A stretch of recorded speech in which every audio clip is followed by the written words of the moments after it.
पीछे से हेलप का support, help with the board. Watch me, get down. Give me my shot. Give me my shot. Give me my shot. Give me my shot. Give me my shot.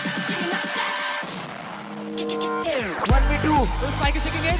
Down shot comes in, but Eden King takes him down. Velocity secures the Give me my shot. Give me my shot. Kick come. Don't care. I don't care. Get down.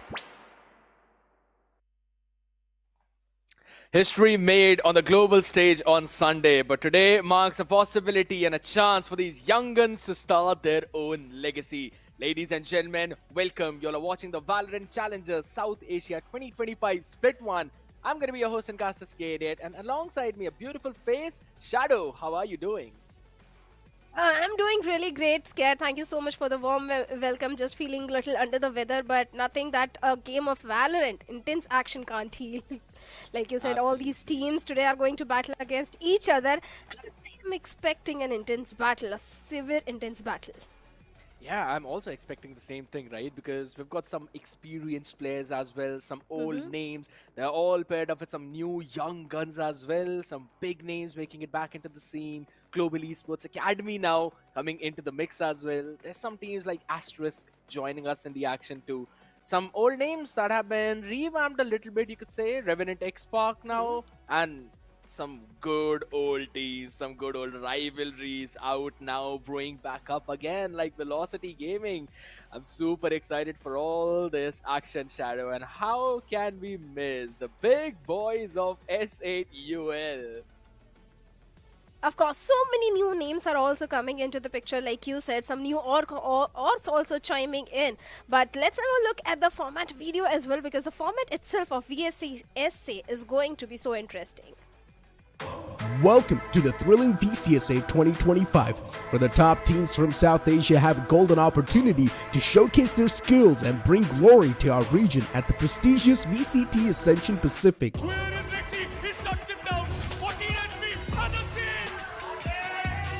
This exhilarating tournament unfolds in 6 stages. Let's dive into the heart of the action with the qualifiers. In the BCSA qualifier, teams from India, Bangladesh, Sri Lanka, Nepal, Bhutan, Afghanistan, and the Maldives will compete, with 4 premier teams directly entering the quarterfinals. Only 2 teams will earn their spot in BCSA 2025 Split 1 through a single elimination format. In Split 1, a total of 8 teams will compete. This includes 2 teams from the qualifiers, 2 directly invited teams, and 4 pre-qualified teams from VCSA Split 3 2024. They will engage in an intense round-robin competition over the course of 14 action-packed days. Only 6 teams will advance to Split 2, while the bottom 2 teams will face relegation. In promotion relegation, the 2 relegated teams will compete against 2 premier teams in a knockout round to secure their place in Split 2. Get ready for an unforgettable tournament filled with fierce competition and dazzling gameplay.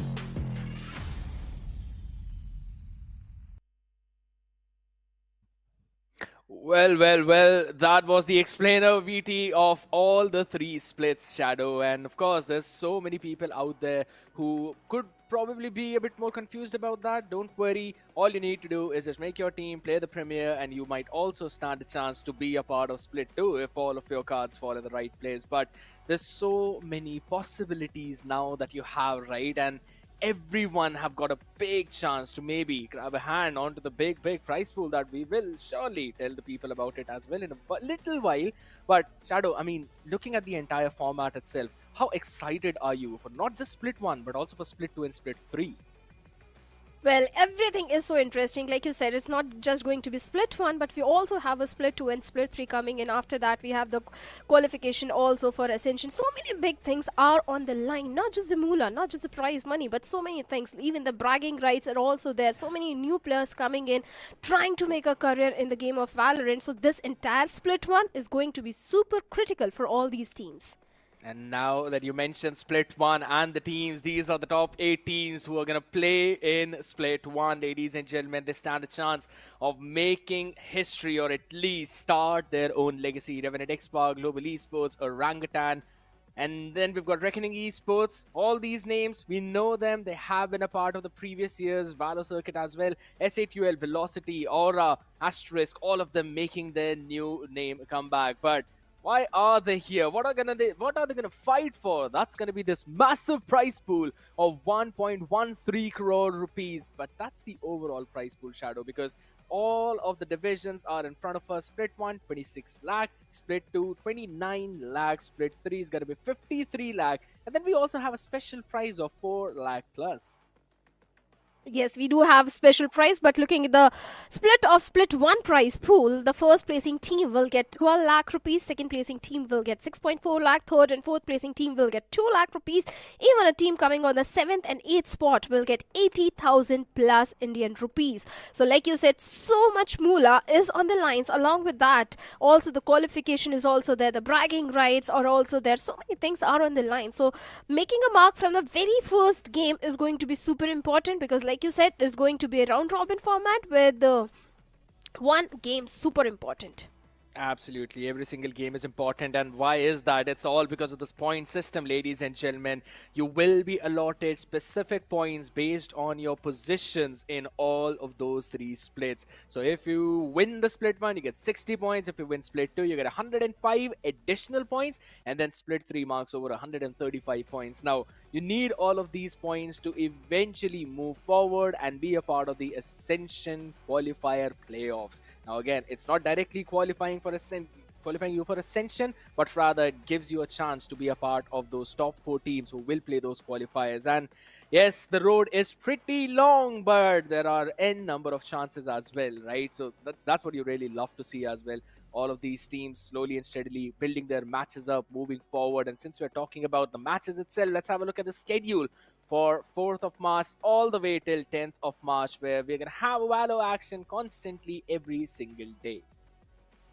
Yes, we do have action from the very first day. Like we have Global Esports Academy lineup going up against the players of Revenant XSpark. We know how experienced these players are. And looking at the lineup of Revenant XSpark, we all do have high hopes from them. Then we also have Reckoning going up against the players of SA2L.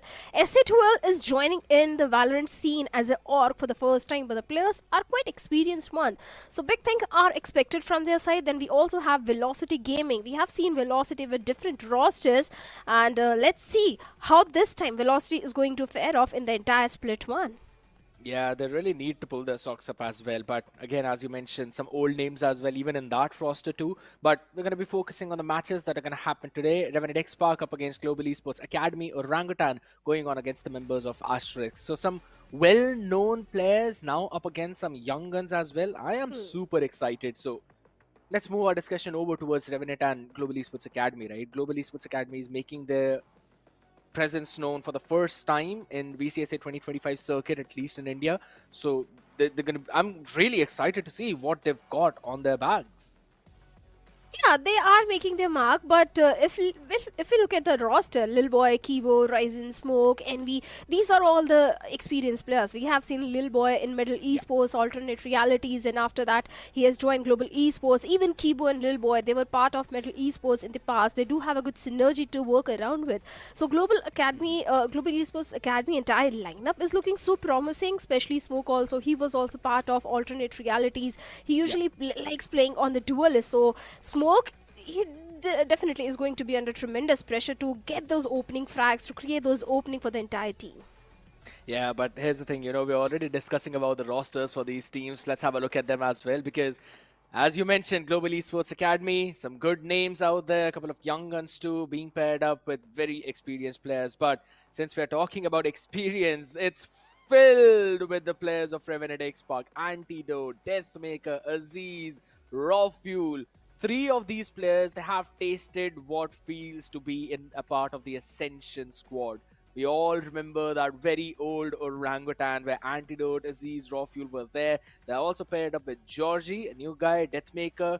If we talk about Indian Valorant scene, we always remember the name Deathmaker. A very experienced player who's been a part of the True Rippers roster for probably the longest time. He and Hellfighter used to play together.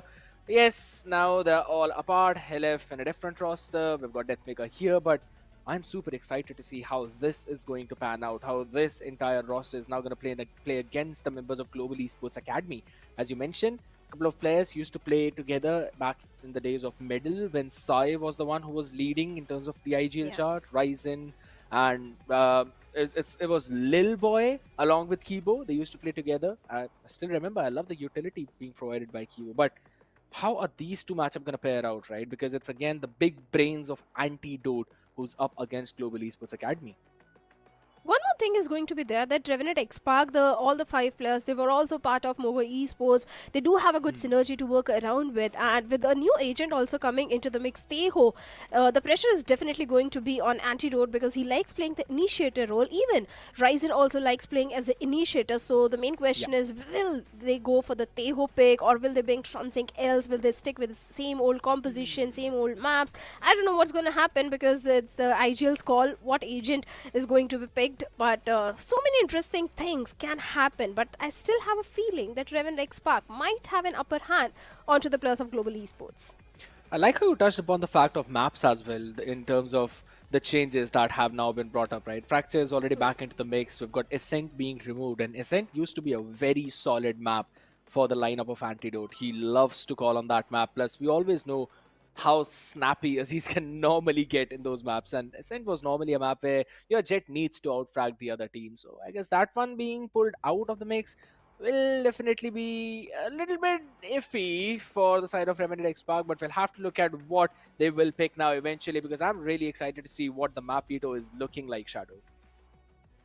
Well, we already have a Pearl and Bind ban coming in from the side of Global Esports Academy, and the first map which is going to be picked is going to be Lotus. It is a Global Esports Academy pick where Revenant XSpark is going for the defense first, and we also have a Beast after that, which is the pick off for Revenant XSpark, and Fracture is going to be the decider map.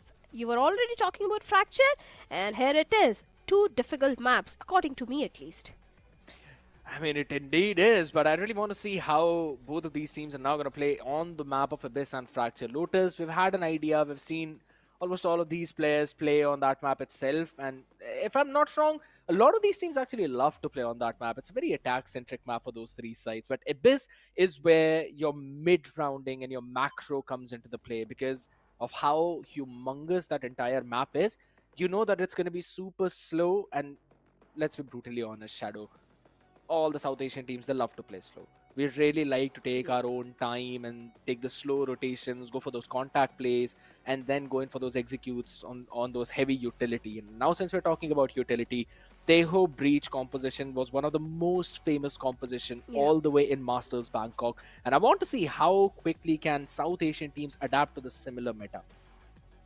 That's what I was saying, that if the South Asian teams will go for the Teho pick, Wise is also in the mix. Will they pick Wise or will they stick to the same old composition, not taking any sort of risk at this point? Because, hey, let's be honest, every single match, every single map is going to be super important. You have to earn those points, you have to qualify. So many things are at the stake. So no one wants to take that extra risk. If they have practiced Teho and Wise, the composition which was picked in Masters Bangkok, if they have practiced that composition, maybe we can see. But bringing something new at this stage for the very first time is something I'm a little skeptical about, because I don't think you should be going for a different new composition at this stage without even practicing it in the scrims. Yeah, I mean, that's a very good point, right? You need to practice a few things in the scrims and then you wouldn't want to pull it all off. But I think so these teams have been playing for a long time now, specifically in the off-season itself. They have been preparing for this entire Split 1, Split 2, Split 3, or rather the entire South Asian Valorant circuit, because Ascension is online, so it's obviously a very big, you could say, milestone for all these teams to reach. And you really need to prepare all the way back into the off season itself. If I'm not wrong, the lineup of Orangutan itself was playing really solid for a long time. It comes down to how well can Global Esports Academy put their competition up against the members of Revenant XSpark. Experience up against some of the players who have been a part of the scene but were still struggling for any major success, some major titles, while also being paired up with some new young faces, NB as well.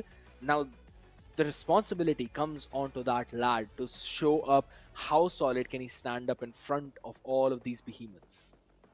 Also, he loves playing as a duelist. Previously, he was a part of WG Esports, where he did showcase good amount of frags, good performance was there from his side. But the main thing is how he's going to gel up with the players of Global Esports Academy lineup, how True. he's going to gel up with Lil Boy in Kibo, who already have a built-in synergy with each other. So the pressure is definitely going to be on this lad. But I'm sure they have practiced enough, so that should not be a concern for the entire team of Global Esports at this point.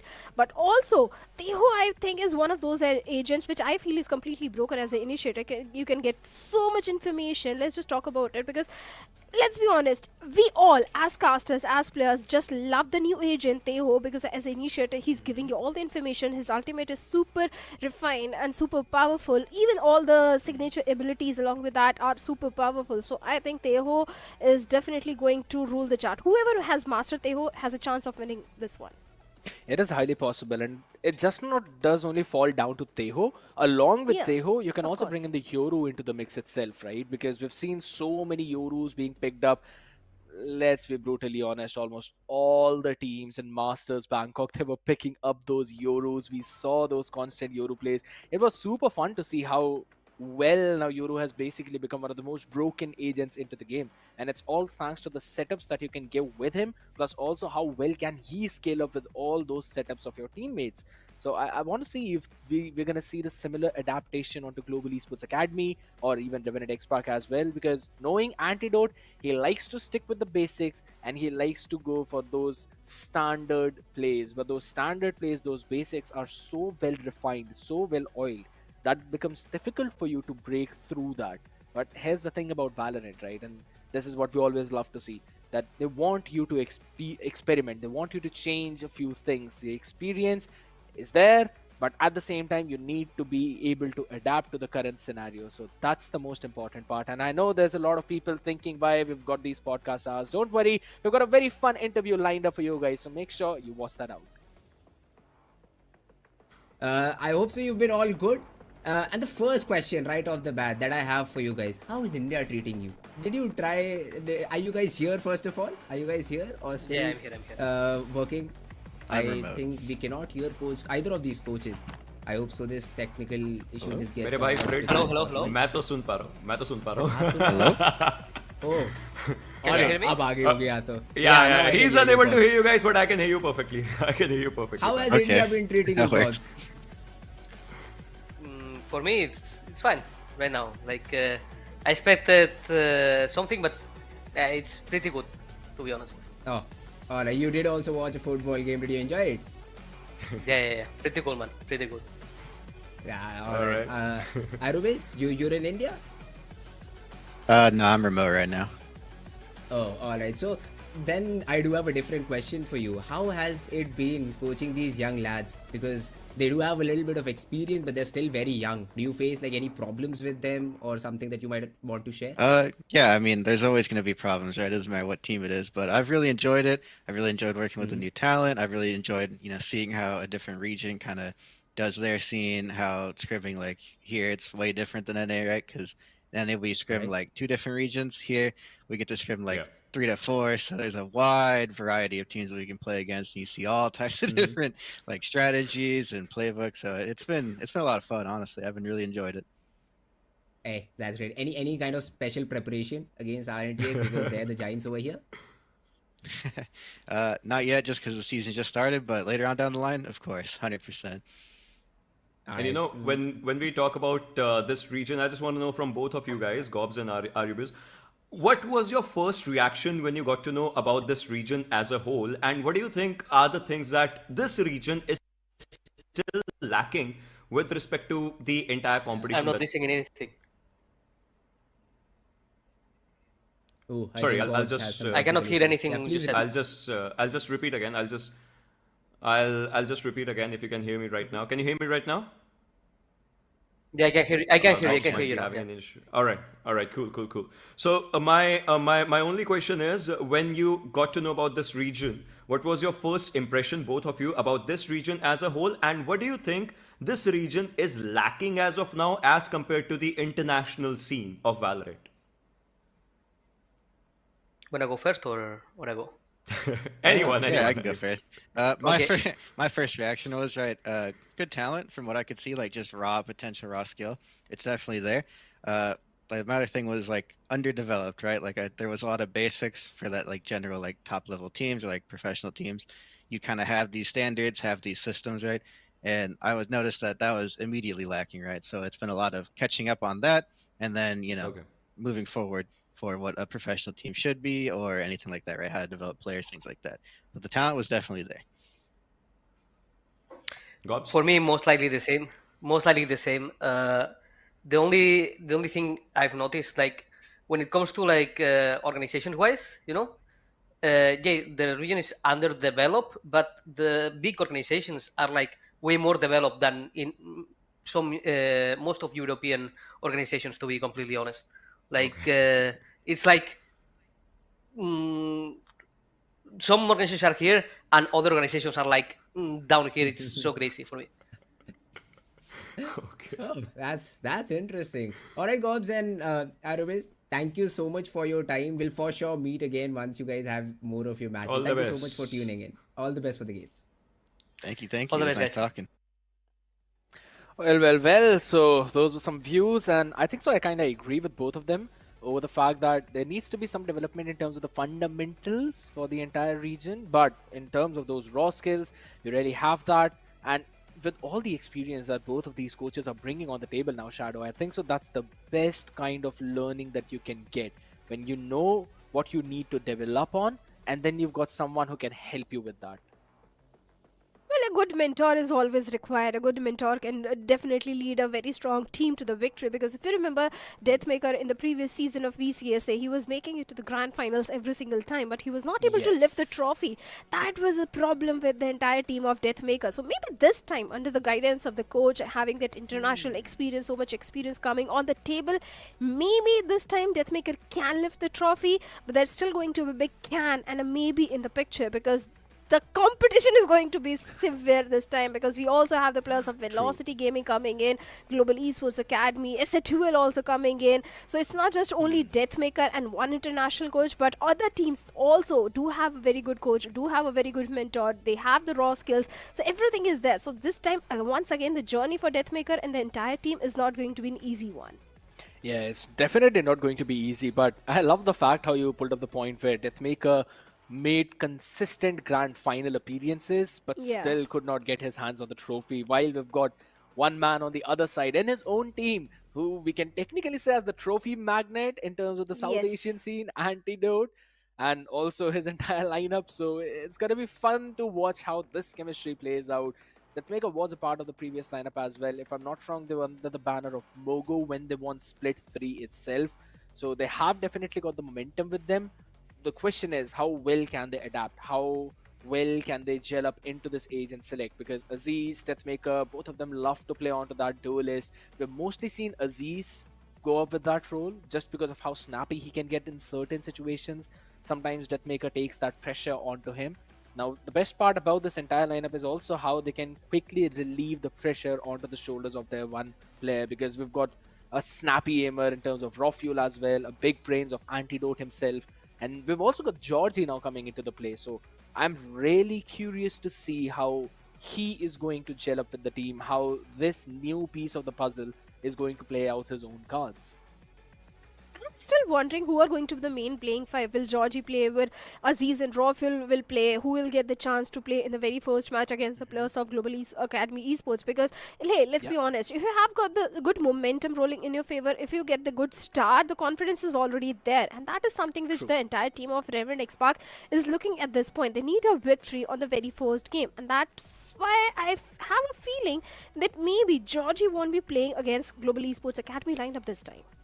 We'll just have to see. I mean, yeah, we've known Levi to be a part of this entire lineup, not just from previous few months or so, but it goes all the way back when Raw Fuel, Antidote, all these players, they used to play in the lineup of OG. They had Levi as their stand-in. They had that additional sixth member.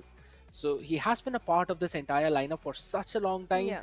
And even last year when they were playing in the split, I think so. There were absolutely no problems in terms of the synergy when Levi came into the mix and was playing with the entire team with Tesseract, Rofuel, Aziz, Antidote, Levi, all these 5 players. They were playing like a well-knit unit.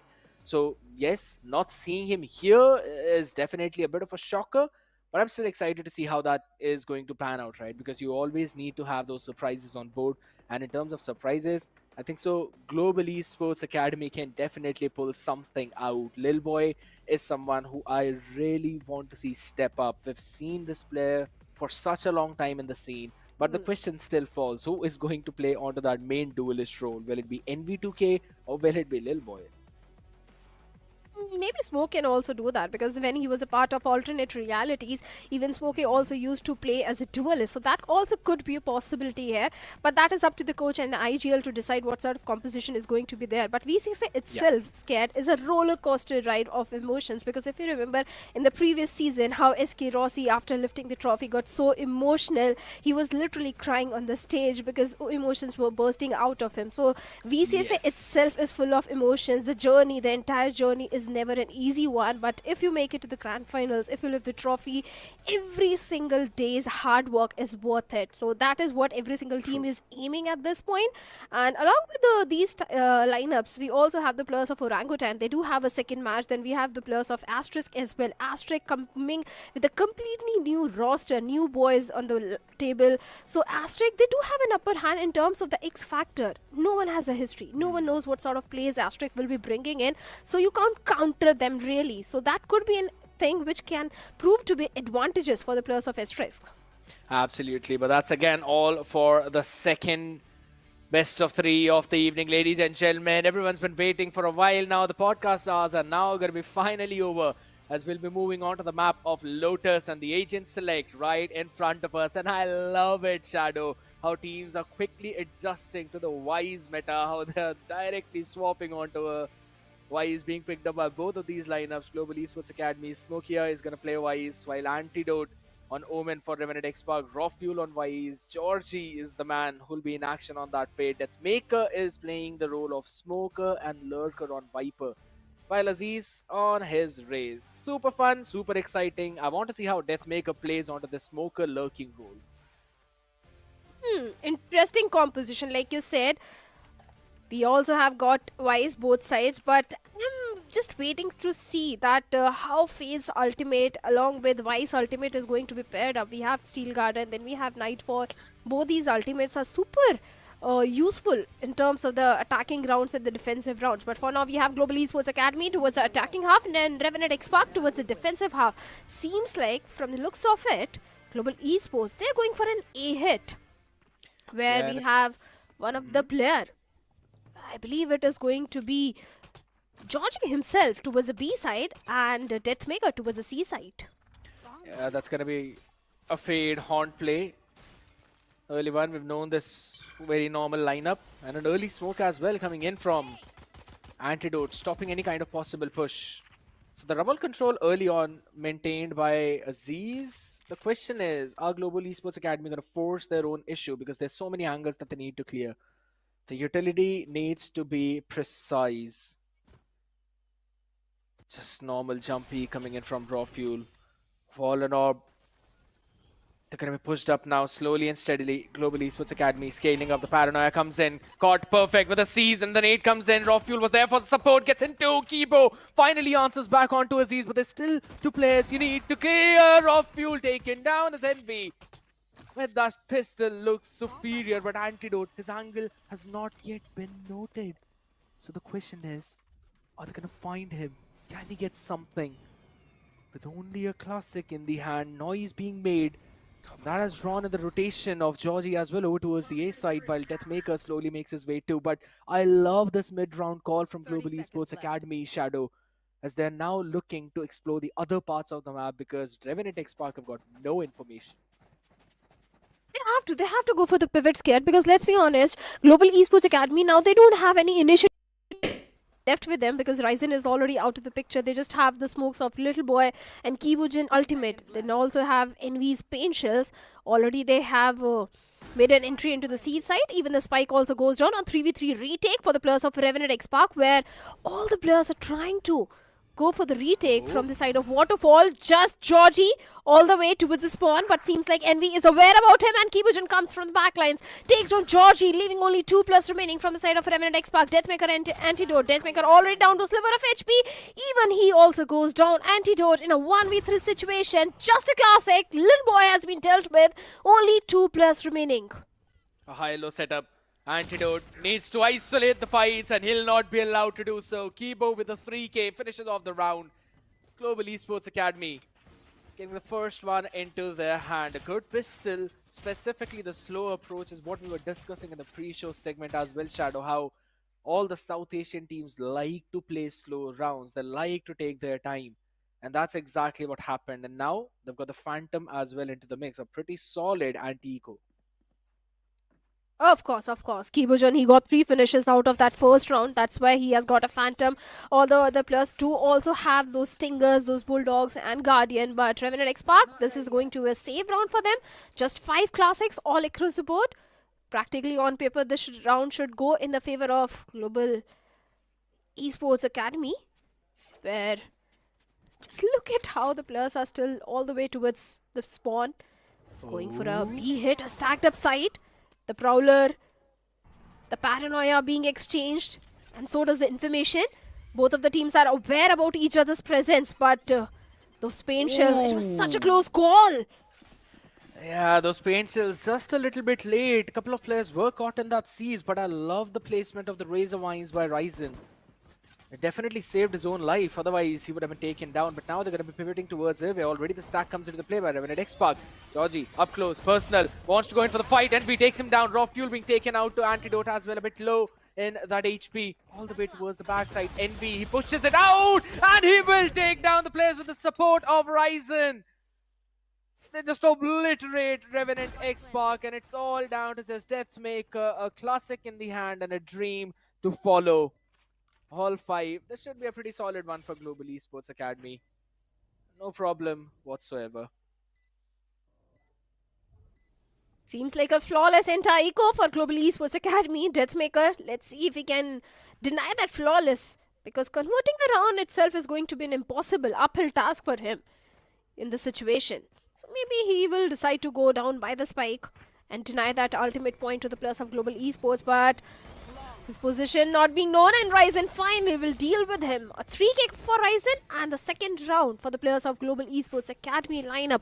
A good head start for Global Esports. Revenant XSpark, now this is going to be an important round scared for Revenant XSpark, because this is going to be their first bye round. If they lose this one, it's going to be a 4-0 in the favor of Global Esports. I can see a couple of half shields with the Regent's shield being mixed as well. They've at least got the full utility. Yeah, finally, Raw Fuel picks up his heavy shields. I was waiting for him to do that. But as you mentioned, this looks a pretty solid bonus round as well. But again, moving all the way towards the ace. Snakebite was already in the feet of Georgie. Envy catches one on Antidote with a stinger in hand. Is just nasty. But Aziz was able to answer back. Not a big problem though. Georgie is in a big wall of trouble. And it will all be ended with that pick. Ryzen catching him as well. A couple of rifles being dropped. One of them upgradable. And we've seen one stinger already upgraded into that. And I love the call from Global Esports Academy. They had their position of Smokia over towards the seaside. So no one pushed out Mount. So the call is to end up at sea. But Revenant XSpark are also rotating pretty fast. Yep, Deathmaker is already inside the site. The Prowler goes in, but no information has been passed on to the players of Global Esports at this point. All the 3 players still stuck all the way towards the sea mount. But just look at the position of Little Boy. East side has been left completely open. If Little Boy goes a little deep inside the site, he'll have the information which is required at this point for the entire team of Global Esports. And seems like Little Boy has got the info. The site is completely empty, and here's a pivot coming in. The entirety of Global Esports is moving all the way towards the seaside, and Revenant XSpark, they're not even aware about this rotation coming in. Seems like an easy plant for Global Esports, an easy site for them. Time was the only issue, but they have a lot of it on board. Good call from Global Esports Academy. Now all they need to do is just set up in a post plant, and these stingers are going to hurt in close range battles. Smokey are the only guy on Guardian. Lil Boy's position, perfect. Catch in the first one. Deathmaker sees him, but a little too late on that trigger. Aziz will be able to trade him quickly. The smoke was already down there. The paint shell's being sent out, and that's the Nightfall. Catching both the players. No sound cues whatsoever. The beep, beep, beep is going to go on, and there's no wingman this time to help in with the defuse. The tap comes in. Peek. Perfect. And they will spray down the players as he's able to take one more, but not good for the second. A bonus conversion from Global Esports Academy. They are doing a phenomenal job. And Kibo seems immortal. Well, 3 rounds in the favor of Global Esports. Revenant XSpark, they lost on to their first bye round. So that means it's going to be a 4-0 unless Revenant XSpark pulls off the thrifty round. Only then there is a hope of denying that 4-0 to the players of Global Esports. Global Esports already having a very good head start. Like you said, a full bye round for them and a eco round for the players of Revenant XSpark. And we already having that first contact against Deathmaker. Deathmaker already out of the equation. That outlaw being used to the perfection at this point. But seems like Global Esports is... He hit, the Prowler goes in. They have the information onto the player. Aziz along with that antidote as well. And we still looking for one more with that outlaw. But seems like he'll just have to hold on to his grounds for a little while. Just waiting if there's any kind of trap play set up by Revenant XSpark. Paranoia comes into play. Raw Fuel takes one down. Good trade coming in from Envy. Showstopper up in his own hand. Sends the rocket. Takes himself out of the picture. A big mess up. But all of that commotion over towards B and C means that A site is absolutely empty. Revenant XSpark are playing very heavy contact play early rotation. And Global Esports are reading it perfectly. They know that if they make noise towards one part, then Revenant XSpark will rotate over towards that side. And they go to the opposite one. An opportunity for Georgie though, to probably try and make a play. He needs to take the fight against Smokia, but Smokia just perfectly jiggling. 1 HP, not enough to save you. Anti-position noted, goes for a fight. Smokia is ready for that. Shuts him down, and another round for Global Esports. But some good damage done by Revenant XSpark, taking 3 rifles away. Of course, 3 rifles were taken by the players of Revenant XSpark, but at this point they need a round as well. Aziz has got his showstopper, even Raw Fuel has got the Steel Garden available to him. But one more time, it's a full buy round for the players of Global Esports. See, here's the thing, Scared. If Revenant XSpark lose this round as well, it's going to be a 6-0 in the favor of Global Esports. Again, a very important round. And seems like already a good start for Global Esports as Smokey finds a connection onto Aziz. Aziz already out of the equation, only 4 plus remaining. The showstopper has not been used, is no use in this particular round.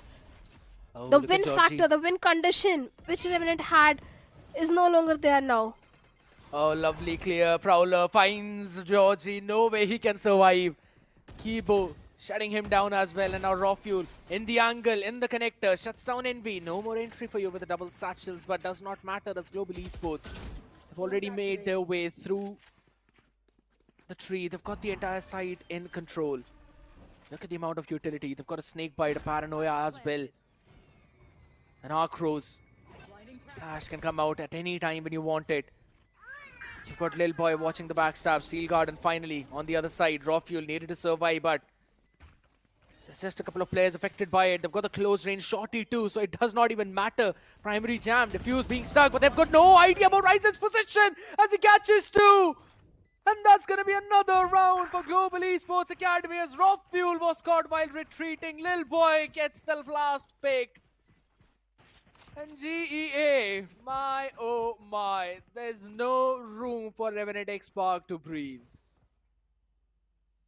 5-0 Global Esports in the favor of Global Esports Academy. A nightmarish start for the players of Revenant XSpark at this point. I don't know how they're going to turn this one in their favor, but seems like Revenant XSpark was just not prepared for Global Esports. But let me ask you, Scared, what do you think is happening wrong with the players of Revenant XSpark? Because let's be honest, all these players are the experienced one. Antidote, Deathmaker. No one expected such a start from the side of Revenant XSpark. Here is a timeout coming in, and it's a good thing. The timeout should be there because they need to discuss it with the coach, and maybe after the timeout, things will start getting better for Revenant XSpark.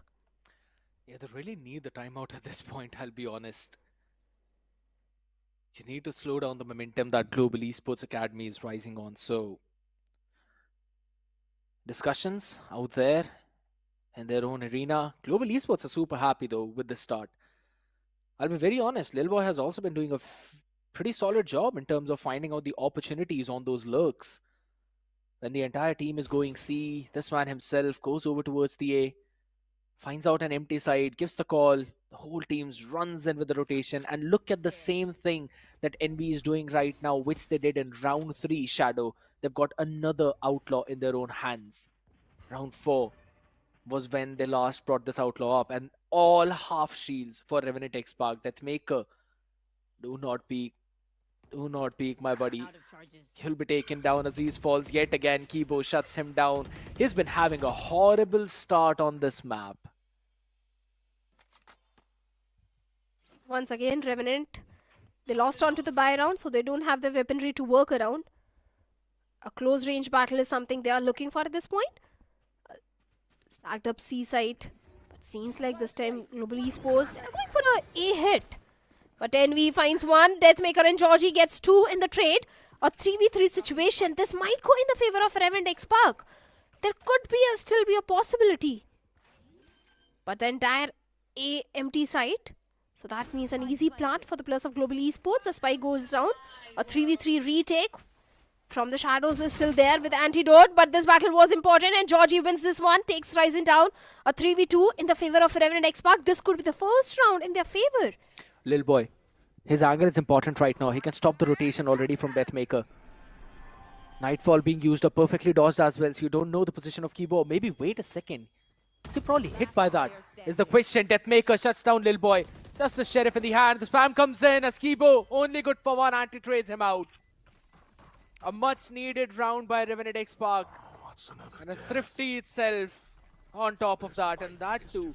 When they lost a player early on from a 4v5 down, they brought this round back. This is the reason why they picked up that timeout, and a good call coming in. But I'll have to say, Shadow, that more than the calls, it was individual mistakes by Global Esports Academy that eventually paved the way for Revenant XSpark's win.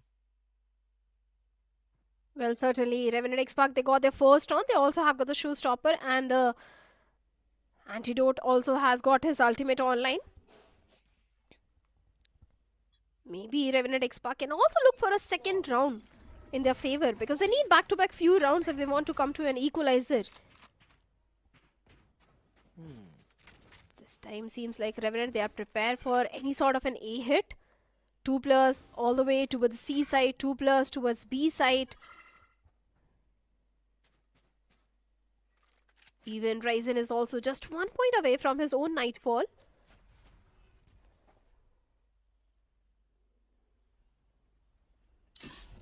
Slow approach from the side of Global Esports. But finally those gunshots are giving all the information to the players of Global Esports that C site is a stacked up site, and taking an entry into this one is not going to be an easy one. They're just holding it down, and the reason why Revenant XSpark are stacking the C side is just because Aziz's position too high forward over towards the rubble. But finally the execute begins. Razorbind slowing it down, and we cannot really move. 45 HP only. Prowler pushing Deathmaker back as well, clears out a good amount of angles, so the side is theirs. But the question is, how far can they push forward? And do Revenant XSpark have enough utility for the retake is the big question. They really want to push it all the way over towards the spawn. Raw Fuel in a close angle was traded out as well. Back and forth fight. As Smokia is the last man with the love. 3v2. Aziz has got the showstopper. Deathmaker finds another trade. 2v2 now. Advantage for Revenant XSpark. Showstopper comes into the play as well. Aziz will be able to take it down to 1v1. Deathmaker has the angle, takes the fight and shuts Ryzen down. A close round, but Revenant XSpark take it home. The second round also goes in the favor of Revenant XSpark. Deathmaker definitely do save the round. A much needed round for the players of Revenant XSpark. Seems like the comeback is coming from Revenant XSpark. Back-to-back 2 rounds. They still need 3 more for an equalizer. This time they have got the Viper's Pit also online. A full buy for Global Esports once again. 3 players of Revenant all the way towards A side. Deathmaker towards the B side, and we have got Raw Fuel towards the C side.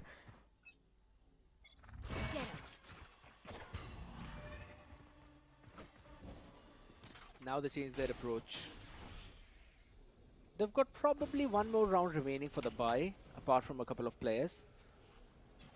But all that economy that was built up for the past 5 rounds, just 2 rounds from Revenant XSpark and all of that is down in drain. And I like the change this time from them. Normally in every other round, Aziz was pushing towards Rubble, he was getting picked off. But this time, it's a 2-2-1 setup, or technically a 2-3, since there are 3 on B. He is entirely empty, they want to play it for the retake. Deathmaker, he's got his own Viper's Pit. Not committing on to that one.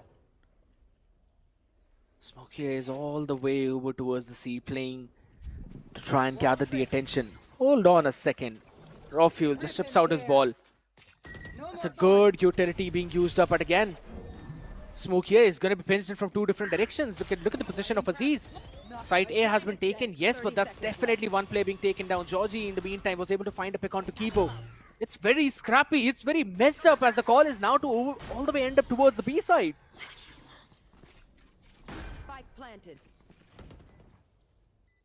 The spike goes down, a 5v4 retake. The numbers advantage is with the players of Revenant XSpark.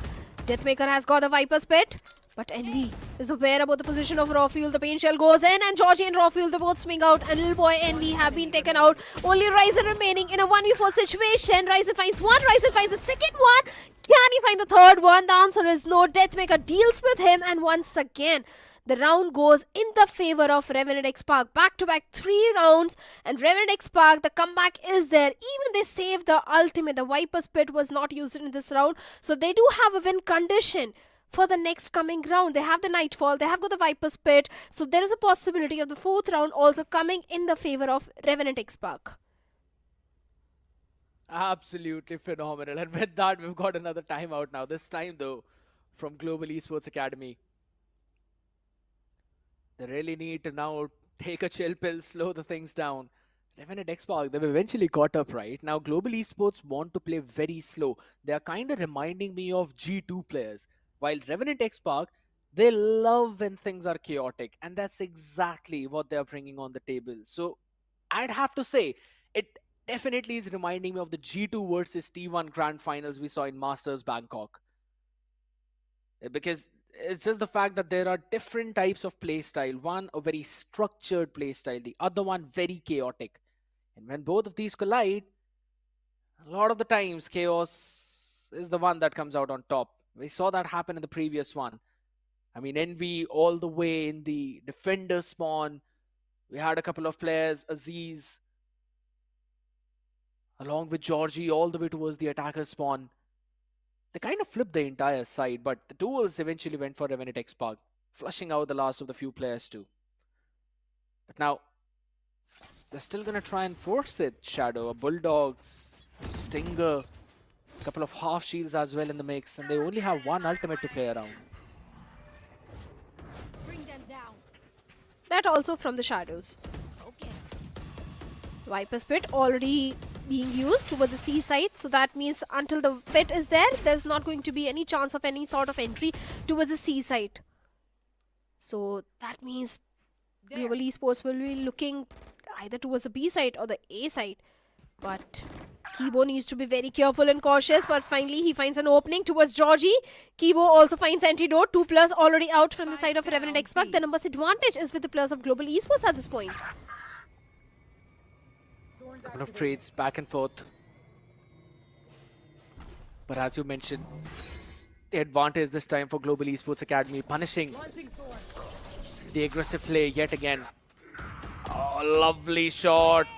Aziz finds the timing to open that door. Now you have to run all the way back towards the A side. As this one was reinforced. Aziz can hear all of that. Is he going to move forward? That's the question. Can he find the timing? Lovely flash though, but he dodged it perfectly. 30 seconds left. The call is already there. Rawfuel is just going to rush his way over towards the A.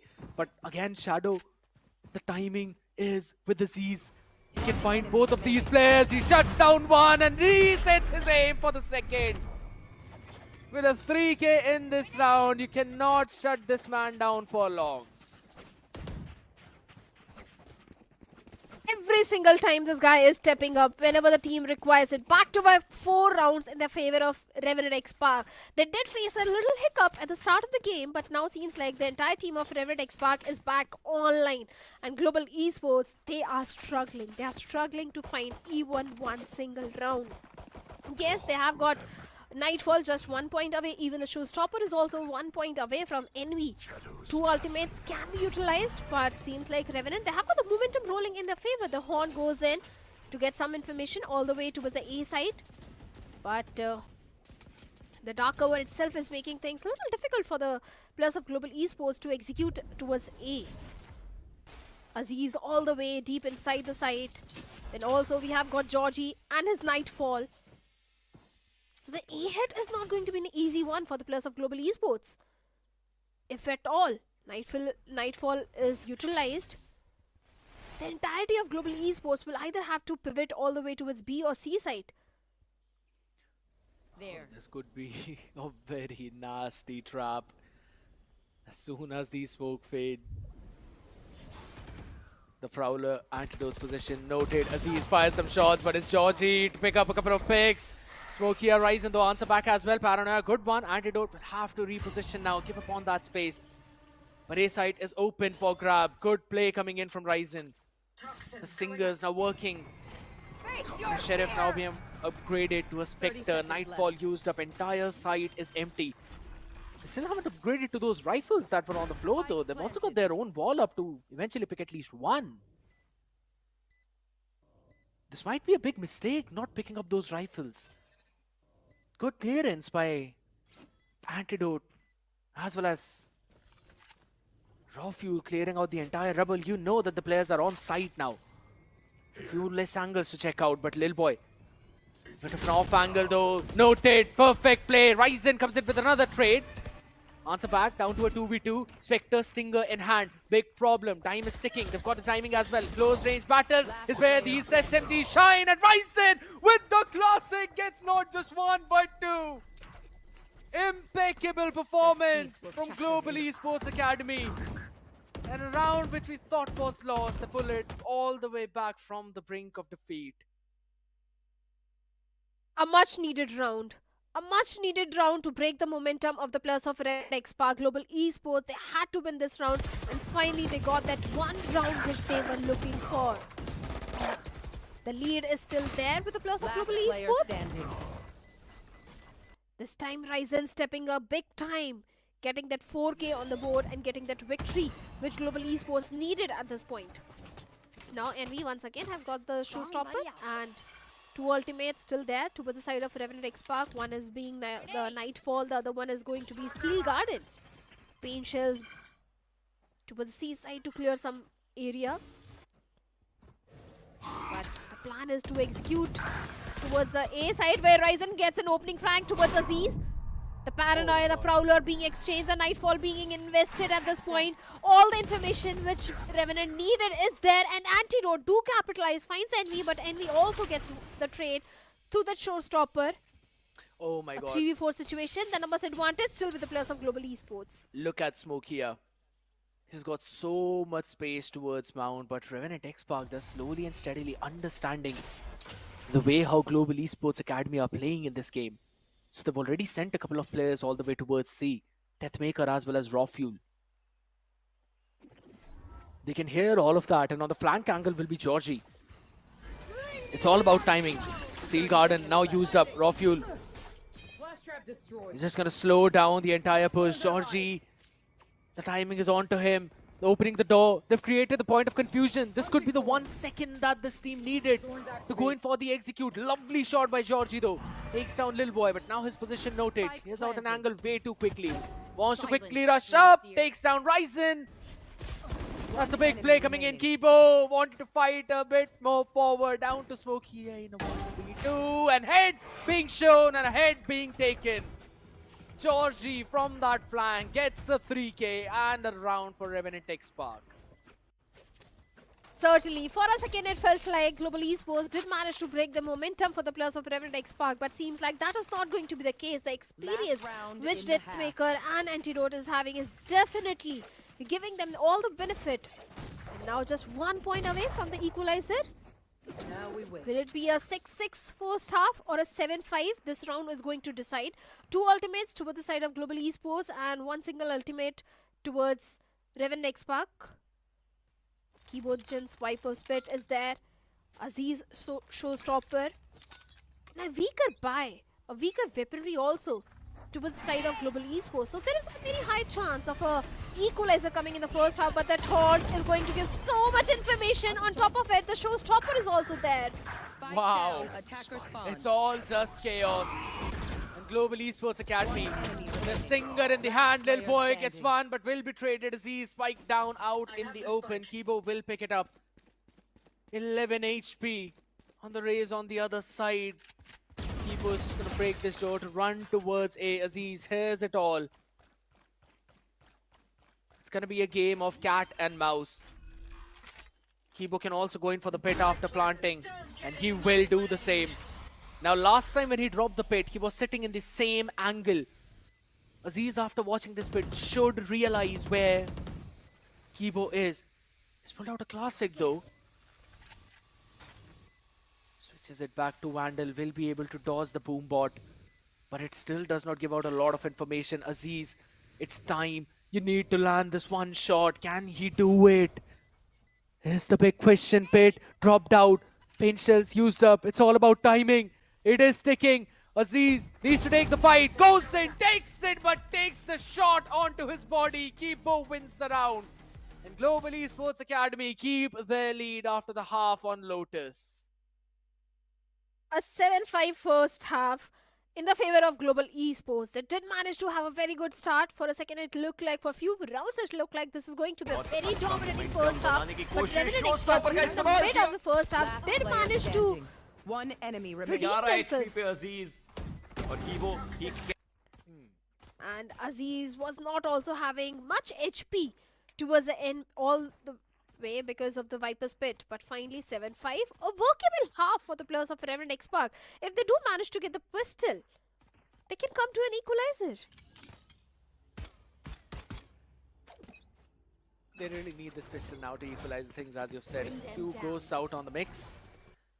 Couple of classics as well. Half shield onto Kibo, Lil Boy taken down pretty low in that spam. Or rather, it was mostly because of the DK, still 65 HP in hands. Need to be safe, need to be smart. Paranoia ready by Antidote. Envy, is his position noted though? No, absolutely not though, but he's only good for one. And has given out one of the rifles, or rather you can say the pistols. Lil Boy catching two with the right click. Ryzen out there, raw fuel now. The only man remaining, position noted. Numbers advantage need to be played by Global Esports Academy. They try and go for the peak. Raw fuel able to isolate one, but the shots he could not land. And with that, the pistol, another one goes in for Global Esports Academy. Lovely play coming in from this team. Both the pistol went in the favor of Global Esports, but this pistol round was super important for Revenant XSpark. Now, they don't have the weaponry for the upcoming round. Standing. Going to be a save round. Ryzen really stepping up. That pistol getting those 3Ks.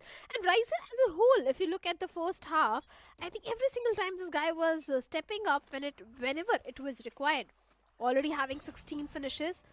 The top fragger of the team at this point. But entire eco for Global Esports and a save round for Revenant XSpark. On paper, it should be a 9-5 in the favor of Global Esports. But Ryzen, he needs to be careful. Finally, he's aware about the position of raw fuel. Rushes back so quickly. He thought that maybe there were more than one. Good discipline though. Sheer on the other side being triggered. So they're just now testing out the Wise utility, removing it from the mix. I like the play that Revenant XSpark are doing. Holding it down, cutting out the entire noise. Alright, that haunt. It's gonna keep a few players of GA over here only. Smoke goes out over to the connector with the paranoia itself. Razorbeam out in the open. Kibo with the spam gets to Georgie for the trade on the other side though. And as soon as you move forward, Raw Fuel surprises with the right click to Envy. Good timing on that lurk, and look at where this man is going. He's gonna wrap all the way around from the C side though, but the side players need to hold their ground. Systematically trying to re-clear Lil Boy. A bit scrappy, 11 HP, it's fine. Use of the paranoia, but it's all gonna fall down. How quickly can Raw Fuel make his way? Needs to open the door, and as soon as he does, they're gonna know there's someone on the other side. Tap on the spike. Smokia takes care of Raw Fuel. Wise duel being won. Lil Boy is out there supporting the team, but Georgie wraps around all the way from heaven, takes one down. Haunt taken out, and Smokia and Ryzen win out their fight. But is there enough time for the defuse? And yes, there's a lot of time for the defuse. Push a button. Save the day. The ninth round also goes in the favor of Global Esports, but not as comfortably as we expected, since Revenant XSpark, it was a save round, but still, despite that, they did manage to bring down it to only 2 players remaining from Global Esports, a 9-5. But once again, Revenant XSpark, they have a buy round coming in, and super important round. What's interesting? The bonus round for Global Esports is not looking that comfortable, since they have got a Bucky, 2 Spectre, 1 Stinger, and just a Ghost.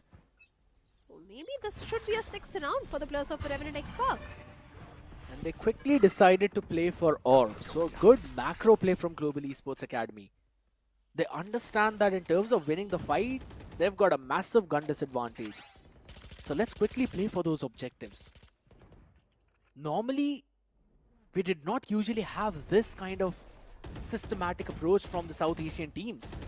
But we do have it right now. Sheer being put up. Oh, ho, ho, ho, ho, ho. Raw Fuel, my man, is just playing with Bucky.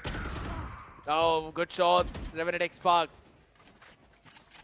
finishing off Global Esports Academy's aggressive push all the way from A Rubble. And also winning a fight over towards the B itself. Aziz. Can he find one more? Absolutely he will. Envy being taken down. 1v4 remaining now. Smokia, who had the Bucky in hand, now needs to go in for the retake. Surely does not anticipate the repositioning of Raw Fuel. Georgie for the contact. Alright, he still gets one. Upgraded the weaponry. He had the Vandal in hand. Can he get anything more is the question. No is the answer. Antidote gets in a pick. Through that spam on that wall bang. 9 and 6 now. But this is the main round, Shadow. Of course, Revenant XSpark did manage to get 1 round. The buy round did go in their favor, which was a really important one for them. But now this one is going to be a full buy for Global Esports as well. There won't be any sort of weaponry advantage towards either of these teams. But Georgie's Nightfall is also just 1 point away. If you do manage to get 1 or point or 1 finish, then Nightfall can really come handy for the players of Revenant XSpark. Maybe they can have that 7th round on board as well. A Haunt all the way towards the A site. But the plan is to just get information.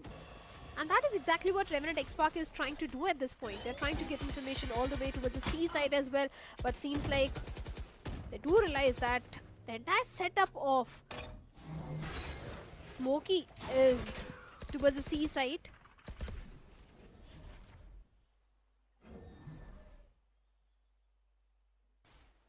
Slowing it down. Again, we've talked about how the slow approach is loved by all of these teams. Good smoke though to maintain the deep control of Rubble. 3 players still behind this. Wall up, but I love this repositioning from Kibo. Haunt is not gonna catch him. There's no utility being thrown on this man's way. Just a chip damage from the paint shells, and he's giving out the information that it's all a fake. Run down over towards C, and Kibo can quickly rush in On a very early flank, can he catch Raw Fuel is the big question. Yes, he will. Nightfall used up over 30 towards seconds Seaside, but left. that's a very solid advantage for Global Esports Academy.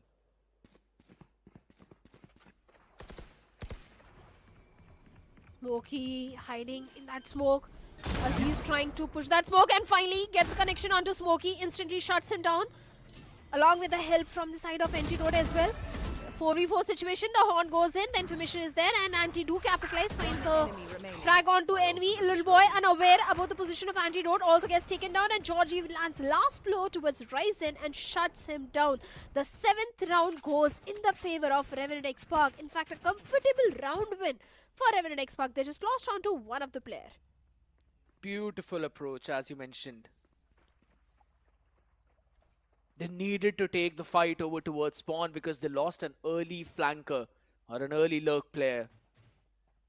And they capitalized onto it perfectly.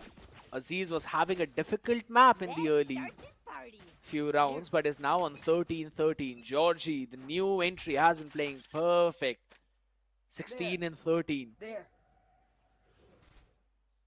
Now Antidote just holding it down all the way from spawn. He knows that Global Esports want to take an early space.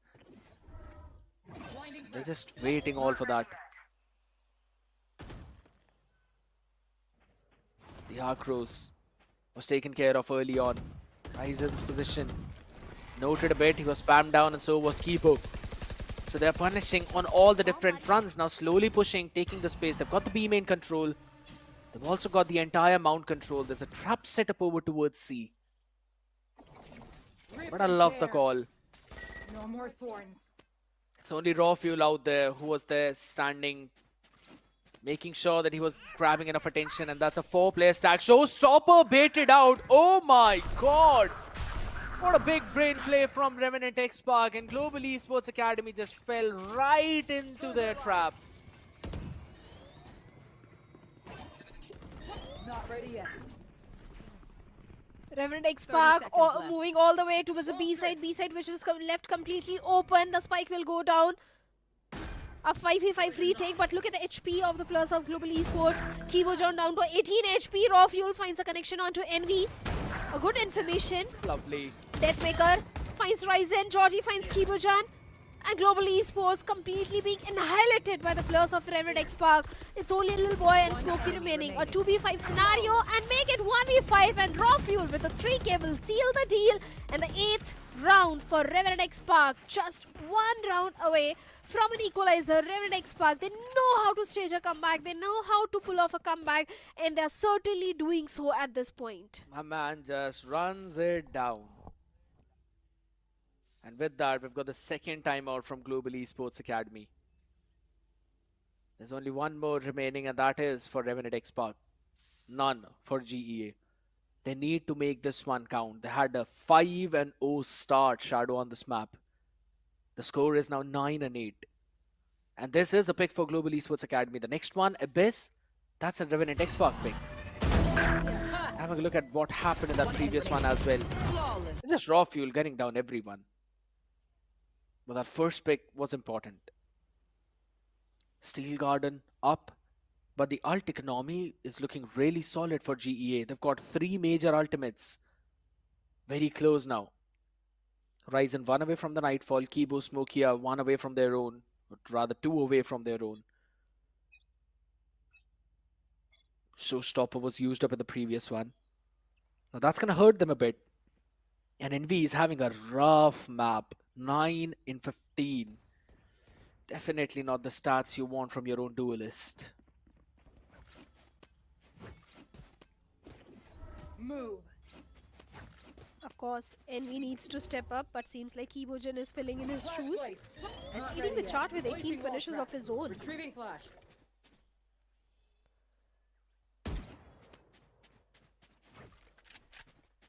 Like you said, Raffel has got his own Steel Garden online. After making a little noise all the way towards the C mount, the plan of Revenant XSpark seems like is to execute towards the A side, where we have Little Boy along with that Envy. But let's be honest, Envy is not performing up to the mark. So this should be an easy sight hit for the players of Revenant XSpark. They just need to deal with Little Boy. Up until now, Global Esports, they don't have an information that what is the game plan There. of Revenant XSpark, which side they are trying to hit. Slow and steady approach. Finally, now Global Esports know it's an A hit. The Prowler goes in, and along with that, the players also try to get the control of the tree area. But no, that was a fake. They're going for a B hit. The Steel Garden being invested. The Prowler goes in.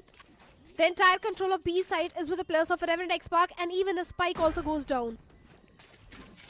What do they have for the post plan is the question. They've got a paint shells up, a C's, Arcrows, no paranoia whatsoever. Global Esports need to go in for this retake. Prowler catching onto the position of Antidote. Puts out a smoke as well. Now you really need a flash to probably push out of it as he's catching one, and that's going to be the entry. Good trade though from Ryzen, but he's all the way down to just 4 HP, and he's the last man standing. He was the last man standing. A 9-9 equalizer for Revenant XSpark. The last minute rotation calls from Antidote have been perfect, and Global Esports are just being caught off guard in all of that chaos. Here's the thing. Now Aziz, Showstopper is also just 1 point away. Deathmaker's Viper Spit is also just 1 point away. And I agree that Global Esports, even they have got their ultimates online, but they don't have the ability for the next coming round. Seems like Global Esports, they were not even aware what was happening. They've got the Nightfall. Even Viper Spit just 1 point away, but no weaponry, nothing at all. Just 2 stingers to work around with, and just the pistols.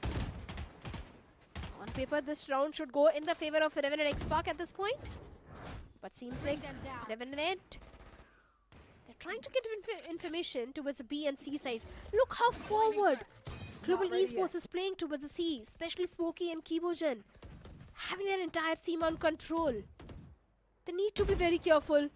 Raw Fuel still aware about the position, but still not aware about the position of Smokey. Smokey can be that X factor to bring down Raw Fuel and have that numbers advantage, but that has been denied as Raw Fuel finds a connection onto Smokey and Kibo.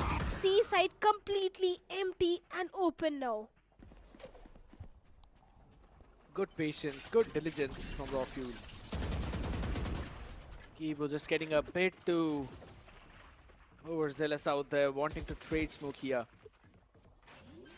Ending up giving away his own life, and the odds tipping even further away from them. The paint shells were there, but the TP will save Antidote down to just 49 HP, but his entire team untouched. 150 for all of them. Rifles on board. Good utility to try and stall. Everyone from Global Esports Academy flooding out all the way from spawn. The catch one. Raw Fuel taken down though, but how far can they push? Ryzen catching one more. Deathmaker answers back on the other side. Georgie not noticed, but only good for one as he's been taken down, but Aziz was there to answer back. And fun fact, Shadow, for the past 2 or at least 3 rounds, Aziz has not been using his satchels for the entry. Antidote has been finding so good timings on those attacking rounds, and Raw Fuel as well on his lurking plays has been phenomenal, that they don't need an explosive entry from Aziz. They can literally just walk in on empty sites. I agree. Raw Fuel did manage to take down both the side anchors of C side. And after that, it was an easy peasy side hit for the players of Revenant XSpark. But this time, the Viper Spit has been committed all the way to the C. So that means till Kibo is there, there is no chance that you can try for a C execute. But seems like that is exactly what Revenant XSpark is eyeing for at this point. Even they also have got their Viper Spit, Showstopper and Nightfall online. This is going to be an ult heavy round. Nightfall already being invested. Showstopper is there, and finally Aziz using those blast pack and taking that site entry. Despite the pit being there, Revenant XSpark has managed to make an entry into the C site. Shadows traveling. Slowly taking all of that space. Global Esports Academy though. That's going to be the Viper Spit being committed along with the Steel Girdle on the other side. No more primary weapons. Raw Fuel out there for the late lurk. But the fight's being won by the members of Global Esports Academy as they try and shut down a couple of more Little boy out there rising, but they need to navigate through the pit, which was taken down eventually. Deathmaker being asked to take it down. Aziz up close, personal right click on the face. Kibo takes that trade. Know the position, regen shield helping Ryzen as he takes down the last. Kibo with that wall bang. Deathmaker taken out. They had to drop the pit. They were being claustrophobic there. And with that, Global Esports Academy finally break through the sight holes of Revenant XSpark. Of course, a good retake coming in from the side of Global Esports. Still keeping themselves in the game. I'm telling you, Scared, this is going to be an OT. This is going to go in the overtime, this first match itself. Because the way the rounds are going back and forth. Global Esports has managed to break the momentum for the players of Revenant XSpark. They still have got the showstopper. On the other side for Revenant, I don't see any major ultimate coming online anytime soon. Good spam coming in and on through that spam. Aziz finds another one on NB. This definitely is not his map. Again. They're going to be getting a free entry onto the A side itself yet again. Aziz though wants to move in first. Lil Boy answers back at him. A couple of players playing anti-lurk of raw fuel, but the site anchors were there to hold it all down. It's still all the way down in the hands of Ryzen. He needs to win, but guess what? Georgie just snaps like a madman. If I'm not wrong, that was a 180 flick. Brings it to an advantageous state for Revenant XSpark. This is Kibo and Smokia, the couple of anti-lurk players who were inserted all the way in B, now moving towards the stairs. So many angles to clear, so less utility in hand. A snake bite for Kibo. As soon as he launches that, Revenant XSpark will know the position of this man. Alright, they either ways know it now. Rockfield sees it, and a beautiful spam by Deathmaker. Perfect timing being picked up. Smokia, now all he can do is run, tuck tail, save the weaponry. Seems like that is what he's trying to do. Or maybe try get an exit frag. Because Smokey do realize that converting this round is impossible. Now the time is also not there, and finally the weaponry has been saved. The round has been lost. Revenant XSpark 11-10 in their favor, already having the lead for the first time now. Envy still having that showstopper, but this guy has not been able to perform up to the expectations of the fan or the team. He need to step up. Lil Boy has got the from the shadows. No major ultimate towards the side of Revenant XSpark as well. But Revenant XSpark, they have got the momentum, they have got everything, they have got the confidence. Even they have got the weaponry, a full buy for them. But look at Global Esports, half shields, stingers, guardians, a scrappy buy for Global Esports. If Revenant XSpark gets this one, they are going to be on the match point. Lil Boy needs to be very careful, but seems like his position has been compromised. Aziz is aware about Lil Boy. Takes a step back. The dark cover is there to provide the necessary cover. Few random shots. But the entirety of Revenant XSpark is still holding on to that A main. But finally the pivot is coming. But the main question is, are the players of Global Esports aware about this rotation?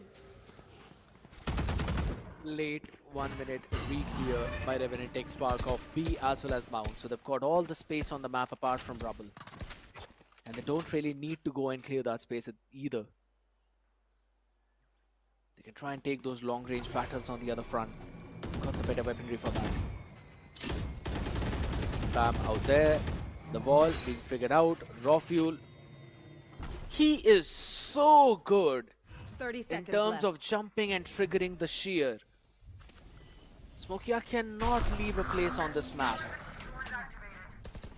Antidote. Wait a second. He's sticking. He's got the spike. Does the spike down all the way to spawn? That could be the biggest blunder of this game. NB catches Georgie as well. 10 more seconds remaining now. Aziz is moving up. They need to catch a pick. They need to go for the plant. And they've lost this round. Revenant XSpark. That is such a massive mistake. Antidote wanted to make a play, but there was no smoke to cover him. He had the spike in his hand. A blunder, but a good capitalization from Global Esports Academy. this one small mistake from the side of Revenant Xpark might cost them the entire map. Because now Global Esports, they have come to an equalizer, 11-11, a timeout coming in from the side of Revenant Xpark. They really need to have a talk with the coach and maybe pull something out of the box for the upcoming round. Because an OT, an overtime, is something which Revenant doesn't want at this point. Envy also did step up big time. He got the perfect value through the showstopper, and after that the perfect value through the vandal. He got the 2 frags which were required at that situation. So Global Esports, like you said, good capitalization on the mistake of Antidote.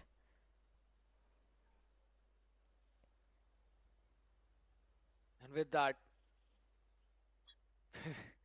second timeout for Revenant Xpark used up 11-11. We are in for a treat.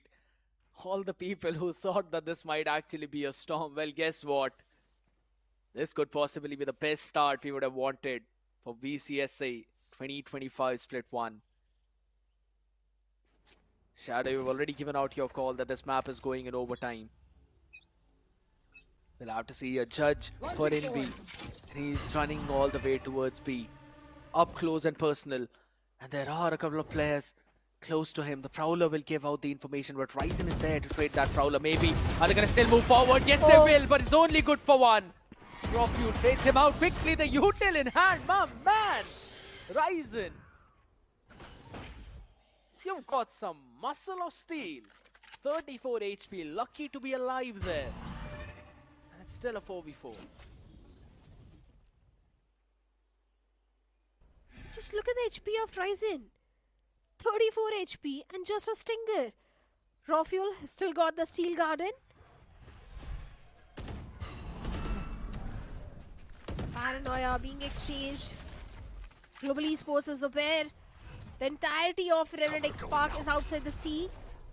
But finally the pivot is coming in all the way towards A, where we already have Smokey.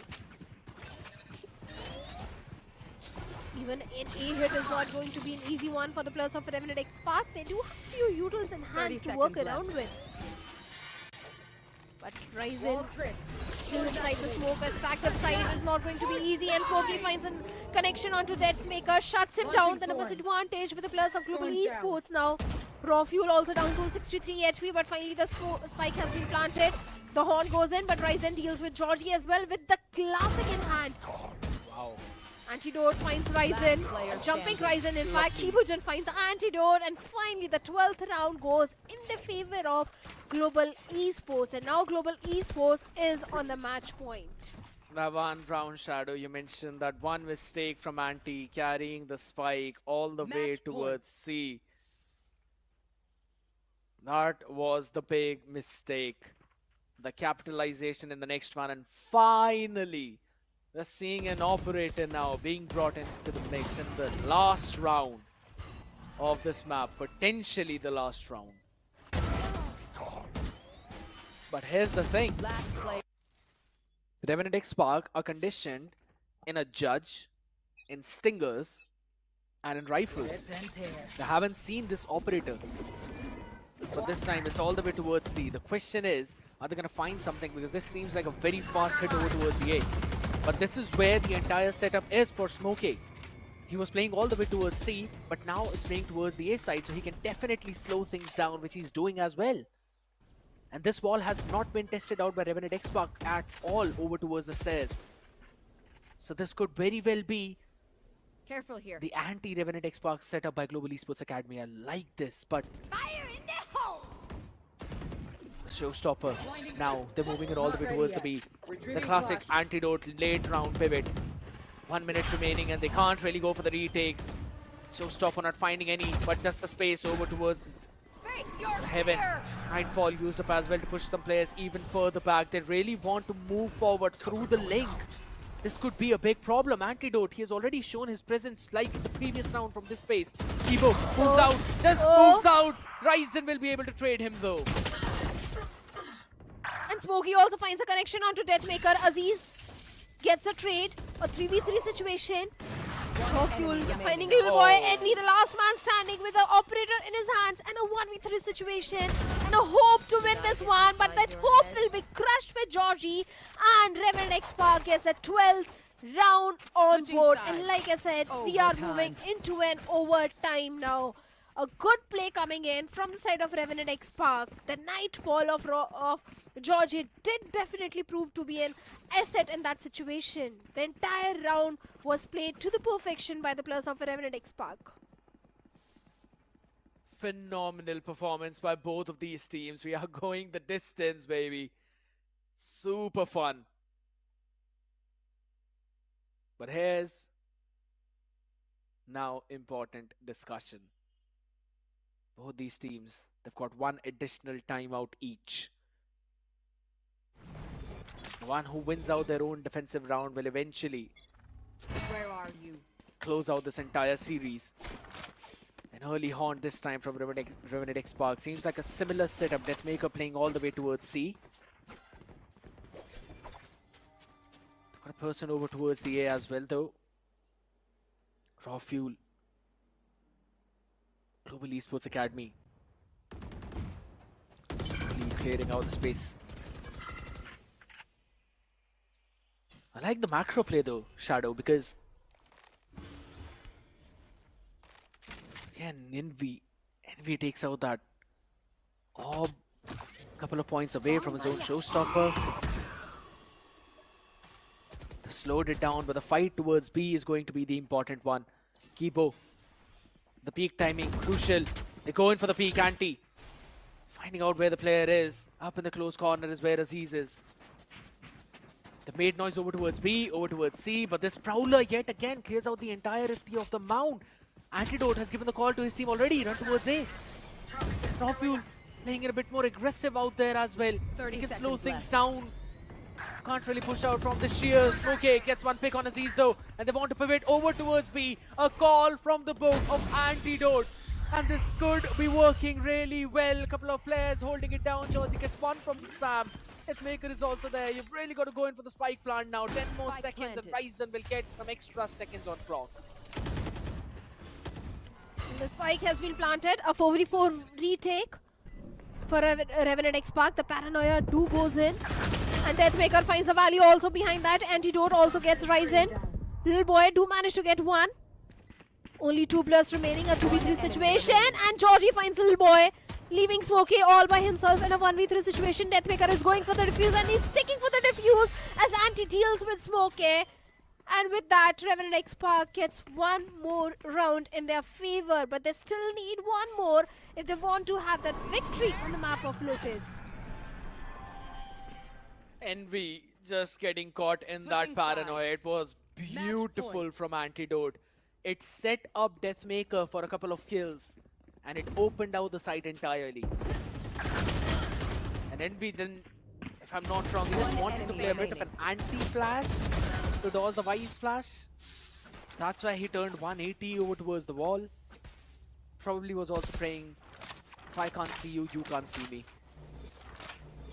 But alas, that's not what's happening. Revenant XSpark opening all the way towards trouble. We might possibly see a fight here.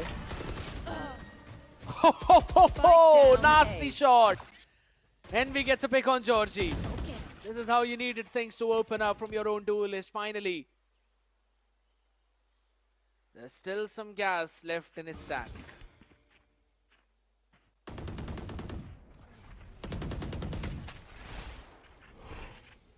He is still holding on to his grounds. His position is going to be important. He needs to find that trade. He needs to find that connection. But Keaton finds a connection onto Aziz. A good trade coming in from the side of Antidote, but Smokey Spike finding down 2 of his A. own, leaving Raw Fuel all by himself, and seems like we are moving into the second OT, second overtime, because Raw Fuel in a 1v4 situation seems like an impossible task, and Smokey with the 3k will get the 13th round for the players of Global Esports. Switching sides. Overtime. Smokey gets another one. Beautiful 3k indeed. And it all started from that one early pick by NV2K. He opened things up, and as soon as Georgie fell, now you don't really have any fade utility for your mid-round or to the late round calls. So Antidote had to make a rushed up decision over towards the B, which was read out perfectly by Global Esports Academy. But now, Revenant XSpark want to fight Mount. A couple of players playing aggressive. Anti ready with the paranoia as soon as Deathmaker takes contact.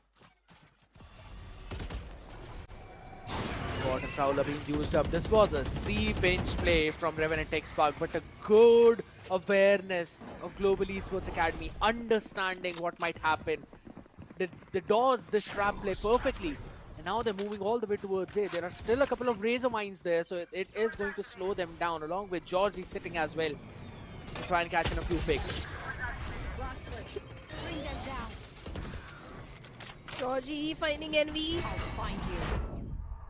The haunt has already been destroyed, so that means Georgie doesn't have much information. The smoke's all over the place, but despite that, Rocky finds a connection onto Ryzen, but Kibujan and Smokey stepping up big time, finding 3.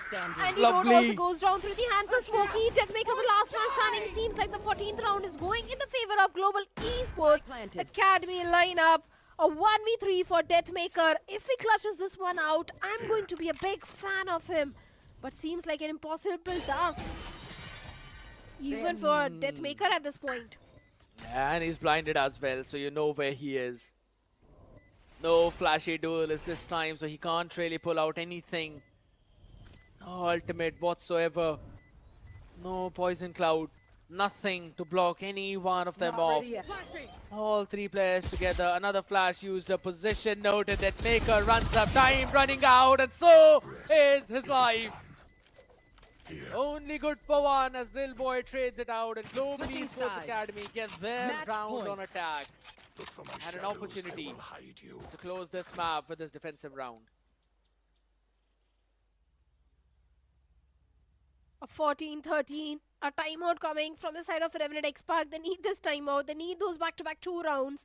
If the next round goes in the favor of Global Esports, they get a victory on the map of Lotus, and that's something which Revenant XSpark doesn't want at all.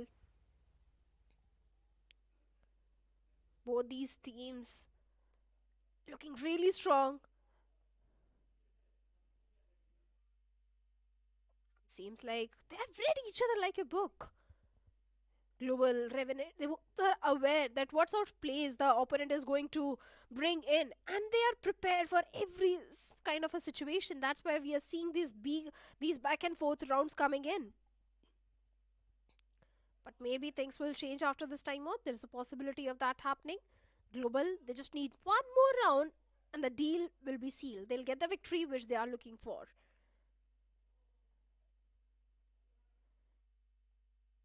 My question is, are they all sitting together in a boot camp, or are they all at their own individual places?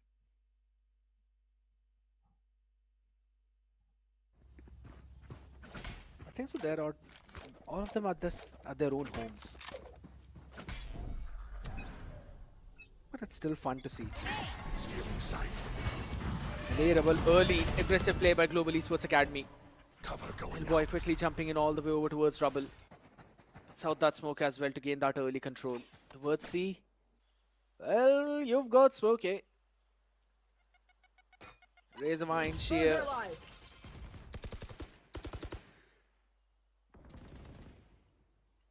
Smart play though, because he knew that the Pain Shield is going to destroy his Razor Mine, so he activated it to try and slow the push down. Still has got the Arc Rose. Envy. Oh, lovely timing. He catches one, and Smokey gets 2 on the side. This is a massive play.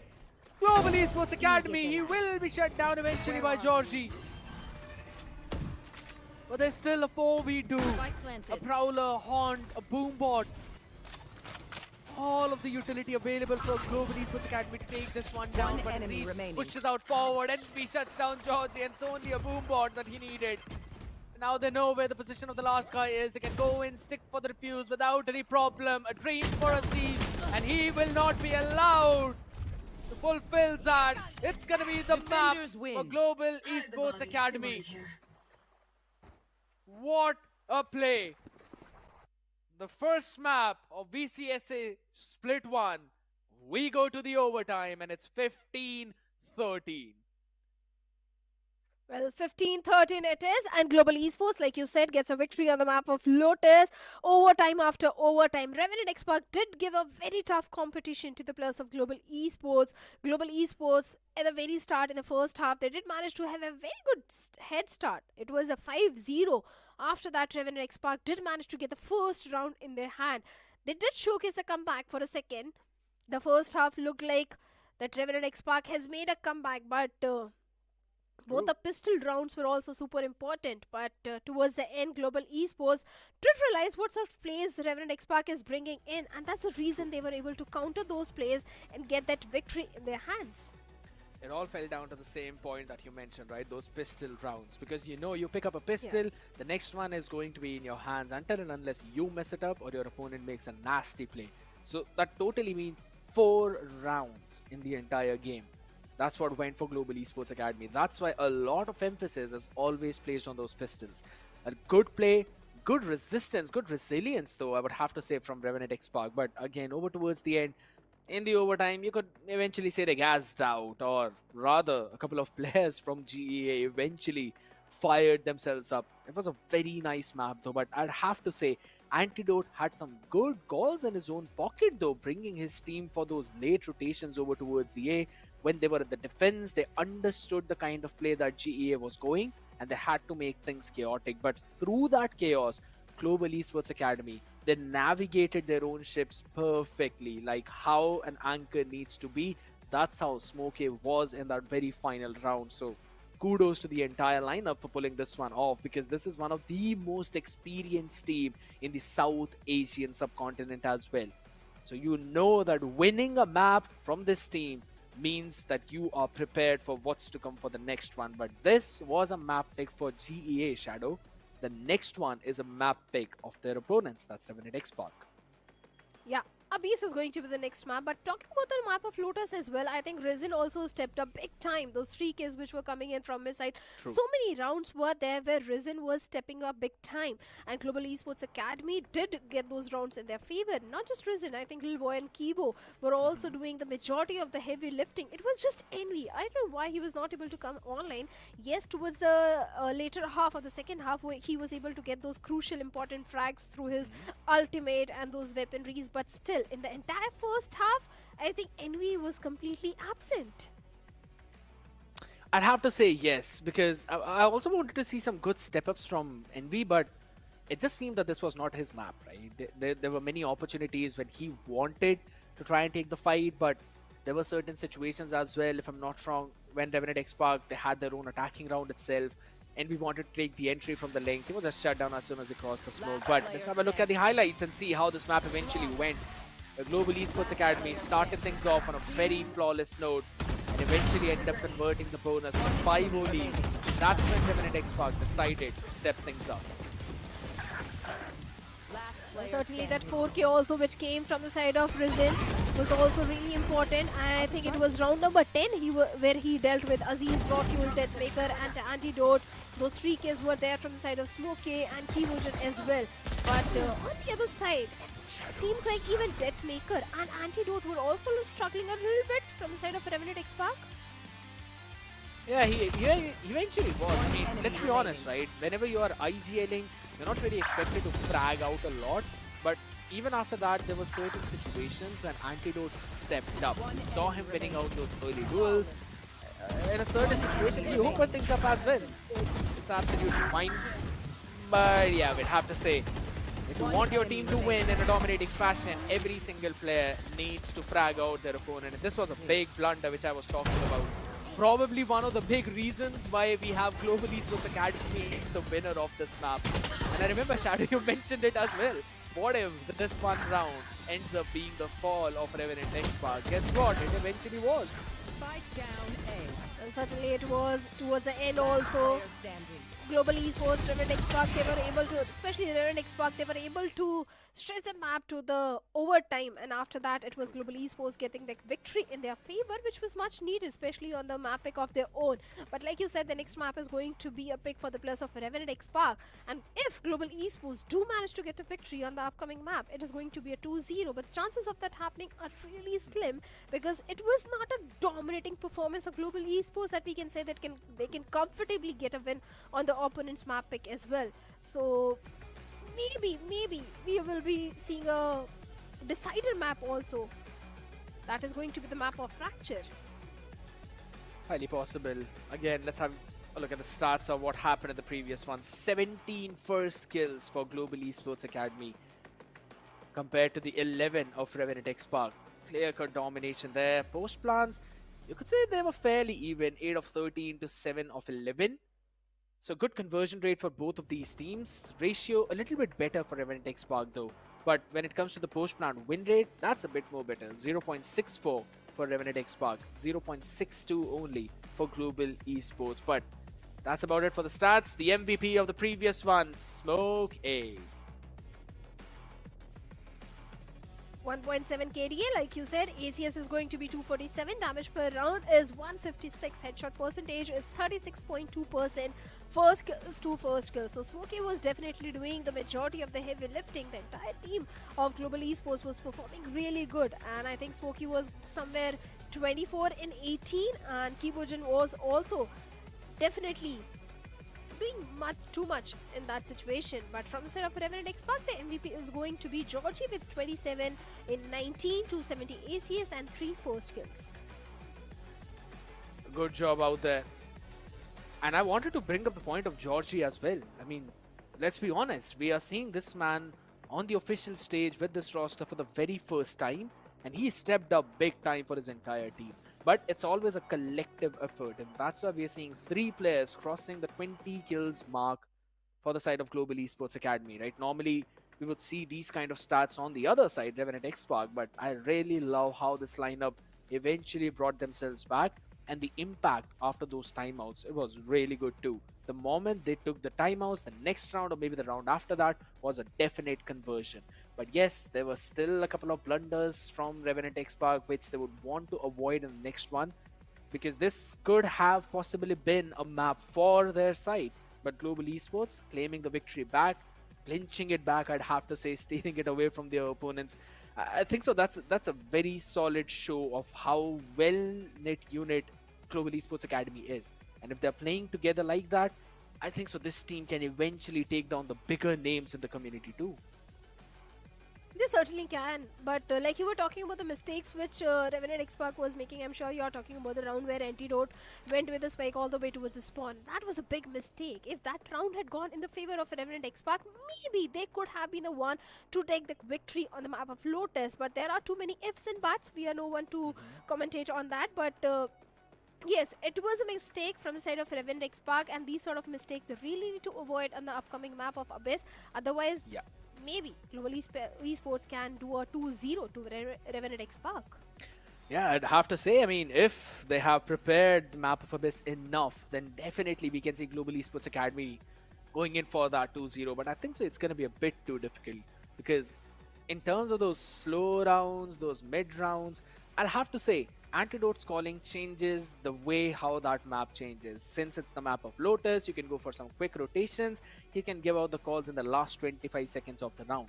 On the map of Abyss though, the approach needs to change entirely. It's a very big map. So you have to take your map control potion slow. There needs to be lurk plays. There's so many things that you need to do on that map, and so many things that we need to talk about as well. So ladies and gentlemen, we'll be talking about all of that after this very short break. Don't go anywhere.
Global Esports Academy did make some magic happen, but this time around we've got a master magician with us, ladies and gentlemen. Let's welcome Aladdin on board with me this time, joining us for this map number 2 between Global Esports Academy up against Revenant Esports and VCSA Split 1. Aladdin, first of all, how are you, my friend? It's been such a long time since we were last on this desk.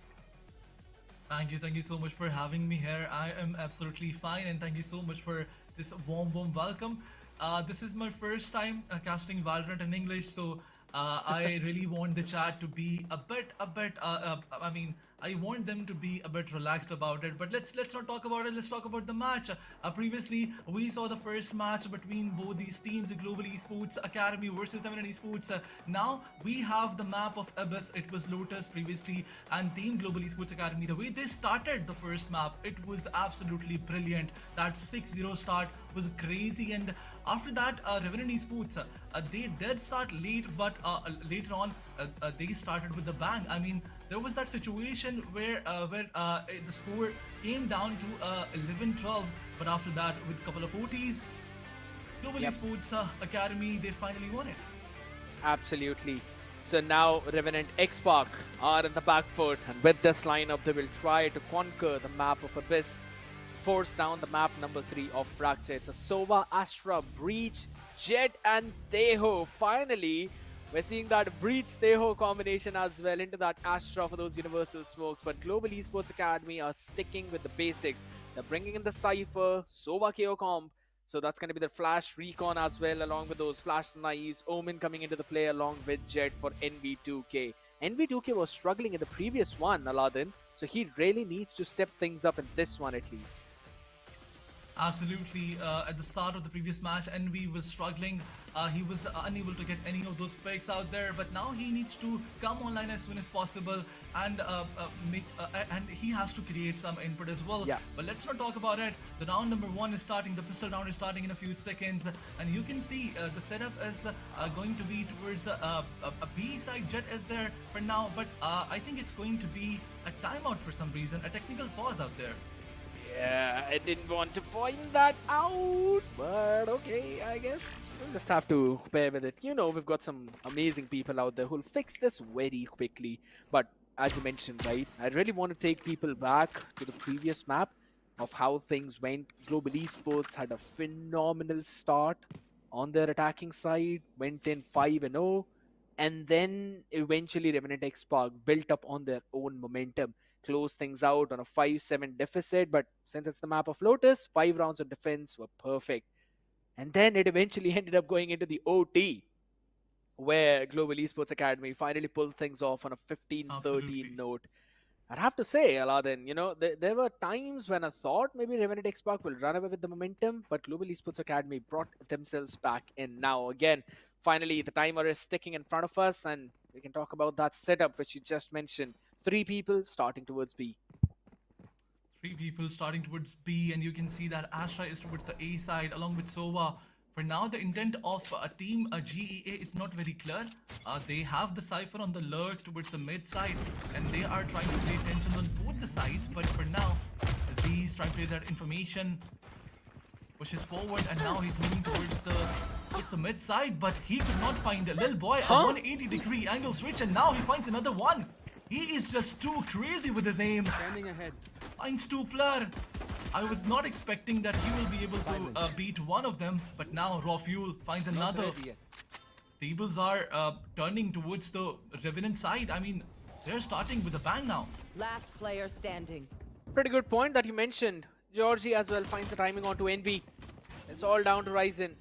Not even able to plant right now. The shock darts out in front, takes him down, shuts him out. Raw Fuel. This heaven is for this Sova. Crispy on that aim as well. And I kind of agree. Want to bring people back to that fight.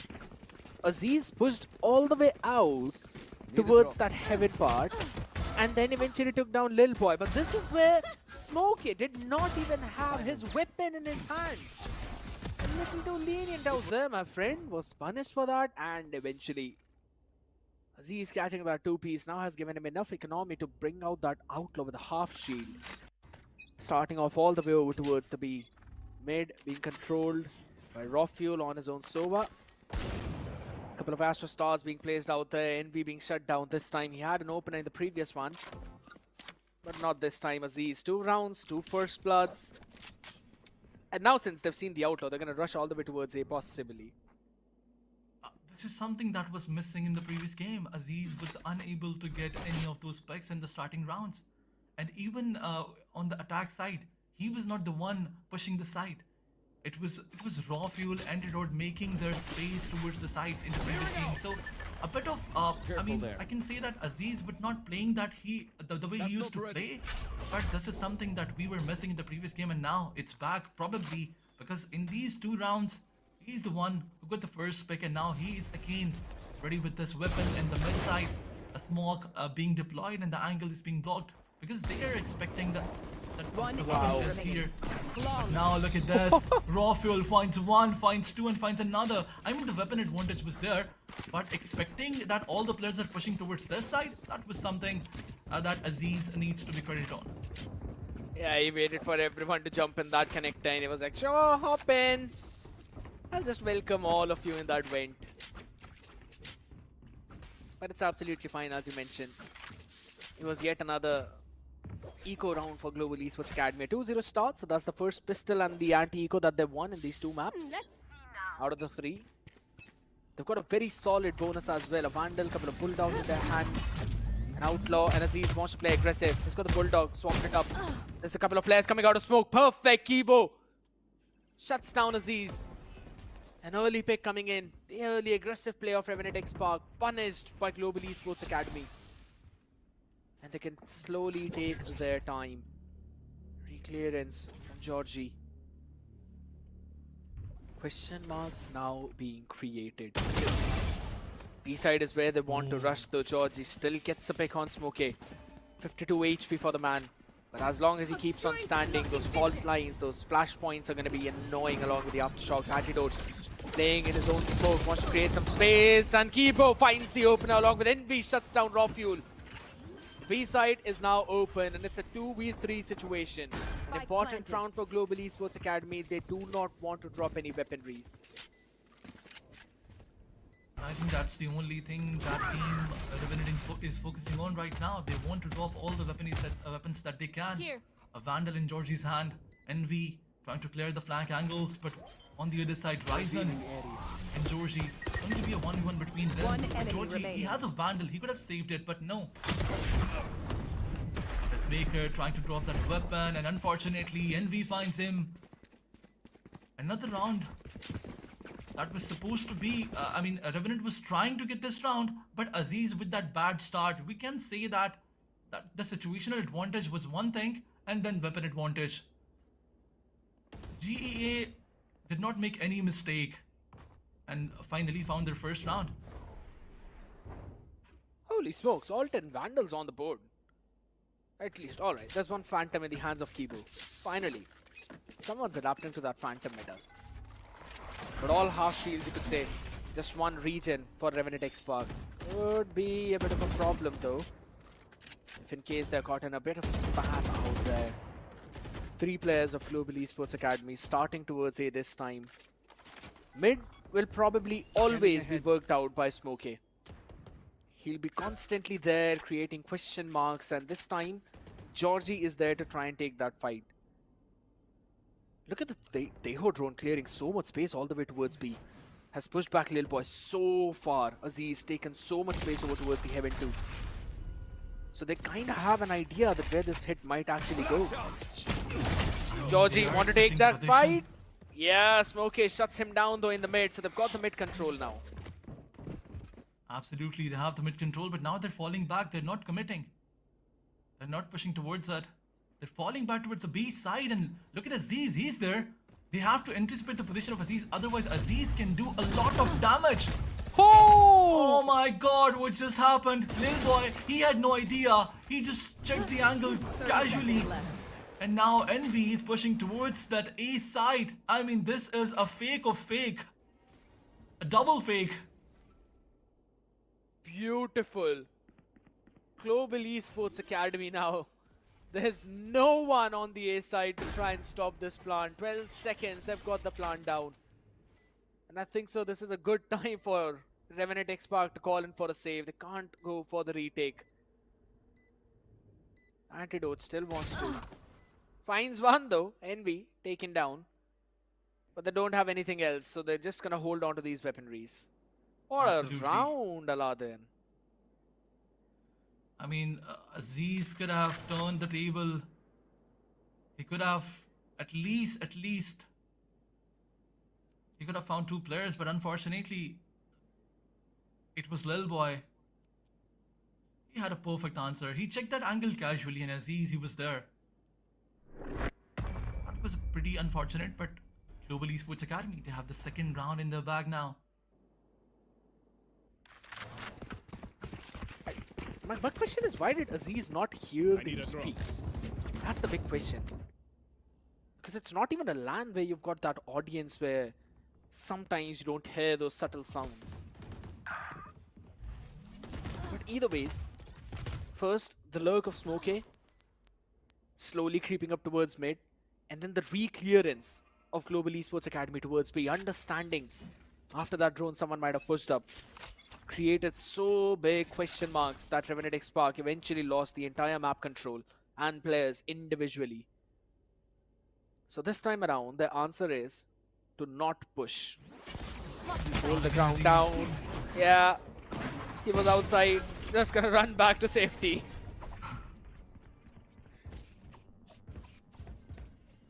This time Aziz was lucky, although previously he was not. I think he heard the TP in the previous round, but he was just... He got tunnel visioned somehow. Now, attention is towards the B side, and all the 4 players are flooding towards that. Envy finds one with the knives. Entrode is right in front of him. For draw fuel, as he finds one, Envy! He got taken down with a pistol!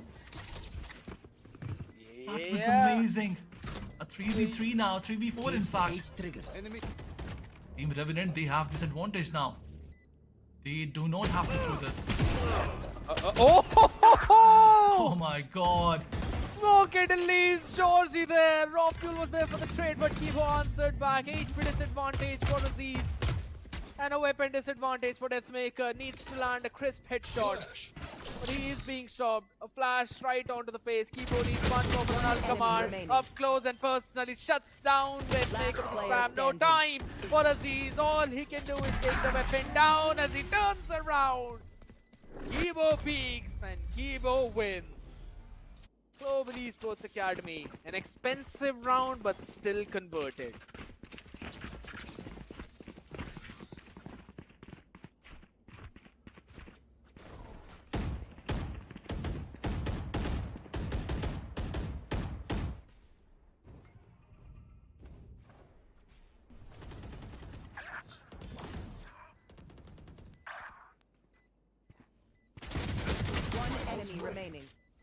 One enemy remaining.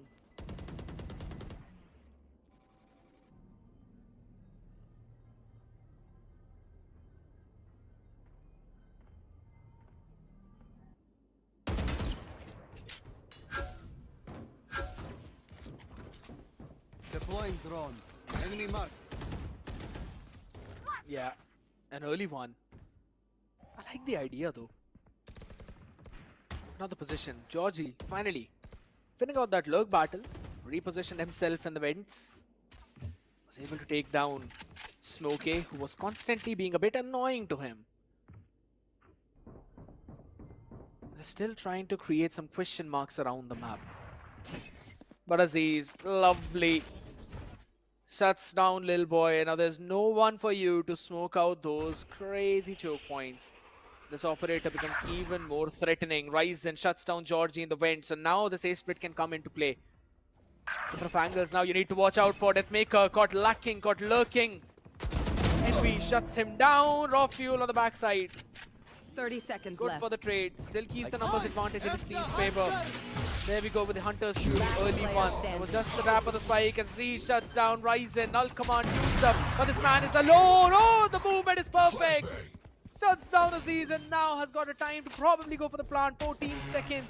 Still needs to clear heaven. Needs to clear the backside. He wins that fight. It's down to 1v1. And anti-peaks has the perfect time.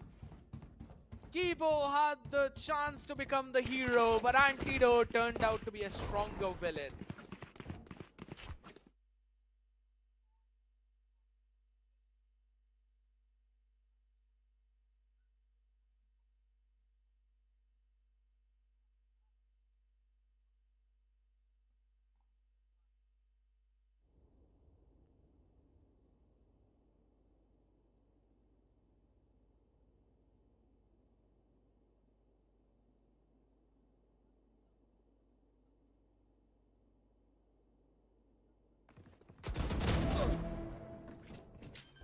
Last player standing.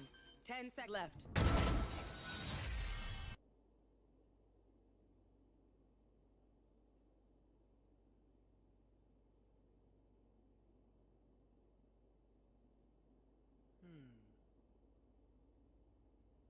I have to slowly try to break down as to how Global Esports Academy are working on their attacks. Now, if you really look at it, this map is played very slow, and they are taking their time to steal away those map spaces away from their opponents.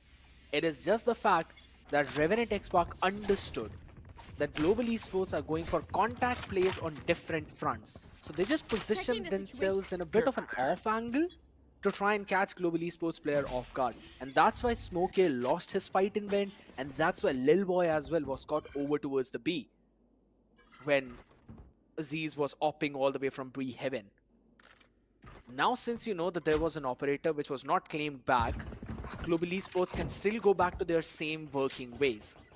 But now I want to see a bit of those fast executes from them out there, because if you play slow for eternity, it makes Revenant XSpark, it basically makes their life easy to slowly bring in their counters. Right now, they're working really well around the map, clearing out the utility in the mid. 3 players pushed out, but that means the sites are weak.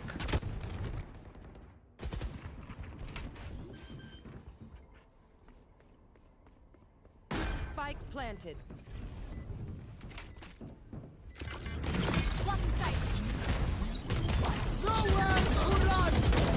Defeated.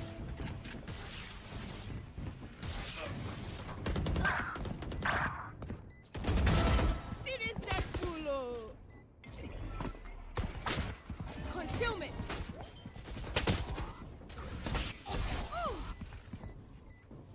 Last player standing. One enemy remaining. Lovely. Lovely response from Global Esports Academy. They understood that there's the mid push down by Revenant XSpark. That meant the sites are weak. They quickly went in for the execute, overwhelming the site anchor. And then just positioned themselves in the way where they can take those fights. Even though they were losing the members, the trades were good. And Smokey over towards the end, just winning out those crucial duels, trading out his teammates. That's what he's best at, and that worked out perfectly. Now, NV2K, he's on a stinger, but they can try and play for his orb so that he can get his knife online. That's what he's trying to do as well. Look at that. A knife by Kibo confirms that there's no one playing up close towards the A. So with just a refreshable utility, they took down one orb, and now they've got the Bladestorm online. But look at this mid. That's where Aziz is. He had no clue. Had to check few angles. Yeah, and Smokey now with the ultimate has got all the information. Antidote up close though. Only good for one, could not take the second, and with that, Envy just doing his own things on that. Jet catches 3, and the round in mid. Global Esports. Smart play. Oh, this is a nice spot.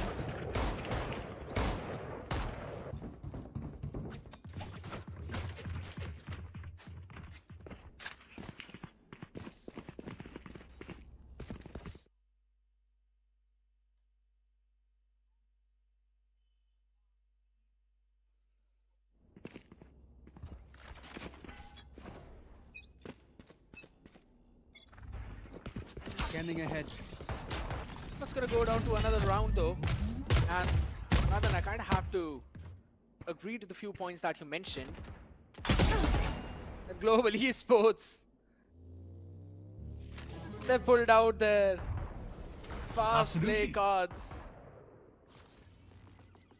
Aziz just pushing down all the way from B. Catches one. Smokey caught with the drone. Raw fuel.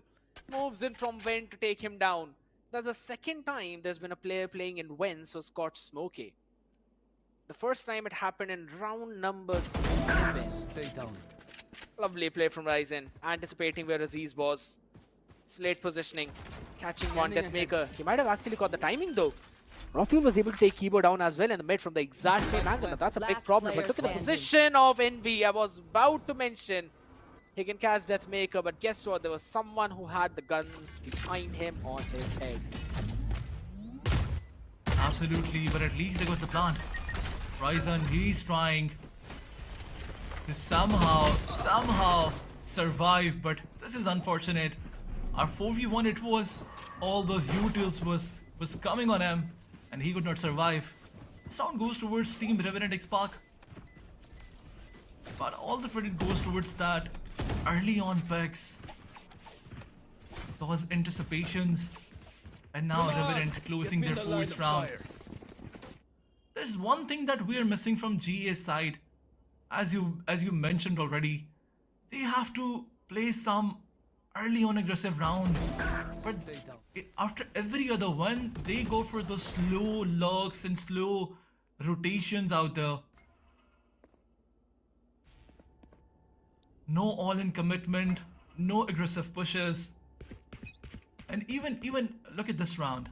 3 on the A side, 1 towards mid, and 1 towards the B side. This is their default setup in every other round. This is how it ends.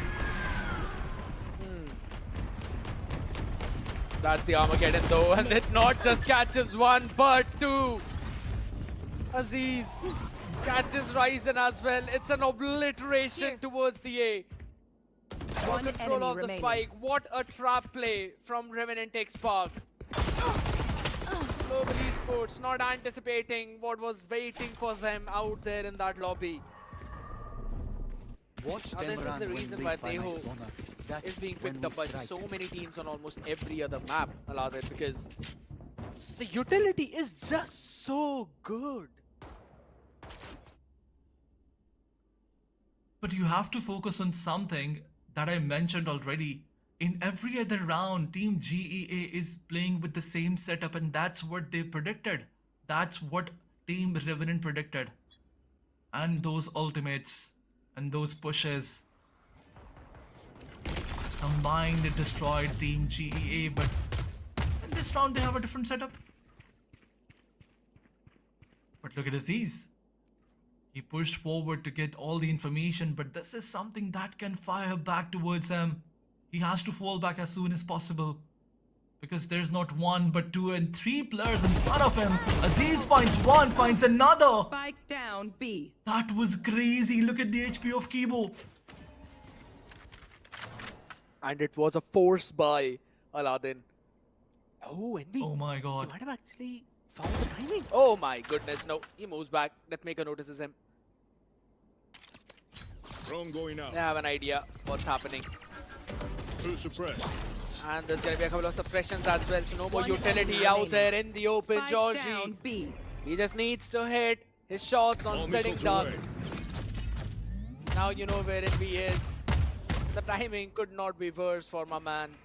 I got the spike.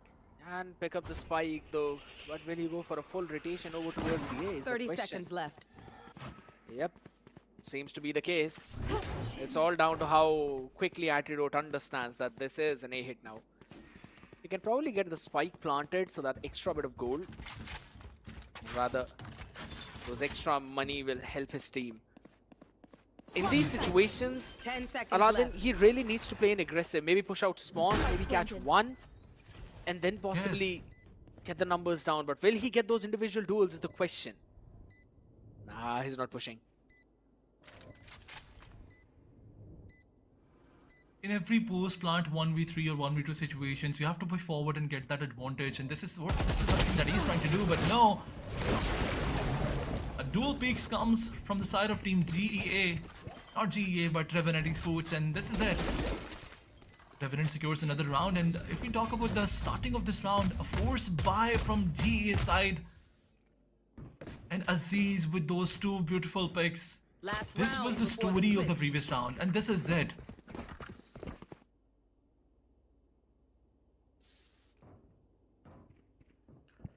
It's going to be all half shields across the board. Now, if Revenant XSpark have a read on the creds, they can bring out an outlaw in this round.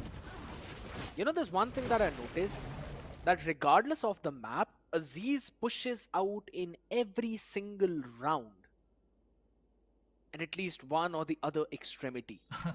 And if he wins, the team wins. If he does not win, the team loses. This is how it happened in the previous game, and now in this game, obviously Aziz is winning all those duels, and we can see that team Revenant XSpark is on that advantageous side.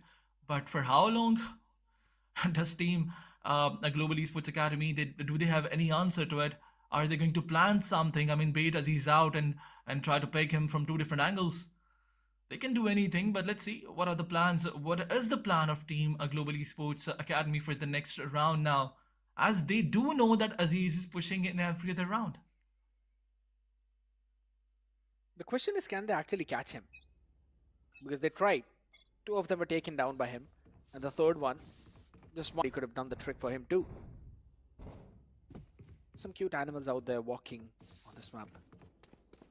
And I really meant that. And there was one walking all the way up there. Swimming or That's- walking, not sure. Yeah, I believe it was walking only. I think so. That basically gives me a motive now to jump onto the ghost mode in this map and watch the timing on Operator, it. But yeah, Aziz doing Aziz understandable. things.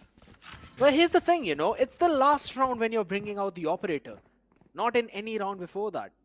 The reason is, again, it's Aziz who's pushing out always. I believe there was just one other round when he had the operator too. They won that one, but they lost the operator. So now could not build upon that economy. The entire mid being clear, Smokey.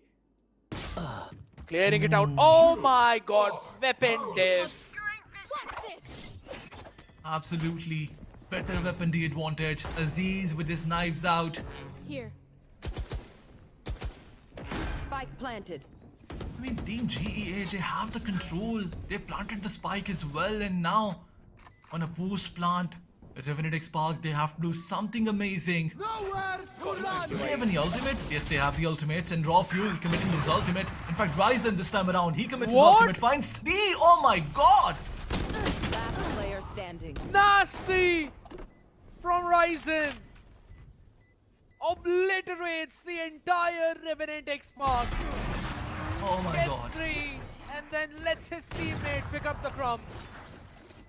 What a round Switching from this sides. team. What a hunter's fury. I was about to mention, Aladdin, that Antidote has got the Cosmic Divide. So this could be a very good round for them in terms of the defuse. You can just force out your opponents to push out through your own wall. They also had the Hunter's Fury for Raw Fuel himself. They could have cleared out any close angles. This was the perfect chaotic round that they could have brought in, but Ryzen did a fantastic job. Getting 3 with that Hunter's Fury basically meant that now the round is for their team to grab. And eventually those trades went in. 6-6. It could not be any more even. Absolutely, Revenant XSpark. This is something that they wanted, but I mean, in this whole map of Ibis, Revenant had that upper hand advantage from the beginning, but GEA Esports still making it even on the 6-6. They need to get some credit as well. They have to be appreciated as well.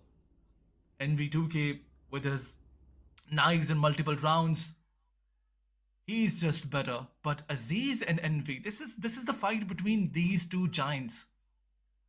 But now that the tables are turning, let's see how Team Revenant XSpark plays towards that attacking side, because we have seen them going all in aggressive. This is something that we were talking about that GE is not doing.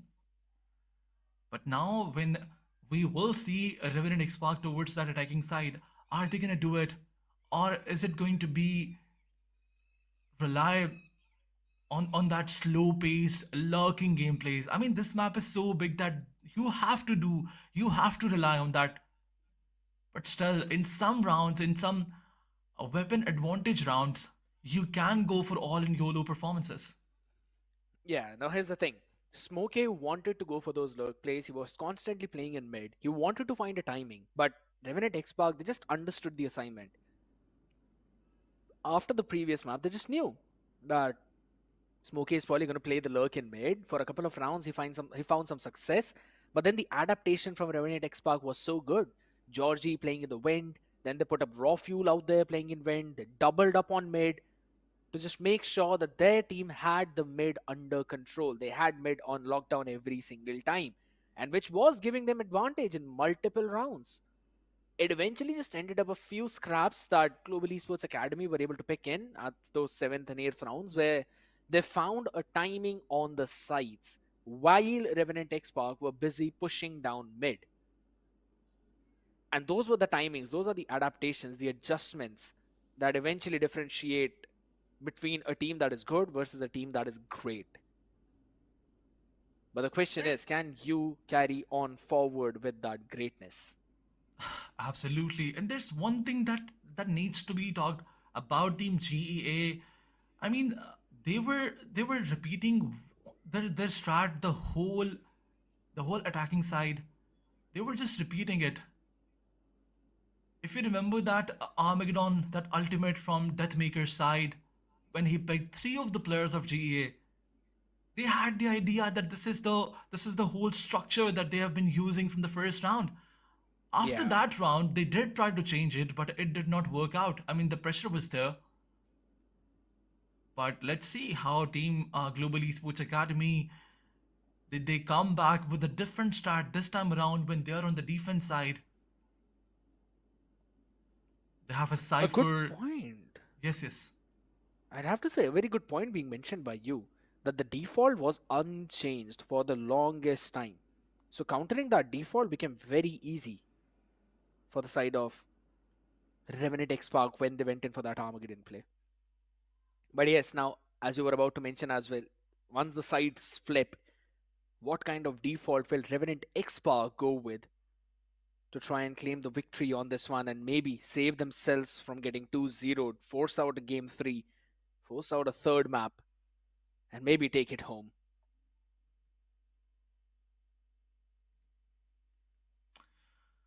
But a tech pause is something that we all hate. I can see the chat that this is something that chat does not bear at all.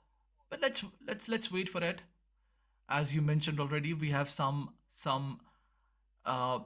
very talented team members who can fix it as soon as possible. Absolutely. We are working it. It'll be fixed up real quick, people. Don't worry about it. As soon as we get the confirmation as to the reason for this tech pause, we'll also let you guys know about it. But at the same time, as much as it is a bit frustrating for the people out there, even players, the momentum eventually breaks out. Absolutely. But one good thing is that since it is at the halftime, it's fine. They can eventually discuss what they want to do for the next half, how they want to go in for their own setups, what kind of changes will they bring in. Because considering how the main default of Revenant XSpark does not change around the maps in terms of the defense, that is Aziz, push. We'll look out at the rest. I think so. Absolutely. In towards those attacks as well, we'll probably see some very late round calls from Antidote, asking his own players to rotate all the way onto the other side of the map. But this map is really not late rotation friendly. There's another thing that got undershadowed is the performance of Raw Fuel and Joshi. I mean, Aziz was there to get those early picks, but it was always Raw Fuel and Joshi who were getting the job done in the final picks. I mean, they were there in every other round to get the job done, to just seal the deal. But for now,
Map 2 underway, 6-6 at the half. Global Esports Academy now move on to the defense of Abyss as Revenant Esports will start on offense. All 5 goes across the board for both of these teams. It's gonna get messy, it's gonna get bloody, Aladdin. Absolutely, absolutely correct. And now this time around, when we can see Team Revenant Xbox towards that attacking side, they are going all in 5 players, A push, and let's see.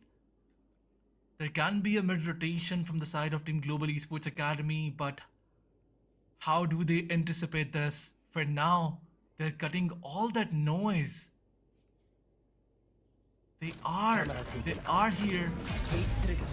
Cypher has the information, but Jet, he moves forward, gets picked off by Raw Fuel beautifully. Oh my god.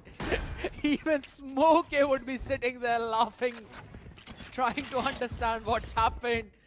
It was Raw Fuel trying to shock dart the trip to save Aziz.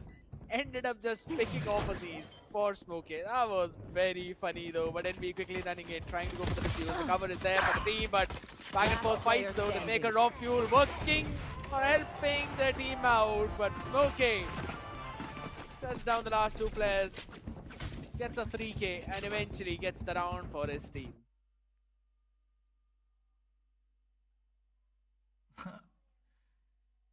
A bit of funny start we can say of this half from the side of Team Revenant XSpark, but Global Esports Academy, they capitalized it beautifully. Aziz was trying to break that tripwire, but Raw Fuel, when he jumped in, he ended up picking Aziz itself. But that all-in push, it did not work out. Now they do have the information that Cypher is playing towards A side, still going towards this side can be very challenging. The tripwires are changed now. This is something that is beautiful from Smokey's side. Revealing area. They have the information once again, and all these players are pushing towards the side. Picks one, but gets traded off. Ryzen trying to pick another player. This time around, situation is down to a 3v4, but Raw Fuel finds Ryzen. This was brilliant. Nasty shot right onto the skull. No being taken out. They've still got a utility for the post-plant bit. A couple of outlaws in the hands. Not the best weaponry for the retake. But no upgraded weaponry on the other side. NV gets the first one. Georgie taken out. Deathmaker is still got the sides. Was waiting for the tap. There we go. Buys them some One enemy remaining. seconds out there through the smoke. Lil Boy catches one. They know where Raw Fuel is, and he will be shut down as well. NV does it himself. He's gonna get the defuse is the question. They carry forward those couple of outlaws along with the Spectre too. I don't think so they're gonna get a lot of value out of these outlaws in the next round though. Again, Aladdin, because everyone on Revenant Xbox will have full shields. Absolutely. I think Georgie probably won't have a full shield because he used all his utils, so you'll have to decide between the utils and the heavy shield. But for now, if you look at the previous round, it's team Revenant Esports. That's all they wanted to do, to just drop enough weaponries and have that advantage maximized. But now, as you can see, Georgie has a light shield, a Regan shield in play, and all the other players have a heavy shield. And once again, they're pushing towards that A side. This is the third round that this team is cluttering the A side and pushing towards it. The traps are again changed. And a heavy commitment from the side of Team Revenant Esports. Aziz is pushing forward. There's the smoke. The position being revealed, and Lil Boy picks him off. This still a player with a half shield. You mentioned about Georgie. He is on the half shield, so outlaws are going to be annoying for them.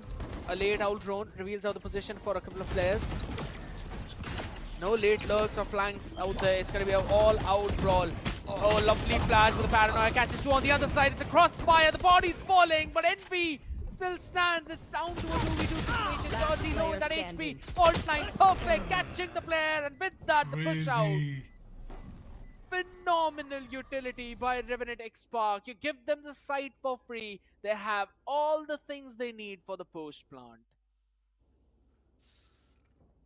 Absolutely. They got the site with a couple of utilities, but after that, Revenant XSpark, they just made it raining. All those utils in the post plant, they came in handy, and now they have their 7th round on the board.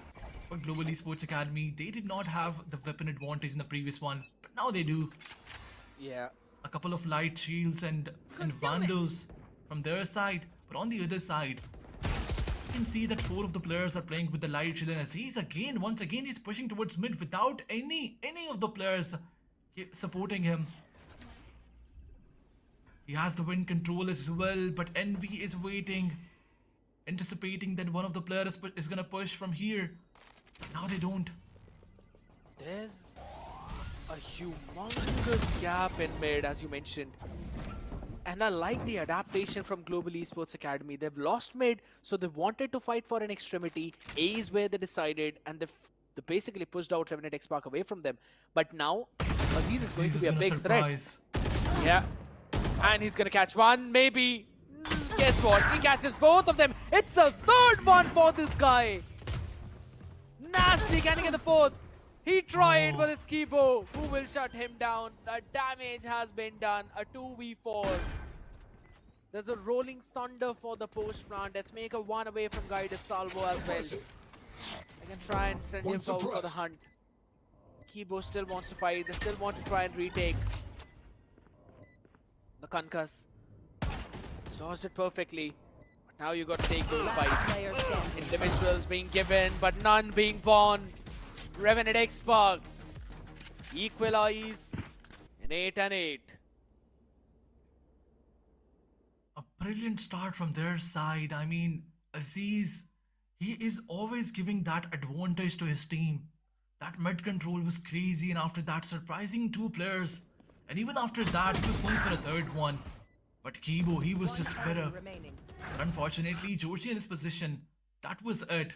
Seals the deal for his team and wins another round for his team. Situation is down to an 8 versus 8.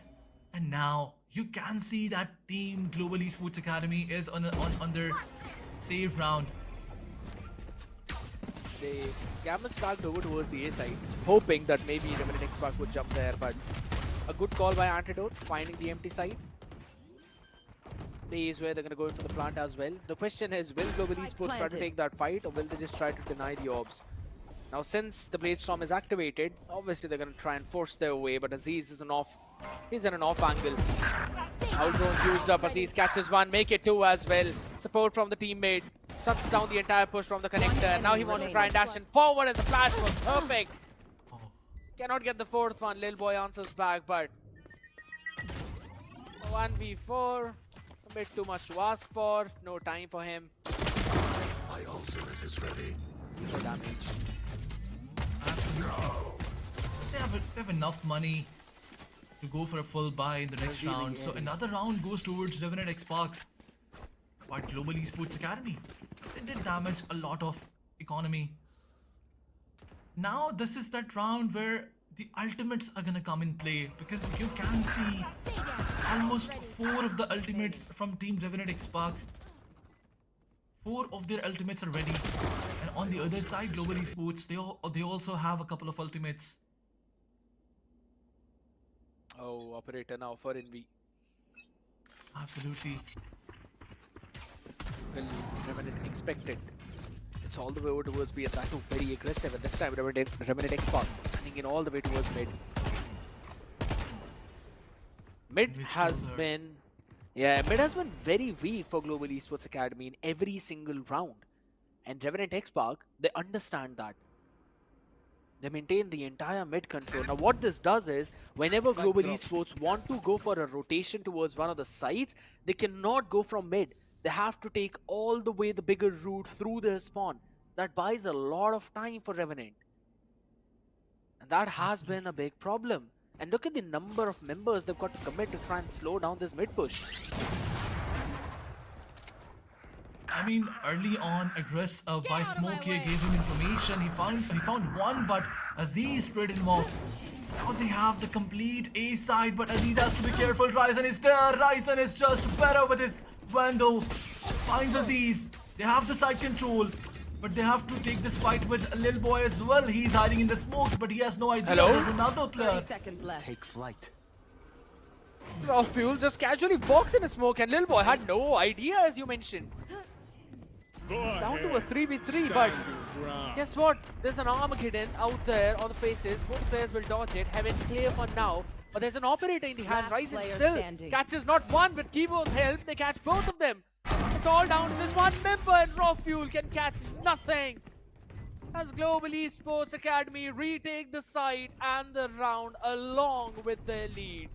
What a throw. That's all I can say. I mean, they had the plant. They had the main advantage to play for the post plant as well. They had the ultimates as well. But playing in the side, this is something. And the flank, that crucial flank, this is something that punished Team Revenant XSpark.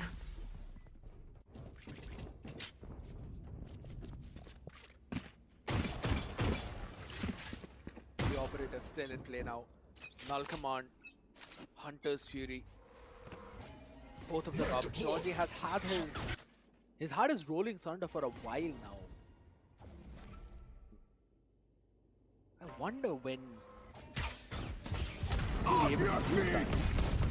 As I mentioned it, they quickly jump in on the back of Rolling Thunder, take control of the entire side. Backside clear as well, and they've got a lot of utility to play for the post plan. The entire util of Georgie is saved up. Out drone as well for Raw Fuel. Deathmaker with his drone, who he just used to clear out any kind of flank. There's no flank coming in whatsoever, so that's going to be the Hunter's Fury now being used to try and push everyone back. Ryzen catches Aziz though. That's the big man out of the picture. It's on the bridge though, so it can be spammed up, but hold on a second. Revenant have got no idea. The full push down comes in, but Deathmaker catches 4 of the members. And he makes them meet their death. What a play from Revenant XSpark. The idea from Global Esports Academy was perfect, Aladdin. Send in a couple of players forward and the rest will sit down to go for the defuse. But Deathmaker had other plans. Absolutely brilliant gameplay from his side. And this definitely forced Team GEA to take a timeout, because they have to process this first and then re-strategize. What happened in the previous round? I'm still processing it. What a brilliant play from his side.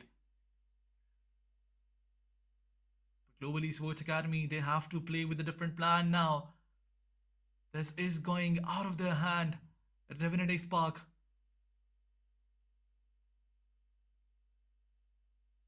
They do play better when it comes to attacking. Even if you compare this with the previous game, previous map, the number of rounds they won in the attacking side, it was way more than on the defense side. And now that they have the advantage, you cannot miss this. You cannot miss this at all. And this is your bonus round as well. You have to save some creds for the next one.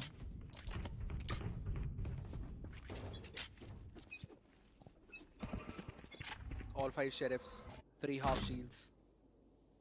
Heavy execute from Revenant XSpark, because all of their players are towards that B side. A rotation from the mid is something that they can expect. They have to expect. Look at that And they were maker. expecting. Standing ahead. Absolutely. Not 1 but 2. 6 kills in the last Spike 2 minutes planted. for this man. Ryzen good for 1 though on the head of Aziz. But they're just so chipped down. Should be done in desperate. But I like the idea that they're playing with the numbers advantage. Ryzen was taken down. Georgie catches 2. Not one And left. the third. Lil Boy was only 1 shot. 11th on board for Revenant XSpark. Their map pick looks a bit decent for them now. Finally in the driver's seat. Comfortable. Specifically on the attack. Absolutely. Scanning ahead. Look at the replay. I really want to see that replay where Deathmaker Sova's dead. managed to get those 5 frags, 4 frags.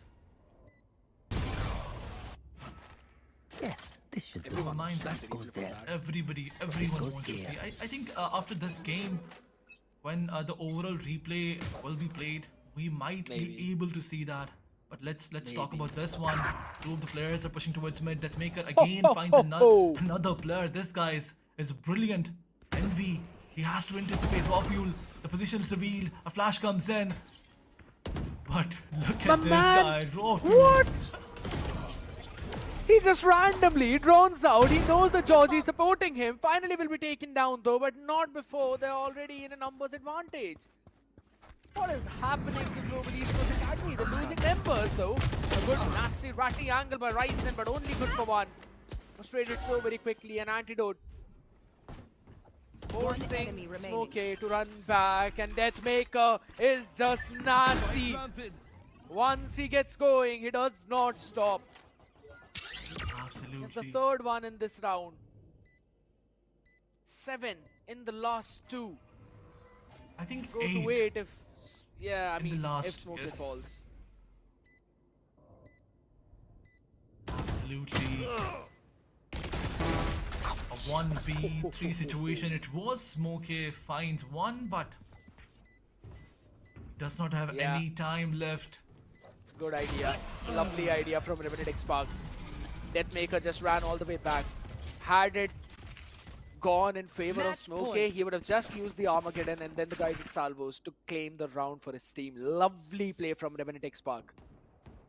Anticipating everything what Global Esports Academy is trying to do. So, just because RNTX played almost every other round in mid on their attacking side, they conditioned Global Esports Academy to push down mid with at least 2 members to try and shut down Aziz, who was constantly pushing there. So for the past 2 rounds, Global Esports had to commit members onto mid. That means the site holds were weak, and that's where Revenant XSpark was striking some fast hits, and they're probably going to go to another one, but this time towards B. We've got the setup of Smokey. Cage trigger.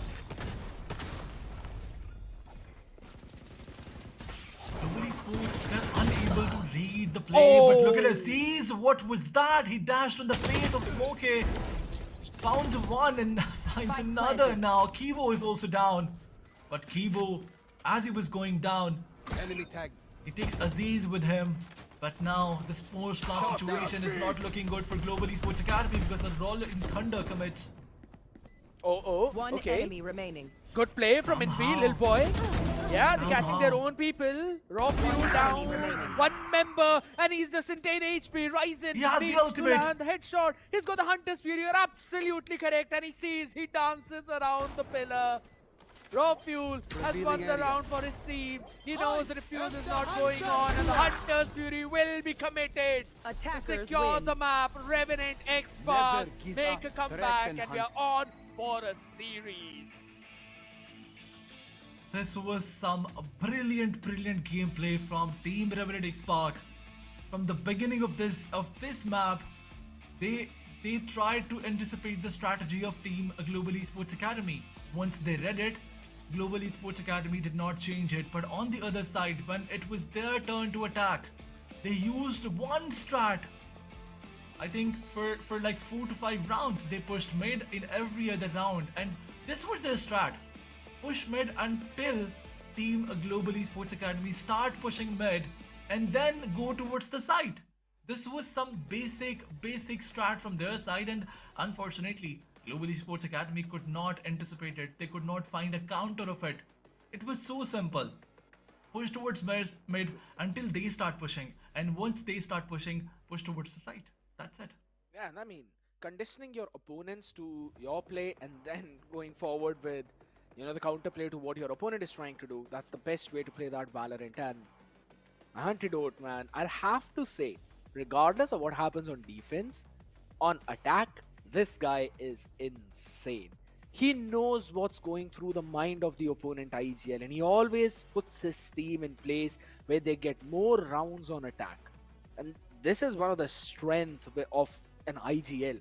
Whenever you talk about an IGL, the better his attacking calls, the more solid team performs. That's why he has always been in the top scene in India, be it if he was playing for Orangutan, be it for MLT, be it for Mogo, and now for Revenant Esports.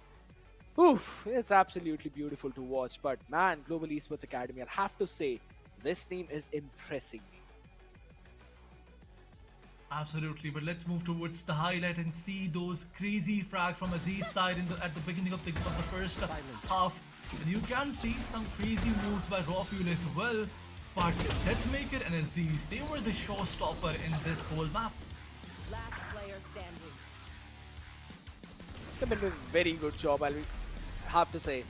Global Esports Academy though, they eventually showed up some signs when they were good with the adaptations as well. They understood Aziz is constantly pushing forward. Envy as well, getting activated in this map. He was struggling in the previous one on Raze, but on Jet, he definitely seemed a bit more comfortable. Absolutely. But I guess this is the highlight of Rafuel. He's the only player that we saw, and now you can see that Rafuel is the only player in these highlights. But never mind. Last player standing. Crazy gameplays from Georgie's side as well. Smokey played really well in some rounds. Ryzen doing some crazy gameplays on the attacking side, but on the defense side, the gun power, the attack power of Team Global Esports, it was not that good. It was, I'll have to say, it was lacking a bit. Because again, they could not understand where Revenant Esports wanted to go. They were trying to figure it out, and they did put up some good fights. But a few of them were eventually some of the highlight plays by a few of their players. Like in one round where Ryzen got a 3k with his own Hunter's Fury. Last player standing. Then eventually having that weaponry advantage. One good thing is that they've won 3 out of the 4 pistols that we have seen till now. So that means some good amount of rounds for themselves. Now this was the round where Deathmaker just spammed out everyone.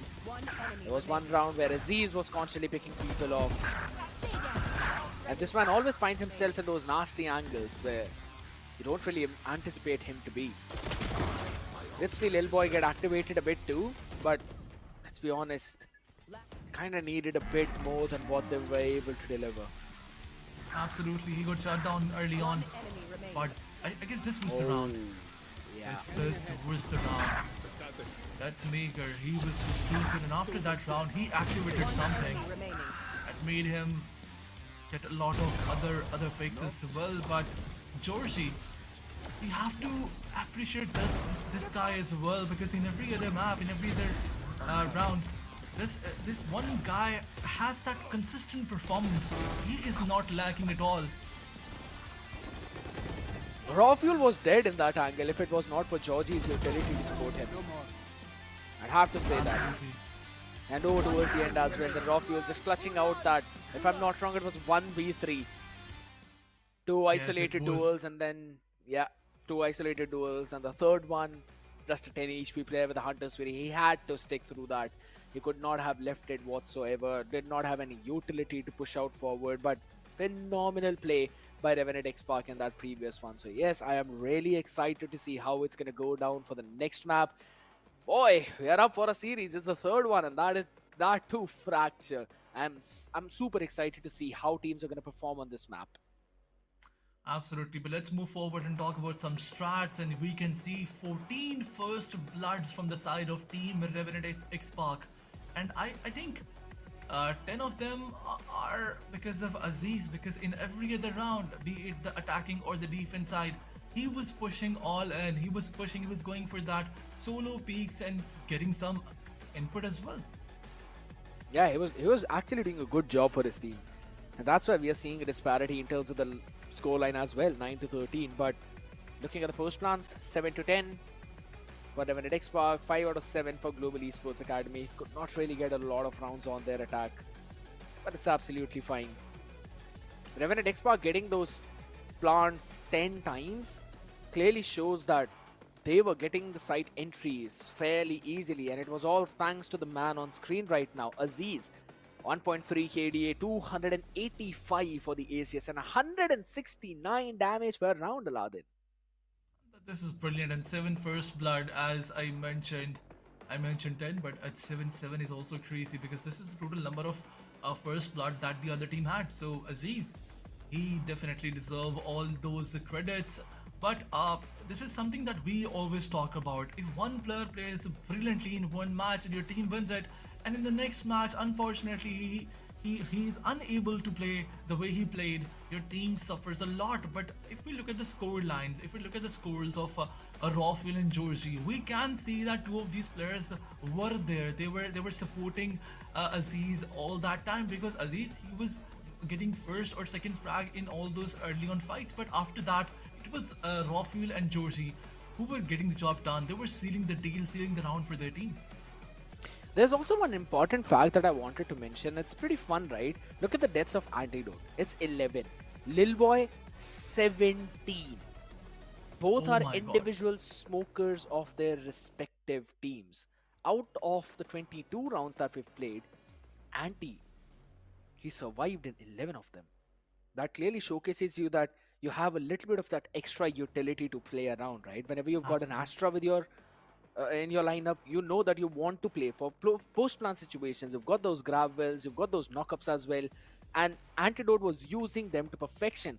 The 4K that Deathmaker got, it was all thanks to the setup that was provided by Antidote himself with that gravity well, basically making all the people vulnerable too. So I like the idea, and I like the anticipation that understanding the individual smokers needs to stay alive for as long as possible.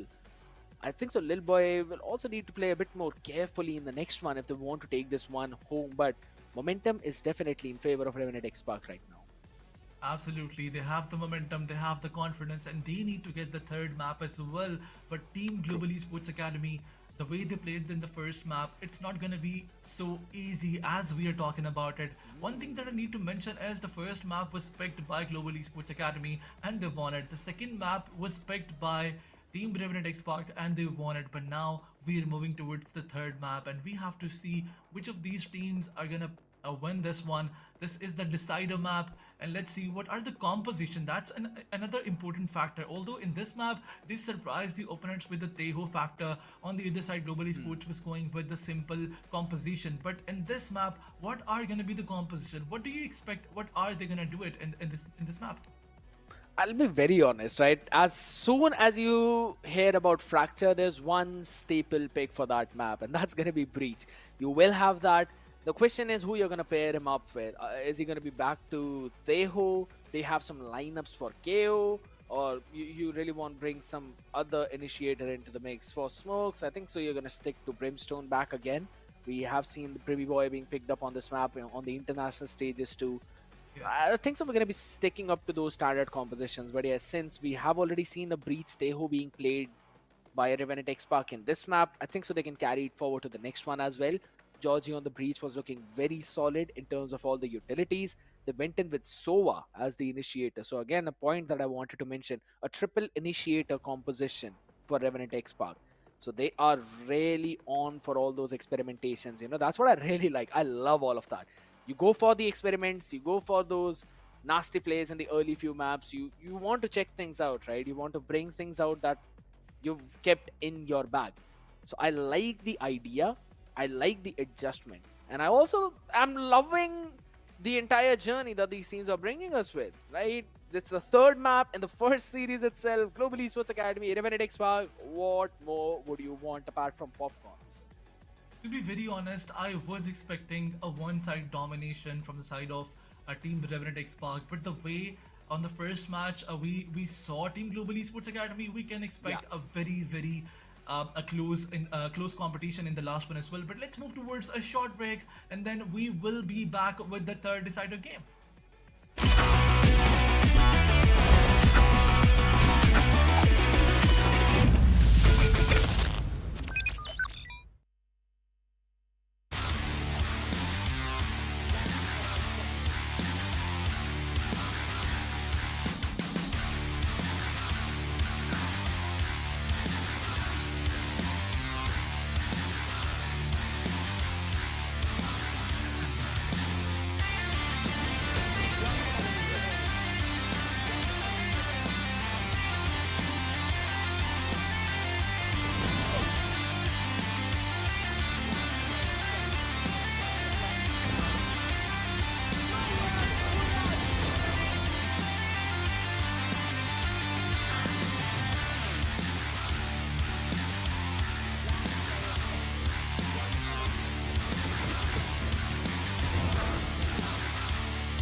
enemy remaining.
Welcome back everyone, you guys are watching VALORANT Challengers South Asia Split 1 2025. My name is Shadow and joining me on the desk alongside me is going to be Aladdin, and Aladdin, Revenant Xpark had their victory on their own map. But like you said, it is going to be the decider map. So what are your prediction? Do you think Global Esports Academy, they are going to get a victory, or will it be Revenant Xpark?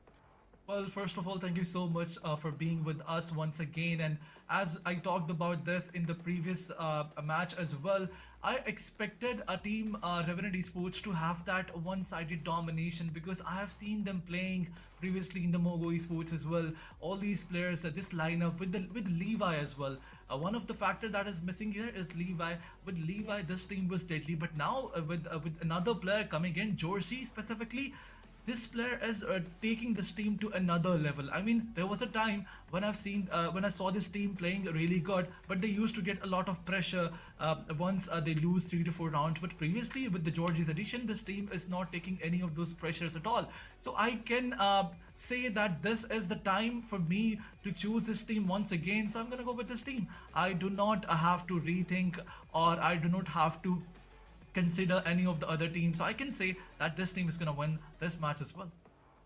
So your prediction has been sealed that it is going to be Revenant Xpark. I do agree with what all you said, that Georgie is doing the majority of the heavy lifting. He's getting those opening frags, be it the map of Lotus or Abyss. He was doing wonderful. But Antidote, what has happened to him? Because he was not up to the mark in the previous map. Even on the map of Lotus also, he was not doing really great. This is something that we were talking about off camera. When you are doing the idling, a lot of pressure is there. Players do not expect you to frag a lot, but for now, we're gonna move towards the last decider match, which is going to be Fracture. And on the defense side, we will be seeing a Revenant Xpark, and this is something that can go towards their favor, because they are really good on the attacking side. In every other map, we see this team playing relatively better on the attack side, but now that they have Global Esports Academy on the attacking side, like the previous map, I think I can expect Team Revenant Xpark to do something crazy in the second half. But for now, they have to maximize their advantage. They have to get a lot of those rounds in on the defense side. If we talk about the composition, there is something different on the side of Team Global Esports Academy. They have Teho coming in, and as our co-caster was talking about, that Brimy Boy is in now. Lil Boy is playing Brim, and on the other side, Revenant also has a Brimstone in their team. Both the teams are having a similar composition. It's just the Sentinel difference. Global Esports Academy, they have got Killjoy. On the other side, Revenant Xpark, they have got the Cypher. The tripwires are going to be so useful. Even the lockdown of Killjoy will be utilized to the perfection. But seems like Scared and My Wishes has been granted, because we really wanted to see Teho on the map of Fracture, because this agent is completely broken. You can get so much information with a stealth drone. His ultimate is also really powerful. But now, like you said, Global Esports Academy on the attacking half and Revenant on the defensive half. Revenant need bare minimum 5 rounds on the defensive half if they want to stage a comeback in the second half. Like you said, attacking half is a strong suit of Revenant, but you can't lag too much on the defensive side. Absolutely, you're absolutely correct. You cannot lack too much on the defense side as well. But for now, you can see that Raw Fuel is placed on the B side. We have Teho and Breach playing on the A side. And both these players are pushing towards one angle, towards Dish. And on the other side, I think they are probably trying to flank the players on the B bench side. And there is this heavy execute towards B. Two of the players are coming from the B bench. And now Kibo, he has to be really careful, but he is not. And Aziz finds 1, 2, 3. And this is it. Yep, This is that it. is it.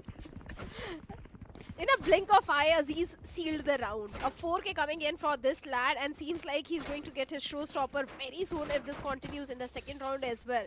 First pistol goes in the favor of Revenant, and Aladdin, if you remember, in the map of Lotus, Revenant was really struggling in the pistol rounds. Seems like that's not the case on the map of Fracture. Absolutely, and specifically Aziz coming in with that 4K. This was something brilliant from his side, but now once again we can see 4 of the players are moving towards the B side. Brim is left on the B side for any of those flankings, for any of those flanks. But Aziz again finds one player. This is the second round that Aziz has started with a pick, and let's see how this finishes off. Slowly and steadily they're falling back towards the B bench. Is it gonna work out? I don't think so. Aziz is still placed with that weapon. He's still waiting. He's gonna find another one as soon as somebody peeks. And look at him! Look at him! This guy is insane! Oh And he my got the perfect god! weapon.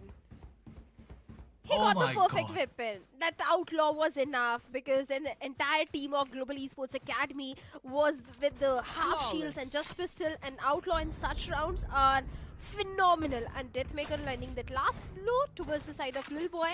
The second easy peasy round goes in the favor of Revenant XSpark. Aziz heroics are definitely there. And like I said, his showstopper is just round number 3. And Aziz has already got the showstopper online. Absolutely, he already has the showstopper ready, and 2 4Ks in 2 rounds. This is something insane from his side. But let's talk about the weaponry right now. The loadout is obviously in the favor of Team Global Esports Academy, but what are they gonna do in this one? Is there any different start from their side? No, 4 of those players are pushing towards the bench. Smokey, he is going to play for the flanks as well, but Ryzen this time around, he finds Deathmaker. They have the entry, they have the side. A post plant is gonna be played by the side of Team Revenant XSpark.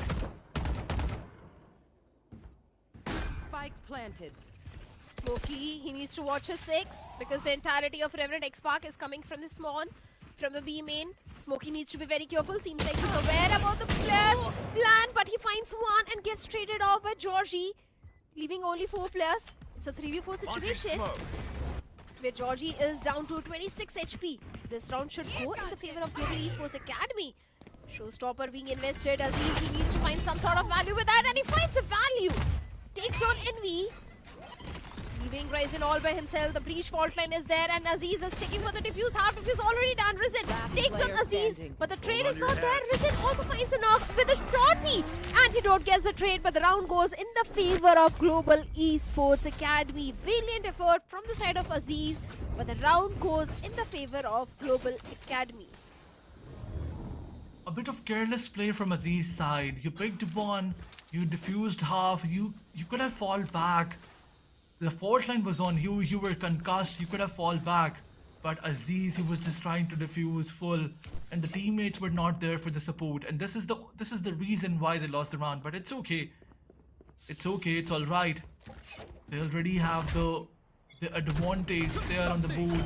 Now this time around, Global Esports Academy creating some tensions towards the A side. This is the first time they are pushing towards it. But look at Revenant Esports. 3 of the players are coming from the flank side. Raw Fuel, he is pinched from 2 different angles. This is it for Raw Fuel. But Raw Fuel still finds Envy. He still finds one, finds another, but Kibo is just better. Look at Team Revenant Esports. 3 of those players are coming from the flank. 2 of those players, in fact. But wait, Revenant, they do have the post-plant utility.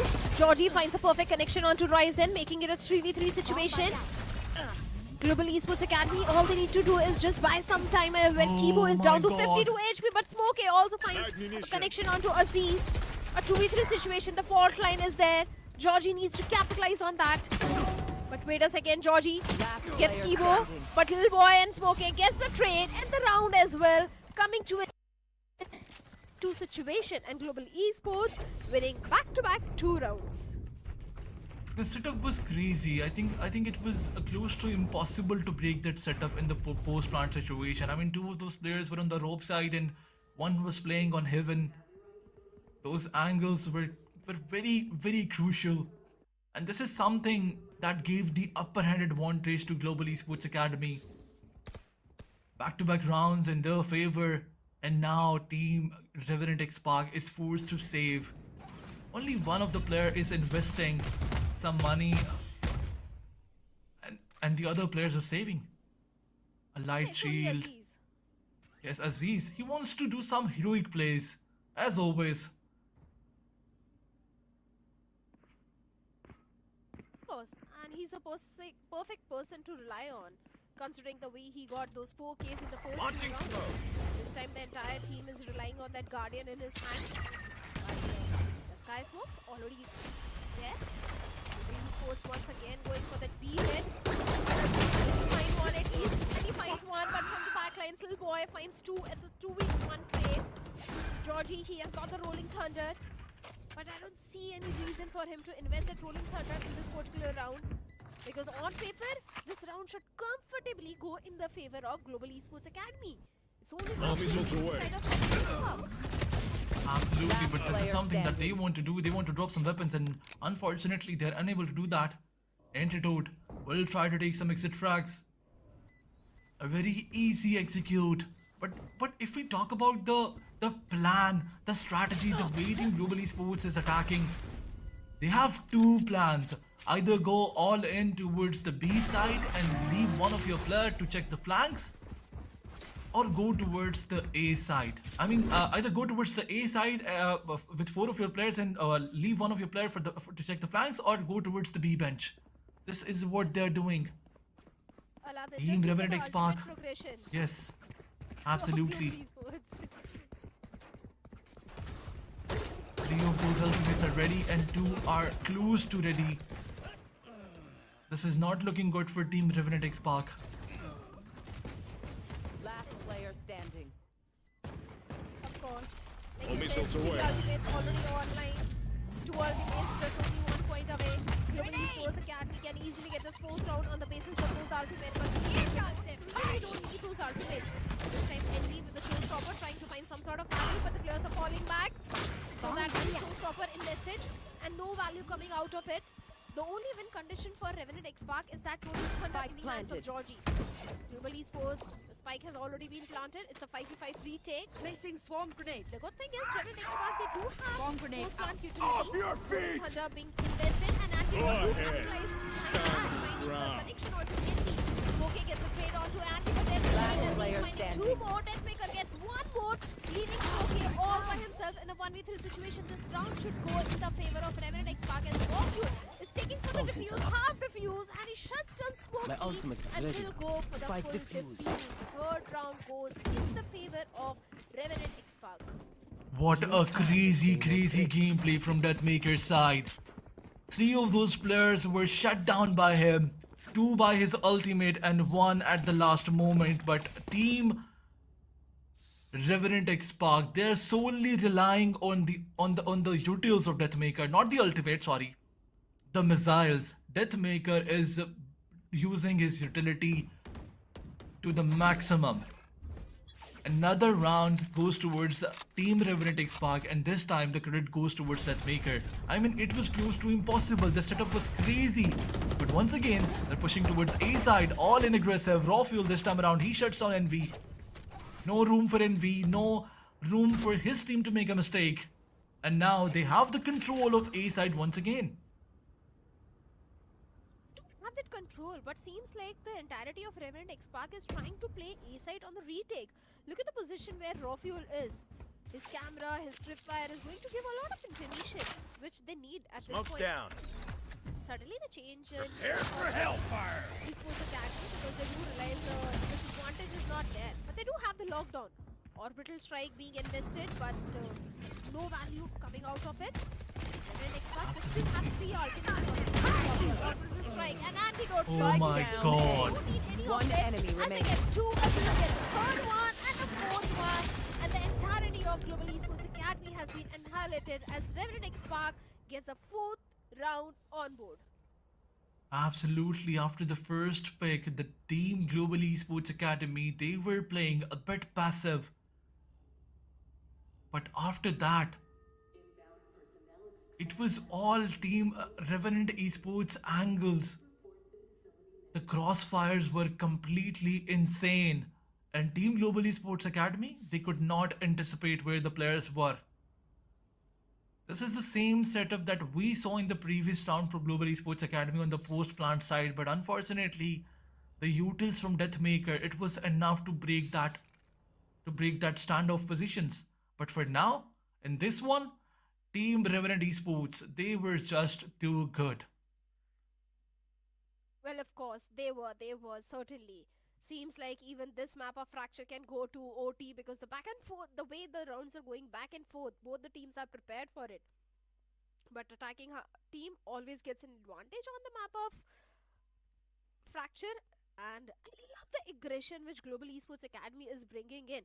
Because if you notice, every single time Global Esports is going for the aggressive approach, barring that one round where they lost onto Envy, they realized they don't have the numbers advantage, they wanted to play on that lockdown, but ultimately that plan didn't entirely work in their favor. The passive approach also didn't work in their favor. Now Smokey does have an ultimate, does have a lockdown, but antidote. He has got the orbital strike, Rawful has got the neural theft, get all the information, but seems like Deathmaker will make things easy as he gets the confirmation on the Smokey. So that means no lockdown coming to help the players of Global Esports in this one. They don't have the weaponry, they don't have the ultimate, they have got nothing to help them in this particular round. Absolutely. The only thing that this team wants now is a close range fight, but completely denied by Georgie. Georgie finds 2 of those players, although Kibo, the only player with a stinger, is still alive. And Team Revenant XSpark, they're allowing them to plant and get that extra gold, but it's okay. Kibo has placed himself on a very, very good angle, but after the stun and those random fires, will he be able to survive? The answer is yes. Picks 1, falls back, and now, when he pushes forward, gets shut down by Antidote, and this is it. This is enough. That's it. That's all you guys were allowed to do. And now, once again, the round goes towards Team Revenant XSpark. Very easily, very beautifully, they converted this round. And now, Global Esports Academy will be back online with the full buy. But let's see, will they be allowed by Revenant XSpark to play with their full buy or not? And on the other side, I really want to see the operator in hand, but I think the operator on Raze does not suit well, and this is something that Aziz would not like to do. Showstopper and Vandal is working perfectly fine for him. Absolutely. Even in the pistol round also he got that 4k. But like you said, Global Esports Academy, previous one, they didn't have No, Aziz heard me. He heard me. Look at him. There's an operator. The big operator, the big gun is there in the hands of Aziz. Destroyed. I want to see the heroics which he's going to bring in this particular round. I mean, in this round, some aggressive plays by Georgie. Georgie finds 2. This is crazy from his side. Aziz was ready on the backside with all the support. Georgie finds the 3rd one. Aziz is he's going to try to finish the deal, but no, Smokey finds another one. Smokey shuts him down, and now Smokey is stuck because from 2 different sides, this tunnel is going to get blocked. But for now, he is given enough room from the side of Team Revenant XSpark. Antidote, he's going for that 1v1. Nobody's pushing. You have to save that operator as well. This is it. Antidote finds him. And on the other side, Deathmaker saves the operator. Georgie, oh Georgie. The way he got those 2 opening frags and Aziz using that operator to the perfection.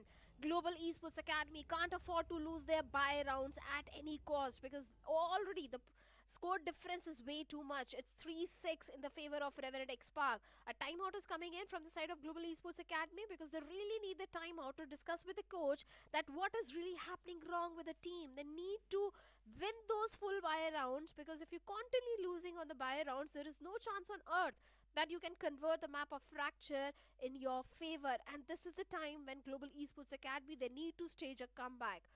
Maybe the coach can guide something to the players, but seems like they need to find some way to stop the aggression which Georgie and Aziz is bringing in.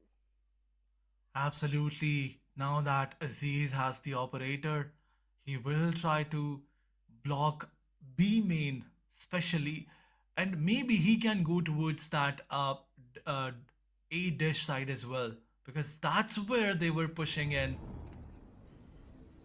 That's where Team Global Esports Academy were pushing. Even B bench can be that place. But let's see where Aziz is gonna go. For now, he is towards that A door. But on the other side, B bench is crowded. That's where Team Global Esports Academy wants to push. NV is on that main side, slowly and steadily pushing towards the tunnel. All missiles away. Once again, Global Esports Academy, the scrappy by Stingers, Bucky, just one rifle in their hand. Going for an aggressive approach towards the B hit, but Raw Fuel was just ready for enemy. Shuts them down instantly. The duos have been invested. One more. Nice. Crazy random fires. One enemy remaining. Georgie getting smoky, leaving little boy all by himself in a 1v5 situation. A flawless conversion from the side of Revenant XSpark and an easy one. Seems like little boy will deny the flawless. The round will go in the favor of Revenant XSpark. 4 rounds deficit is Global Esports Academy right now. Absolutely. Aziz was waiting with his operator and nobody tried to entertain him. But on the other side, it was all raw fuel. Raw fuel and anti. They were there to seal the deal for their team. Another round goes in their favor. This goes here. They don't have to do anything out of the box. They don't have to do anything. I mean, they're just waiting. Unfortunately, the start of Team Global Esports Academy are not good enough to breach their defense. Revenant XSpark is just one step ahead of Global Esports Academy. Whatever Global Esports Academy is bringing in, Revenant XSpark is just prepared for it. But the timeout was for this particular round because once again it's going to be a full buy round for the players of Global Esports Academy. Let's see if the coach's guidance can help them secure the 4th round. 1v1 trade coming in. Where NV has been picked off and Raw Fuel has also been traded out. 4v4 situation. Georgie is still having that rolling thunder. But the lockdown enhancer security game changer can be that win condition. And that could be the reason that Smokey is staying so away from his entire team. Because they really want to capitalize on that lockdown. But Antidote's position is also going to be so critical, Aladdin, at this point. Absolutely. On the other side, all of these players are slowly and steadily moving towards the tunnel and B bench now. 30 Aziz, seconds left. look at him. Lil Boy is right in front of him. He can surprise these players and surprised by Lil Boy. Aziz gets taken down, but Georgie trading him off. Ultimate is being committed. On the other side, Rolling Thunder is being invested by Georgie. Georgie finds Akibo and Smokey, although he finds 2 of those players. The tables are turning slowly and steadily. Deathmaker, the last man standing, responsibility lies on his shoulders now. But he gets picked off by Smokey and now the round is done. For Team Revenant XSpark, Global Esports finally found another round. Smokey's 3k and that lockdown really did help the entire team to secure that 4th round. But still they are 3-round deficit and Revenant XSpark, they have got everything lined up. Showstopper just 2 points away. Where else, if you look at the performance of Global Esports Academy, player so many standing. players, NV especially, is still not able to perform up to the mark. Lil Boy Although is Georgie most tried... happy. Yes, I'm sorry. It's okay. I was just saying Little Boy is taking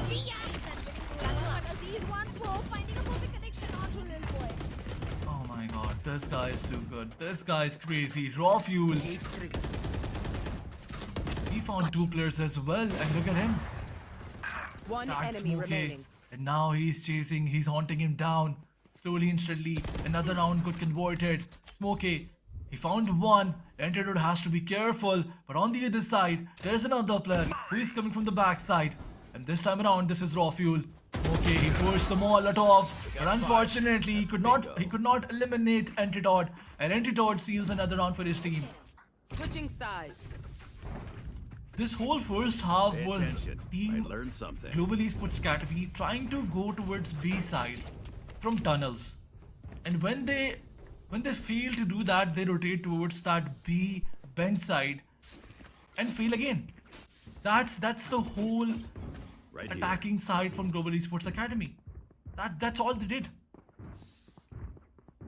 The main problem, Aladdin, here is that Revenant XSpark was able to secure 8 rounds in the defensive half. And if they get the pistol of the second half as well, it is going to be a 10-4. 6-round deficit. So this pistol is going to be the deciding factor. Global Esports Academy, they need to win this pistol round because if they're looking forward to win on the map of Fracture. If they lose pistol, it's pretty much done and dusted. Absolutely, this heavy utils push towards the B side. This is something that will give another round to this team. And look at Team Revenant XSpark. They have the side control. They eliminated one of the players. And now look at them. Antidote, although he finds one, he finds 2 of those players. But anyway, he was enough for him. Enemy remaining. Situation is down to a 1v3. And finally, Raw Fuel gets the final pick. 9-4. That means entire eco for Revenant XSpark and an eco round for the players of Global Esports Academy. Are they going to force buy? Because if they are, I don't know, man, if a force buy can help them. At this point, I don't think a force buy should be the solution. But 9-4 in the hands of Revenant XSpark, and slowly that silver, one little hope which Global Esports Academy had to win this one, slowly fading away. Absolutely. Dogs, Spectre, already there. And just classics all across the board for Global Esports Academy. 3 of the players, they push towards the A drop, trying to form all the ultimates that they can. Antidote is that player on the other side who is checking the B main, and the other team is going towards the A side. A is open, A is up for the grasp. I think ND will throw some fake smokes, and that's when they will try to hit the A side. Nobody is towards A. He's pushing slowly and steadily. There are 4 players in front of him. He finds one, finds another. He's just too good. Raw Fuel committing 3rd and 4th one as well. This guy is too good. Is this going to be an ace? And the answer is no. Smokey finds him.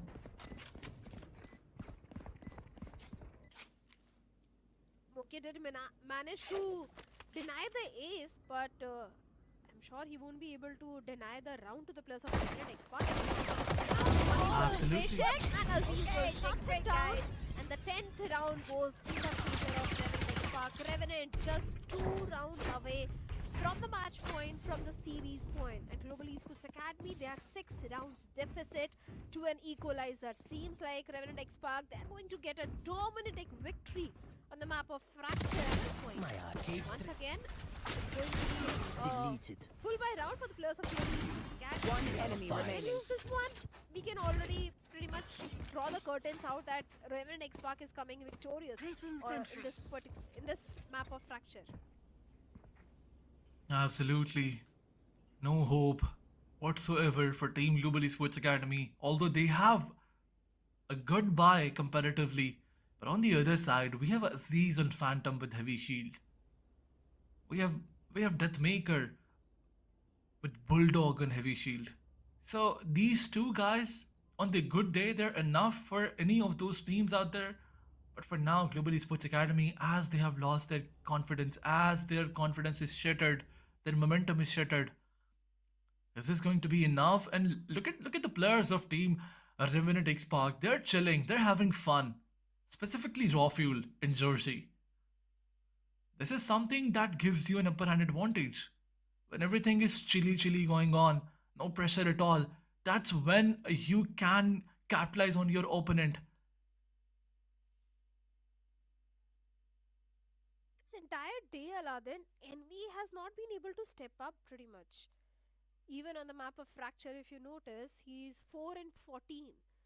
And as a Oh my duelist, you need to be somewhere on the top. You need to create those openings. You need to get an entry into the side. Your defense also should be the way that you are able to get that forced opening frag. But that is not happening with Envy. On the other side, the thing which is really working for the players of Revenant XSpark is Aziz is really coming online. If you notice from the very start of the pistol round and tie eco round, he's getting those 4Ks. He's somewhere 17 and 6. He's top fragging. So Envy also need to step up big time if they want to win on the map of Fracture. And already the win is looking way too far for the players of Global Esports Academy. Because yes, it's a full buy round for them. But Revenant XSpark is on the 10th round. 2 rounds away from the series point.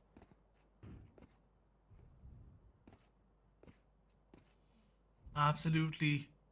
Revenant XSpark is 2 rounds away from the series point, and as you were mentioning that Envy, he is not stepping up unfortunately. In the previous game, in the previous map of Abyss, he was playing relatively better.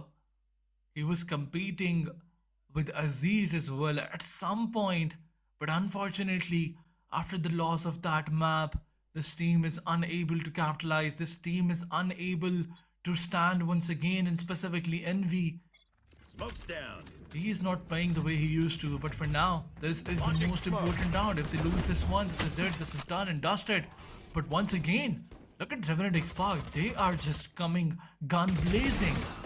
Raw fuel finds one. The ultimate gives him information. He's gonna find another one, but he got stunned, and that's how Smokey eliminated him.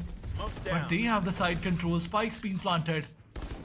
Revenant XSpark, they don't have the weapon advantage, but they have the side control. Well, they certainly have the side control. It's a 4v4 situation.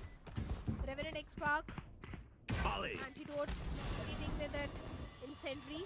Still trying to block off the entry Aziz. for the Esports Academy. Yes, Aziz is there. Aziz gets one, but he gets traded off by player Kibujan. standing. Oh no. Kibujan getting the third as well. A 3K coming in for him. Antidote.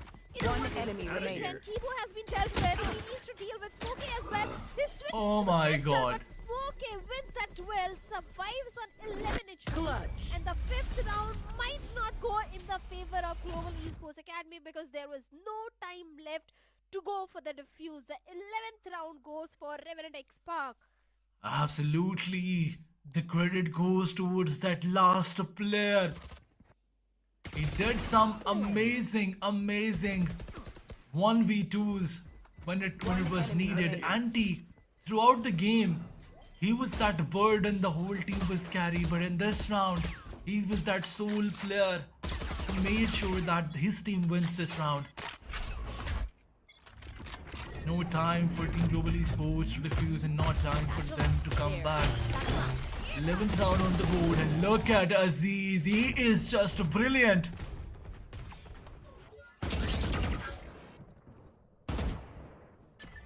All the information is there. Aziz, my man, doing Oh my wonderful, and god. so is Raw Fuel. Oh my Gets god. the connection onto Risen and Kibujan. Crazy.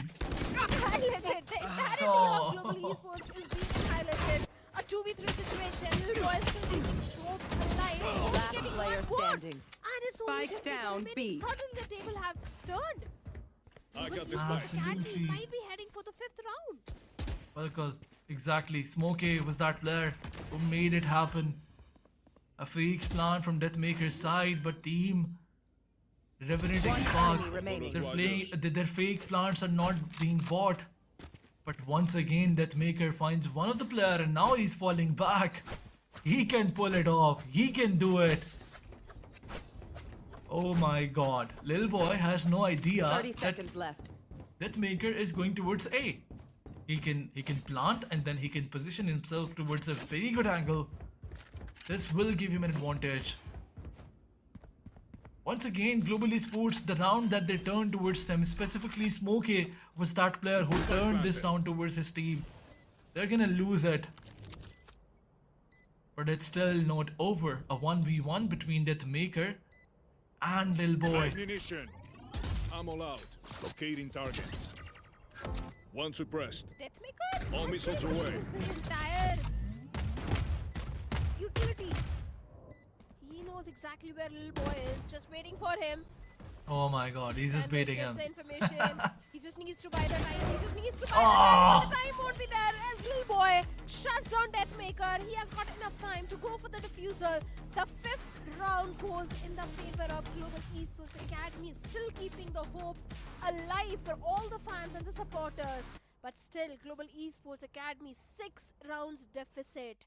They need to get back-to-back rounds, not just one single round. They need at least 3 to 4 back-to-back rounds.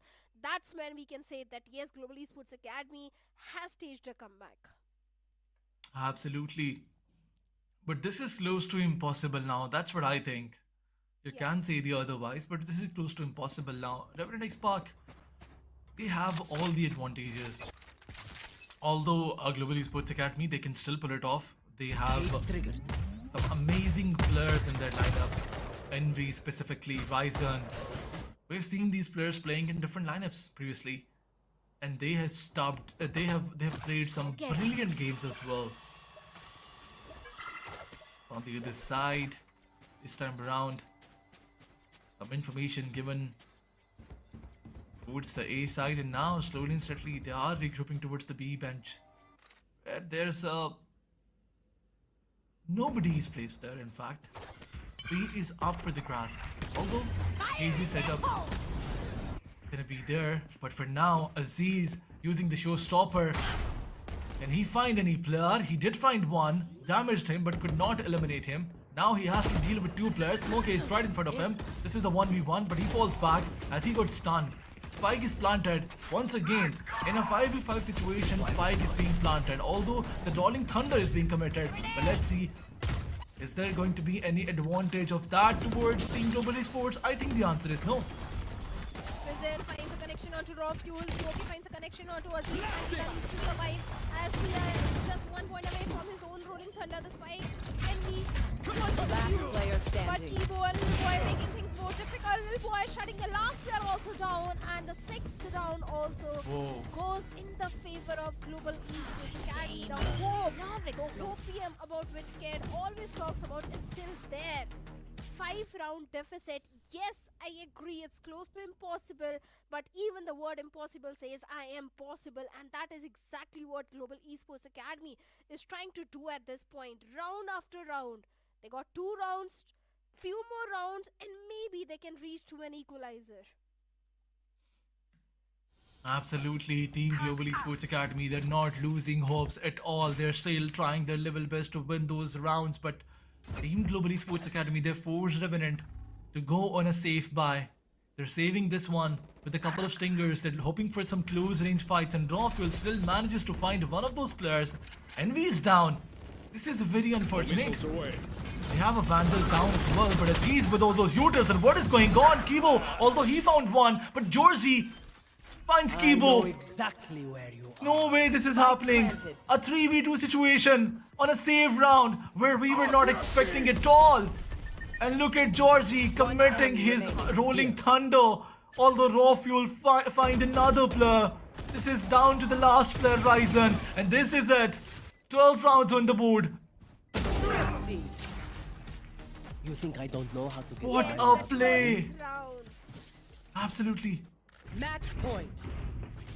This round should have gone in the favor of Global Esports Academy, but Revenant XSpark seems like they refuse to bow down today. The 12th round, like you said, match point, series point is there. Just one more round and Revenant XSpark, they'll come on the top, they'll get their victory. Yes, I agree, Global Esports Academy, they have got 3 ultimates online, but getting back-to-back 6 rounds is close to an impossible task at this point.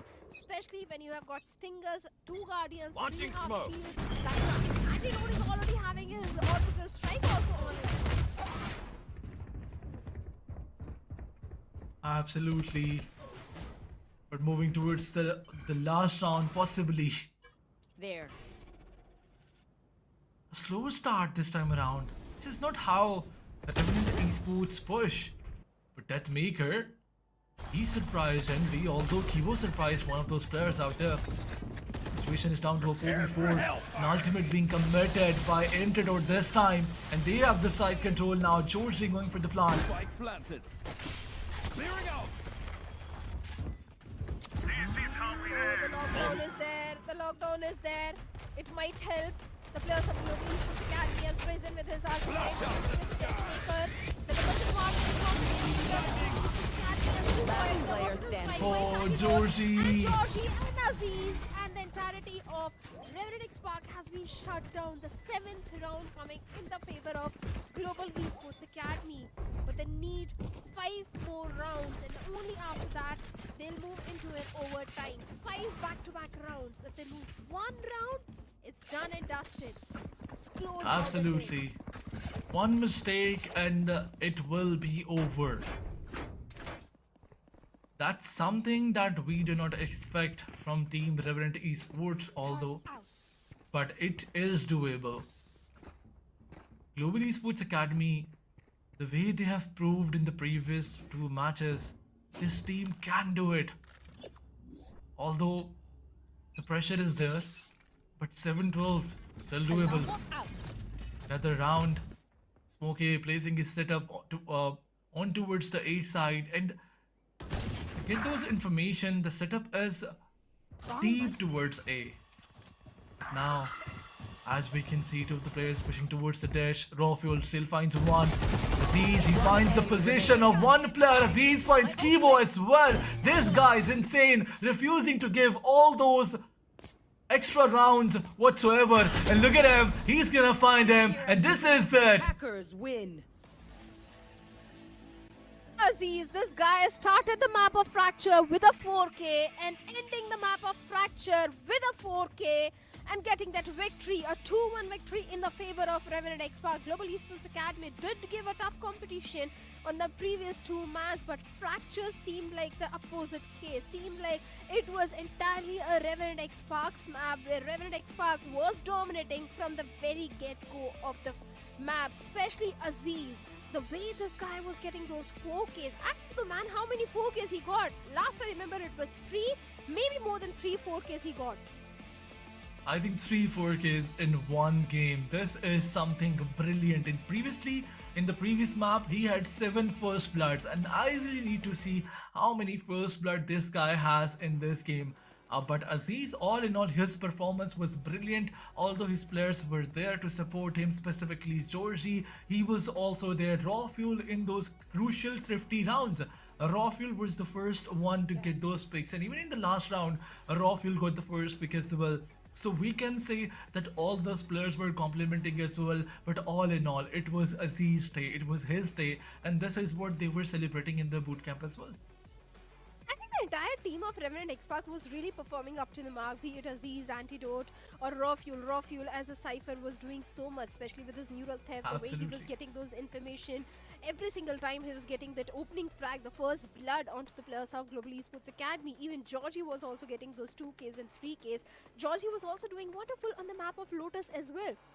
So I think the synergy which you were talking about at the start of the game, that yes, Revenant XSpark, these guys have been sticking together with each other since a very long time, and that synergy was clearly visible, was clearly showcased by them in the entirety of teams. Absolutely, but let's move towards the Aziz highlight, because this is what he did. All in all, this was that one player who got so many picks, starting in the pistol rounds and then converting towards the bonus round.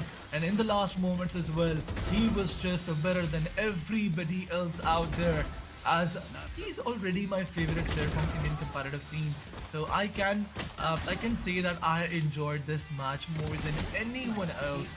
But at these moments where Raw Fuel was very, very, very crucial, although it was a save round inside of Team Global Esports Academy, but still, Raw Fuel was making sure to get all those picks in some crucial rounds. And even Anti, he was online in this one, because in many situations, specifically on in that, I guess the 4th round, that was the bonus conversion, Anti was there to get that round, and in the end, Aziz making sure, finalizing that last blow, making sure that his team wins this match, confirms this match.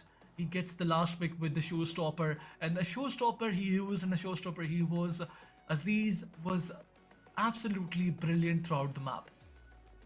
Well, of course, from the very start, we saw that Aziz was getting those 4Ks, be it the pistol, be it the outlaw, be it his ultimate showstopper. Every single time, Aziz was getting the perfect value which was required in that particular round. I think the major reason that Global Esports Academy lost on this one was round number 18, because yes, they started staging the comeback, but the minute they lost onto round number 18, after that, it was pretty much done and dusted. The victory will go in the favor of Revenant Esports, and that is exactly what happened. But kudos to Global Esports Academy also for giving that, showcasing those valiant efforts, especially Risen and Kibujan, the way they were performing. Even Lil Boy and Smokey. Oh my also God. looking at the team stats, 16 first kills is what Revenant XSpark is having at this point. Absolutely, 16 and 4. A very obvious difference there. On the other side, the post plant conversion is 4/7 on Team Revenant XSpark and 4/6 on towards the Global Esports Academy. So we can say that there's not much of a difference here, but all in all, the first pick and overall battle, overall combat was just brilliant from this team side. And Aziz once again with 2.5 KDA, 319 ACS and 214 damage per round. This is some crazy stats from his side. 7 first blood, 7 first kills. Aziz was just better than everybody else out there. And there's one thing that I want to talk about from the game number 1 to the game number 3. This guy progressed slowly and steadily, and he just transitioned into a blood-sucking demon. This guy is too good. Well, of course, he was up to the mark. He was doing so much for the entire team, and yes, Aziz is one of the names which everyone is going to fear in the upcoming games of Revenant XSpark, because the way he was performing on the map of Fracture, I think Fracture should be an insta ban if you're playing against the Revenant XSpark. But looking at the team performance, Smokey is going to be the MVP from the side of Global Esports Academy with 18 and 14, 244 ACS, but Aziz 7 first kills. Oh my god, this guy was on different level. Absolutely, although Raw Fuel complemented his performance with 21-12 score. And on the other side, Georgie was also there. This is something that I was talking about previously as well. If you combine the stats of all these 3 matches, you will see Aziz on top, Raw Fuel on the second number, and then there was another player, Georgie, who was complementing the performance of his team. And there's one thing that I need to highlight. This is another addition, a new addition. You can say that he is replacing Levi, not a new addition, but yes, he replaced Levi, another player who used to play with them in their previous lineup. But the way this player, he has managed to perform, the way he has supported Aziz, it was brilliant. And all in all, team Revenant XSpark, they played really good, and they deserve all these appreciations. Well, they certainly do. They certainly do. Even Raw Fuel also deserves a lot of appreciation. He also got his own 4K in round number 14, where he dealt with Envy, Keyboard, Lil Boy, and Resin. But we also have got an interview lined up, so let's directly head over to the interview. I love Georgie in the background. वो जो भी actions करते हैं वो बहुत मजेदार है. Georgie is mind blowing. Aziz as well, Andy, first things first, congratulations, ये जो win आई, but ऐसा लगा कुछ मौकों पर starting from the first map, ये win easy नहीं बन रही थी. Maybe what changed? क्या टीम की composition में कुछ change हो रहा था? क्या टीम कहीं struggle कर रही थी? What do you think was the reason कि वो win exactly नहीं बन पा रही थी? नहीं, टीम एब्सोल्युटली सेट है इवेंट के लिए, बट ओशन आपको पता ही है कि वी स्टार्ट स्लो. मेरी टीम की हिस्ट्री रह चुकी है अगर कि कोई भी इवेंट में जाओगे तो थोड़ा सा इधर उधर, थोड़ा वो फर्स्ट मैप जिटर्स ये सब रहता है. तो I think nothing taking, I am not taking anything away from global esports academy. वो लोग बहुत अच्छा खेले, यंग प्लेयर्स है, काफी अच्छा परफॉर्मेंस किया, एंड टक्कर का मुकाबला था ऑल 3 मैप्स. एंड या आई एम जस्ट होपिंग कि नेक्स्ट मैचेस में हम लोग स्टार्टिंग से अपना ये गेम दिखा पाए और क्विकली स्कोर लाइन हम लोग के तरफ लेके आ पाए. Lotus perma ban next game से या फिर अभी नहीं, ऐसा कुछ नहीं है. लोटस भी हम लोग का अच्छा ही मैप है, बट एज आई सेड कि थोड़ा इधर उधर हो रहा था. First game jitters. Understandable. अच्छा, what is this triple initiator composition on Abyss? मतलब ये तो बिल्कुल ही आउट ऑफ द बुक है. ये वन ऑफ था कि आगे दिख सकता अभी? यू नो बहुत लंबा टूर्नामेंट है, बहुत लंबा सफर है, स्प्लिट 1 स्प्लिट 2 स्प्लिट 3. बहुत कुछ ऐसी चीज देखने को मिलेगी जो आगे यू नो नहीं लगे. But if you talk about the triple initiator comp, हम लोग ने काफी कोच बेसिकली जो गॉब्स है हम लोग का कोच, उन्होंने ये कॉम्प लाया. और बिकॉज इसके पहले हम लोग का जो अभी था, हम लोग थोड़ा स्ट्रगल कर रहे थे. बट अभी हम लोग ने कुछ ट्राई किया. यू नो हम लोग के पास है एक चीज है कि हम लोग खेल पाए सारे maps. So I think this is something as a team हम लोग अच्छा करते हैं कि हम लोग अडेप्ट करते हैं. एंड विलिंगनेस रहता है कि यू नो कंफर्ट जोन के बाहर आके अगर किसी को इनिशिएटर दिया गया, किसी को सेंटिनल दिया गया, वो सब खेलते हैं कंफर्ट जोन के बाहर आके. तो आई think this what makes my team strong. And आगे भी ऐसे कुछ अनोखी चीजें देखने मिलेंगे. एंड आंटी देखिए, जिस तरीके से वो एक इंपॉर्टेंट राउंड था जब डेथ मेकर बचे हुए थे, वो कोशिश कर रहे थे, अपनी यूटिल्स वगैरह सब चीज़ें डाल रहे थे, वो टाइम पे प्ले करना चाहते थे, मे बी ऐसा लग रहा था, लेकिन हो नहीं पाया. और ऐसा लगा कि जब आप लोग जीते तो एंड में वो आपसे आकर के कुछ बात कर रहे थे. What was it about? Like तेहो and death maker is not, वो अभी तक पॉलिश नहीं हो पाया है या फिर उस चीज़ पे काम किया जाएगा?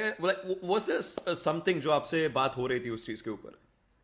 नहीं, हम लोग डिस्कस कर रहे थे क्योंकि वैलोरेंट के अंदर क्विक डिसीजन मेकिंग रहता है. और अगर थॉट प्रोसेस या डिसीजन एक दूसरे के मैच ना हो, यू नो, तो मुश्किल हो रहा है. इफ यू आप आई गेस ओशन आप लास्ट मैप की बात कर रहे रहेंगे या राइट? सो आई थिंक वो मैंने कुछ कॉल किया था, उसके दिमाग में कुछ अलग था, तो हम लोग वो सिचुएशन क्लियर करते. तो यू नो वैसा ही था कि ऐसा. एंड डेथ मेकर काफी अच्छा तेहो खेल रहा है. एंड एज आई सेड कि उसका हिस्ट्री आप देख लो तो वो एक डुअलिस्ट मेन है, ठीक है, और डुअलिस्ट सेंटिनल मेन है. वो एकदम अपना कंफर्ट के बाहर आके दूसरी चीजें ट्राई कर रहा है.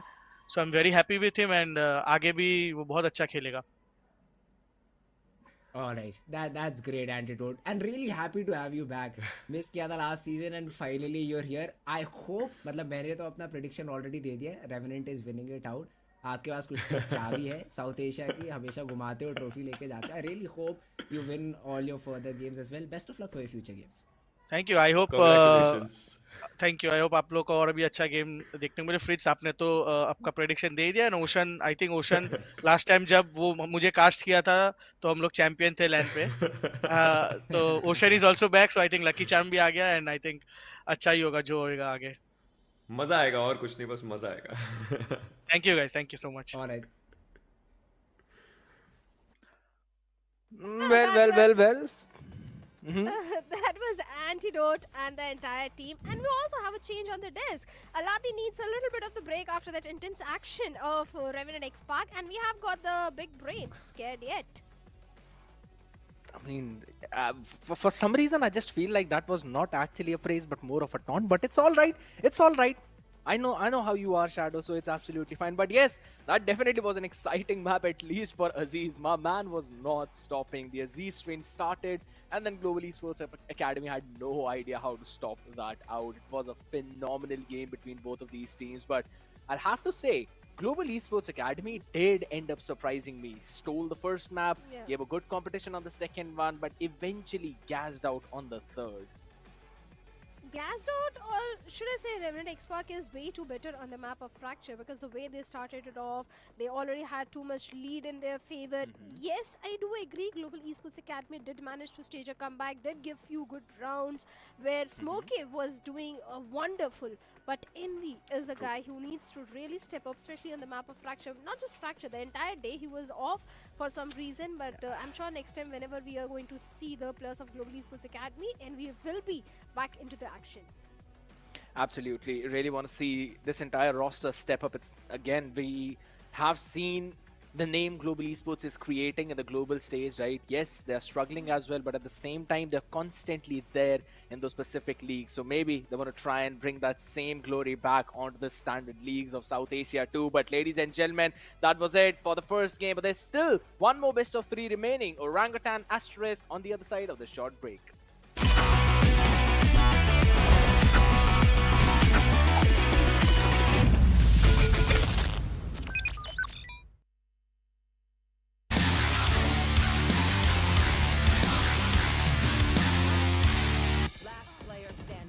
One enemy remains.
After an exciting third map series for the first match itself in the VCSA Split 1, ladies and gentlemen, we are back again for the second matchup, and it's going to be between Asterisk up against Orangutan. Super exciting one, and for the desk, you're going to have me, Skated, and alongside me, it's going to be Shadow.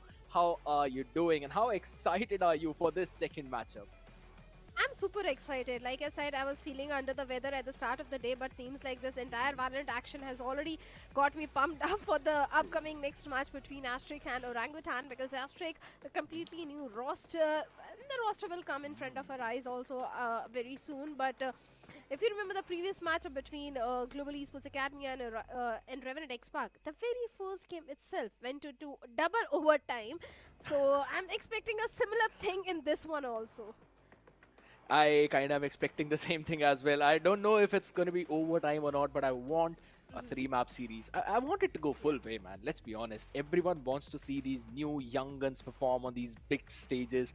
And since we're talking about the members of Asterisk, this roster itself, all these players, they have played together for such a long time.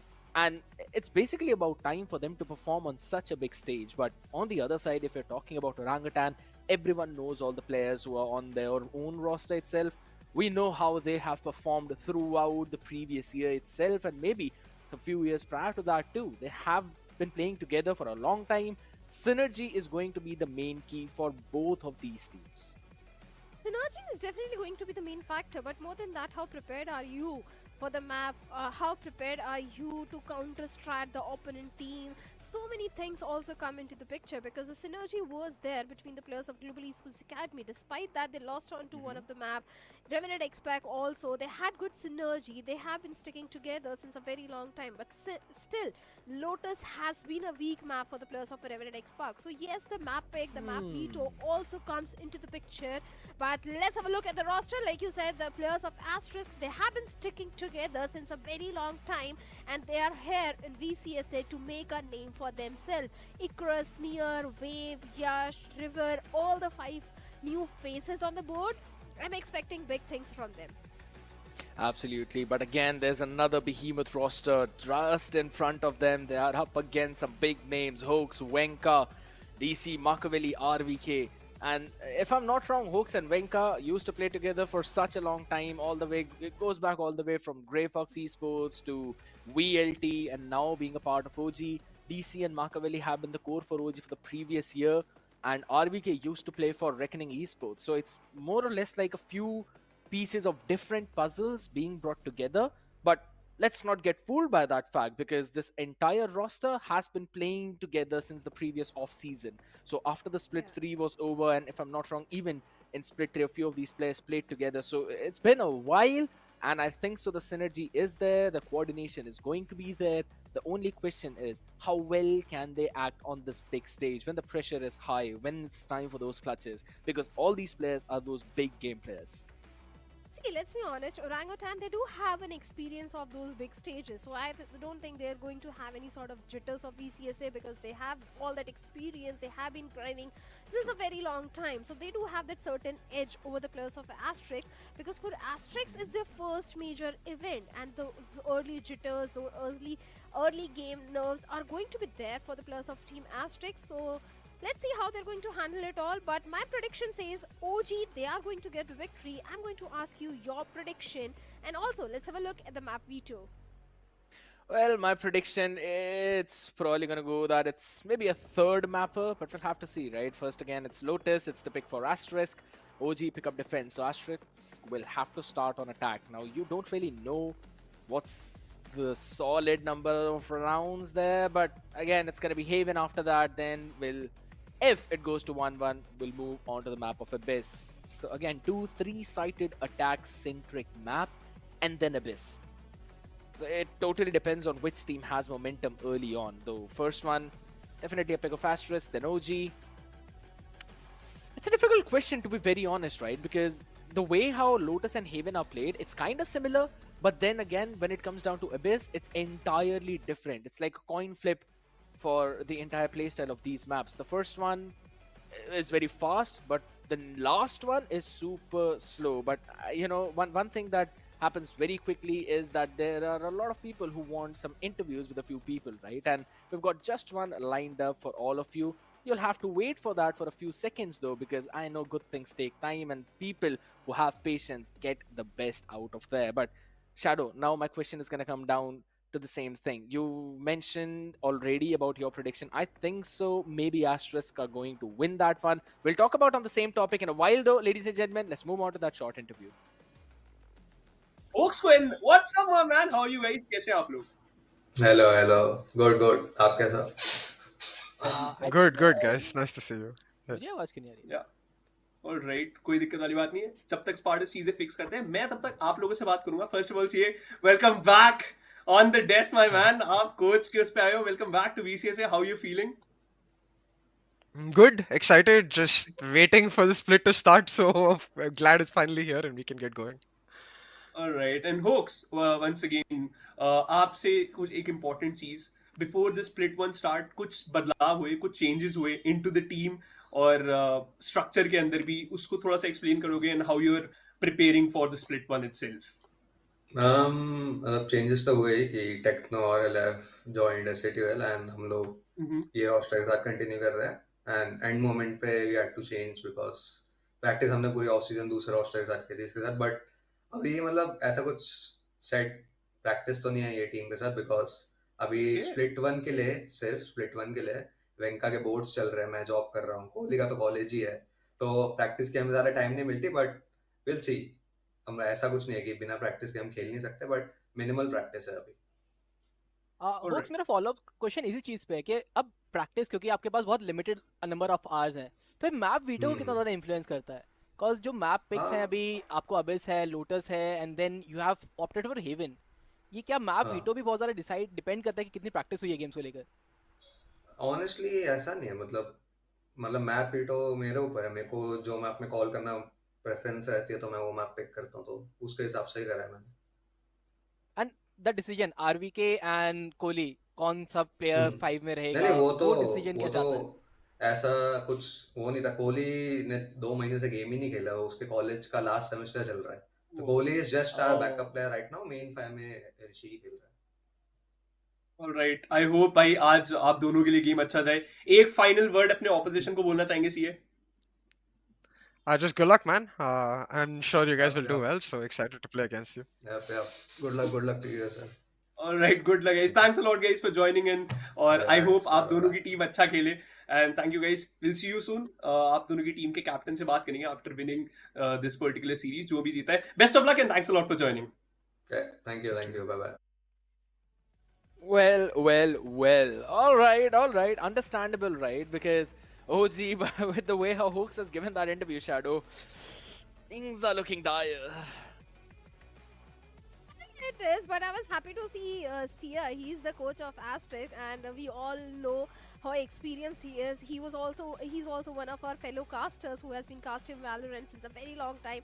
It's good to see him back in the action, and I'm sure he has prepared the entire team. He has guided them entirely that what sort of approach they need to bring in against the players of Orangutan, because he is one of those person who has been closely monitoring the entire Indian Valo circuit. So I'm expecting already big things from the side of Asterisk now. To be very honest, I'll have to agree with you on that point because with such an experienced coach on the desk now who has seen so many things, who's also been on one of the analyst desk here on the casting desk, that basically means he's got a lot of experience. So I will agree to all of your points. And now even I have my hopes high up from Asterisk, and at the same time, I'll have to say, everything that I had in mind regarding Orangutan, now it's all eventually thrown into the fire. The question is, will that fire burn enough to shut down the approach of Asterisk, or will they just wipe out OGs in this entire series? It does seem to be the case that Hoax is comfortable for his own map pick of Haven, but the question falls down to the same thing. Is the minimum practice that they have done enough? Yeah. Is it enough to take down Asterisk, who now have got a good opportunity to start things off in their own split in a phenomenal fashion? Maybe take down OG and then ride onto that momentum wave. You know what? I think Hawks was just being humble by saying that they have the minimal practice, because a player of such caliber and experience I'm sure he has been grinding day and night. We'll see all of that in upcoming games. But yes, if you remember the last VCSS season, it was also of 2024, especially the map of Split where Hogs did a 4K with a pistol, got a thrifty round converted. Makavli also doing wonderful in the previous season of VCSS. So the entire team of Orangutan is looking very comfortable. They have the experience. They have got everything lined up for them. So yes, it's not going to be an easy matchup for the players of Asterisk, even with a minimal practice, which Hawk said. I mean, again, we'll have to see, right? They practiced with a very different roster in the entire off season, and then eventually a few people had to leave. But it's absolutely fine. What happened in the off season stays in the off season. What happens in Split stays with you forever. As we will now move on to the second matchup of the evening, ladies and gentlemen, and the opener map is still the same: Lotus, the pick of Asterisk, and they will be starting on the attacking side, and they've got the same composition this time though, with a Teho Breach and Wise into the mix along with an Omen and a Raze. So I'm excited. There's a double smokes one side with a very standard composition with just Wise as a change in terms of those sentinels. I like the idea from both the teams. We've seen the comp of OG Shadow in the previous series, but Asterisk is a new composition that we've seen on the global stages. Well, certainly we have seen that, but how they're going to execute this composition, that's the main thing. Asterisk, they are starting on the attacking half. Orangutan, they are starting on the defensive side, and Fade is one of my favorite agents when it comes to the map of Lotus, because I think you can do so much, especially with that ultimate Nightfall. It's really handy in the attacking and the defensive half, both. But OG, since it's an attack-centric map, they need those bare minimum 4 to 5 rounds in the first half. But for now, we have got 3 ghosts towards the side of OG, 1 classic half shield towards Makavli, 1 classic towards DC. I still remember Makavli in last VCS, the way he was having that entire rubble control, the way he completely denied that entry towards the A side. If that sort of performance is replicated, I'm sure OG will get a comfortable victory in this one. If maybes, all these questions will be answered now, as we will be moving on to the pistol round. As you said, Shadow, few ghosts, few classics, few harsh shields in the mix, few utilities, but the ones who utilize it to perfection will win this one out. And an early push coming in from OG all the way over from C. The question is, how quickly will Asterisk know about it? Yes, it's very quick. Now they've already seen this flank heavy composition. That means the side is weak. There are a couple of razor wines though, so things will be slowed down. Wall has been triggered. No one's going to be crossing in. Yash stopped down. He will eventually try and keep control of the stairs angle. OG, who are playing that flank heavy comp, they've now decided to go all the way back from B, just to keep the members of Asterisk guessing. But nice headshot out there. Reverb. The trades are there on the other side though. Winka catching 2, but a good answer back in terms of wave. Those right clicks. Yes, the third one. RVK finally with a headshot shuts him down. But Icarus is there, taking care of Markabelli. 1v1 could very well be done, but a lovely discipline from Asterisk, doubling up entry. Toxin screen down. Certainly, RBK, the entire pressure is on to him. A 1v2 situation. The fake tap was there. The flash comes in. RBK. The snake bite lineup is there to delay the thing, to reposition himself, but finally he goes in. Lovely. Trying to find one, but the flash did stop him in his tracks. 22 HP is all RBK is having at this point. A 1v2 high-low setup, and River will land the final blow. And the first pistol round will go in the favor of Asterisk. only axis that matters. You could clearly see the discipline, Shadow. Yes, it was a very funny dance out there, but Asterisk, they do not overextend. They didn't want to play for any kind of kills whatsoever. They knew RVK was not on the defuse, and their main objective was for the spike to detonate. They didn't care about an additional frag out there, even though that man was only on 22 HP. Phenomenal. I love the way how this Asterisk team showed a beautiful discipline out there, but now got a good amount of weaponry, an outlaw in the hand. There's a Guardian, Vandal, Spectre, and then there's also a Bulldog. The slowly walking away. With all those instructions being heard, even I just wanted to stand up and walk.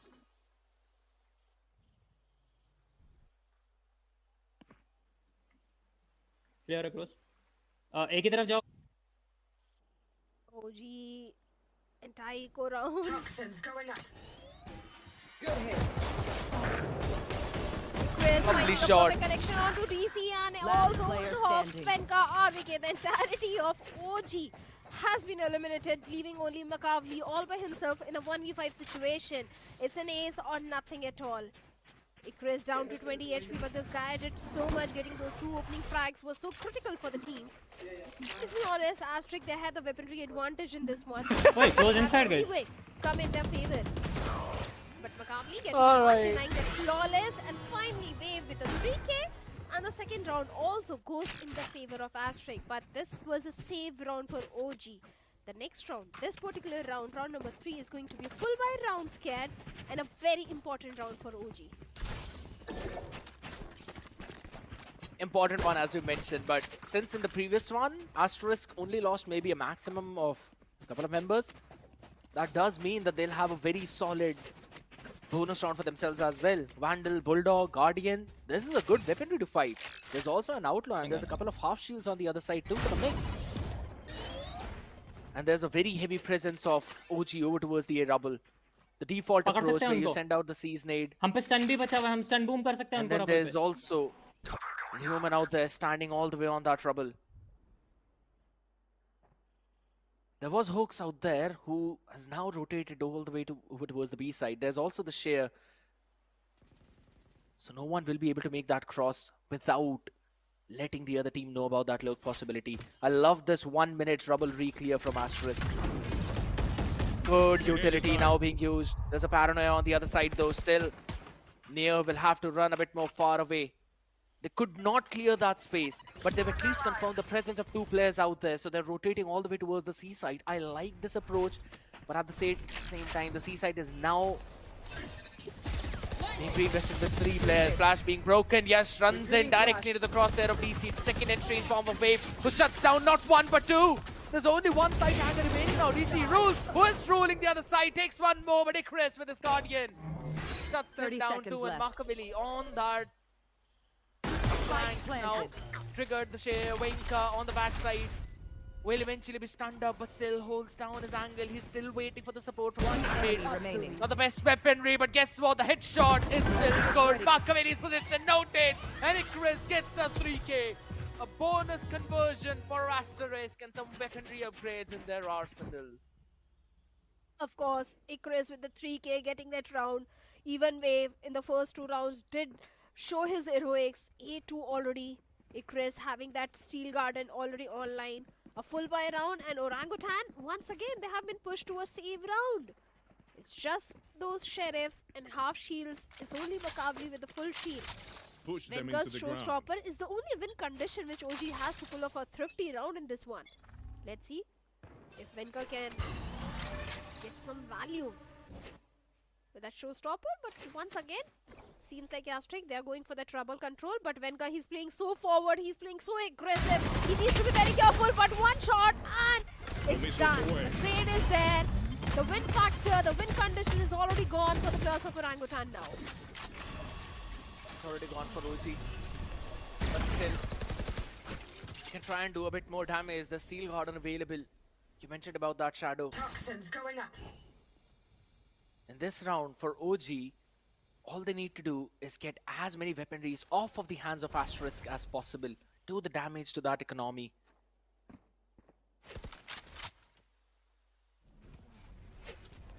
Spike drop. Toxins going up. Of course.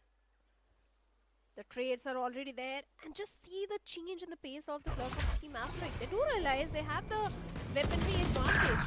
Despite that, the slow approach is there, but Icarus All missiles finding away. 2. RVK DC already being eliminated, and it's a 2v4 situation. 30 And now seconds left. Asterisk, they're moving all the way towards the B side. My blind is Completely dead. open site.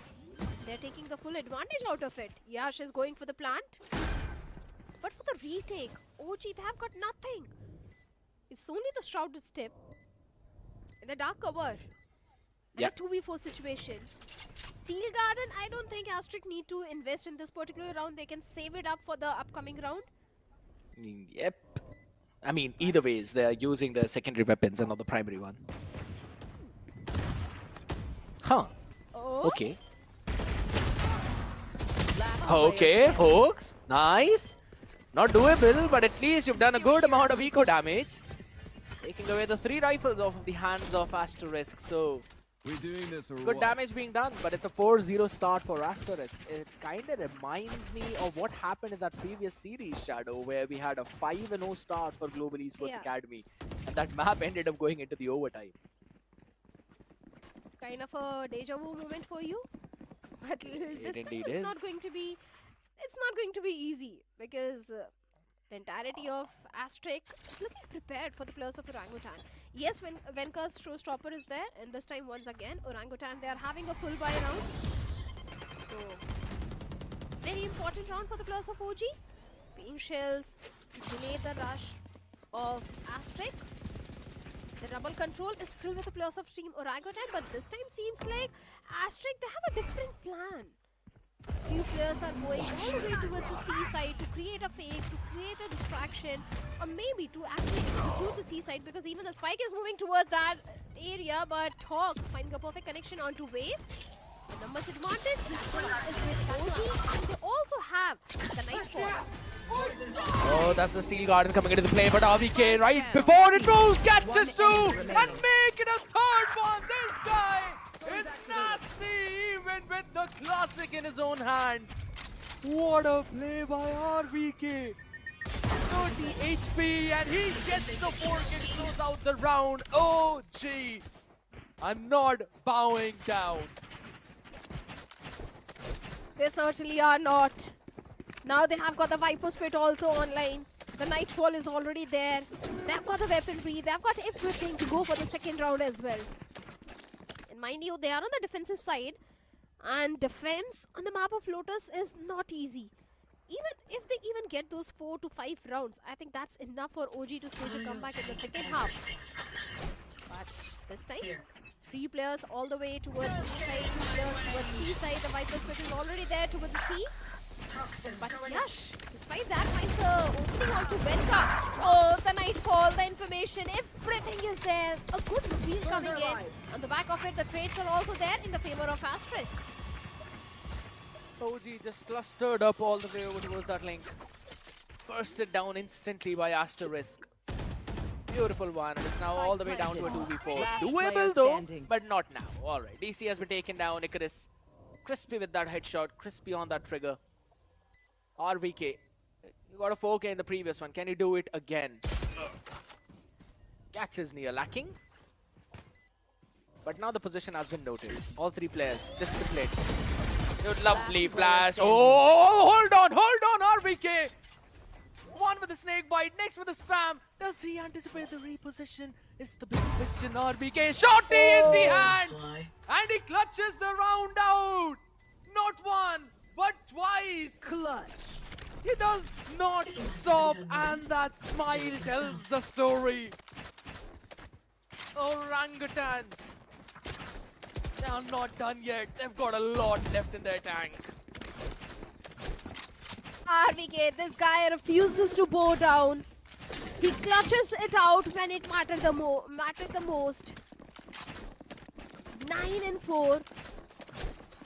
And only few points away from the next Viper's Pit. It was such an important critical round for the players of Orangutan to go for the equalizer. Now, Asterisk, their economy is pretty much broken. A scrappy buy coming in, 2 Guardians, a single Bulldog and 2 pistols. OG can go for the 3rd round. Unless and until Asterisk, they pull off for Thrifty. They pull off something heroic. And this time they're going for the C side. And look at the read. Orangutan, they're already prepared for that side of a play. The stealth drone gives all the information about Makavli. Snake bite to delay the push. But the team has already started rotating all the way towards the A side. Just look at the position where Yash is. So deep inside A side. Oh, Venka. Bit of that wide peak. Was noted. The snap of this guy is crazy. Changes it out. Now gets the showstopper online as well. Position revealed. He sends it out, but Venka deletes the backup that was out there. Sends out a satchel. There's the paint shell as well. Seas comes into the play. Yash wants to reposition. Will be taken down. The raised duel won by Venka. Gets the 4K on for an ace as Icarus is the god who's flying a bit too 30 high. seconds Shuts left. him down, but needs to do it 4 more times. Player Gets the standing. second. Gets the I third. have the spike. It's just insane how he keeps on doing it one more time.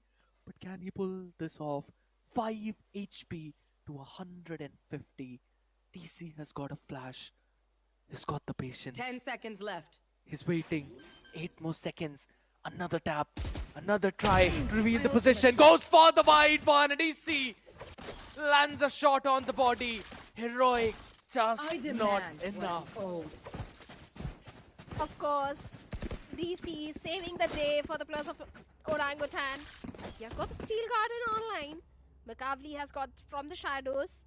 But this time, Asterisk, even they also have got the buy. They have got all the rifles and few half shields to work around with. A timeout being called?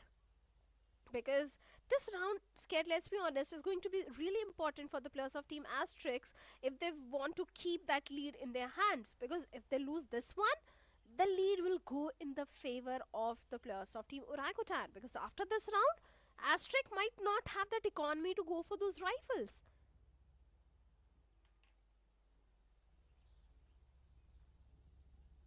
It indeed is just so chaotic. Even if it's a 1v4 Shadow, you cannot bet who's going to win that one. It's a clutch after a clutch into a close clutch situation. But with those 2 rounds where RVK clutched out, he got 8 kills in those 2 rounds. His total is 9-5.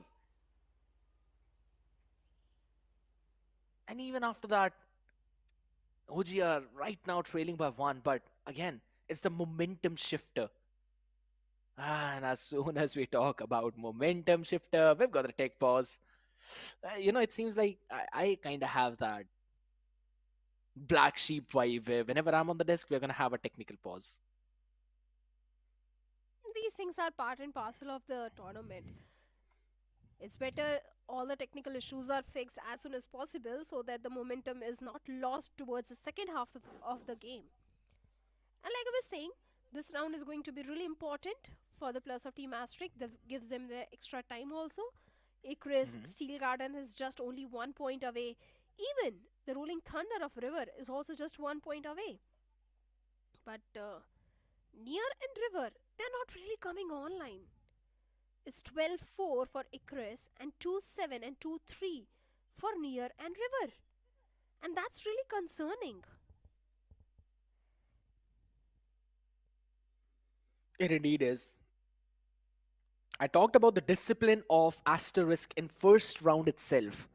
If I'm not wrong, the second time when RVK clutched up around, that was round number 6, there were 3 players in tree. Had one of them been on site and maybe peeked in from a different angle, that would have definitely shut down RVK's possibility of any kind of clutch. And also at the same time, when RVK threw out his snake bite, that was the exact time when Asterisk decided to push out. It was the worst timing possible. But also, I would have to say, it was a bit of an impatient call there to quickly flash him out and shut him down before he could try and make any kind of play. I think so. They could have played with a bit more patience there and maybe would have let at least RVK tap on the spike and then peeked in together. 3 people, max RVK gets his 2 until and unless all of them are eventually lined up.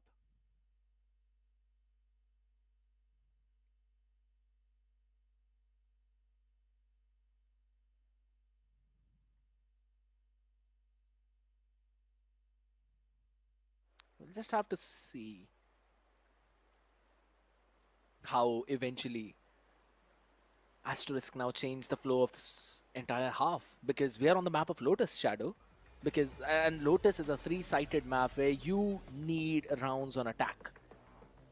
Until and unless you get them, things are going to get a bit more difficult on your defensive rounds. This is a double initiator comp on top of that.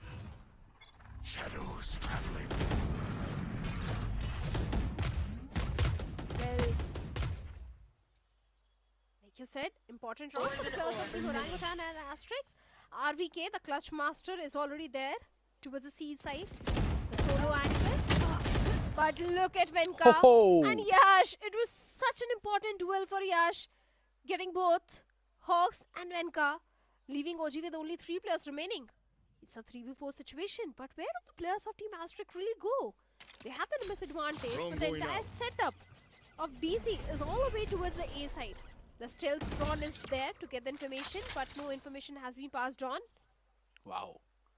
The rubber control has been established by the players of Team Asterisk, but the solo anchor DC is still there. His own steel garden, but he's looking. Nice information being gained of Mount. And also the share now being triggered. That definitely means that it's going to be a hit, but there we go. Steel Garden being used up, and this time DC good for 1, but not more than that. It's going to slow down the push though. Snake Bite comes into play. Oh, DC gets River out. This is the utility combination, Shadow. Snake Bite into the Razor Vine. You move, you die. You don't move, you die. 10 more seconds. Cross needs to be made. Machiavelli is there. The fan's gonna be going in. RVK shuts down Icarus. Now there's no time, and Machiavelli, along with RVK, shut down this entire push of OG. A 3v4 converted.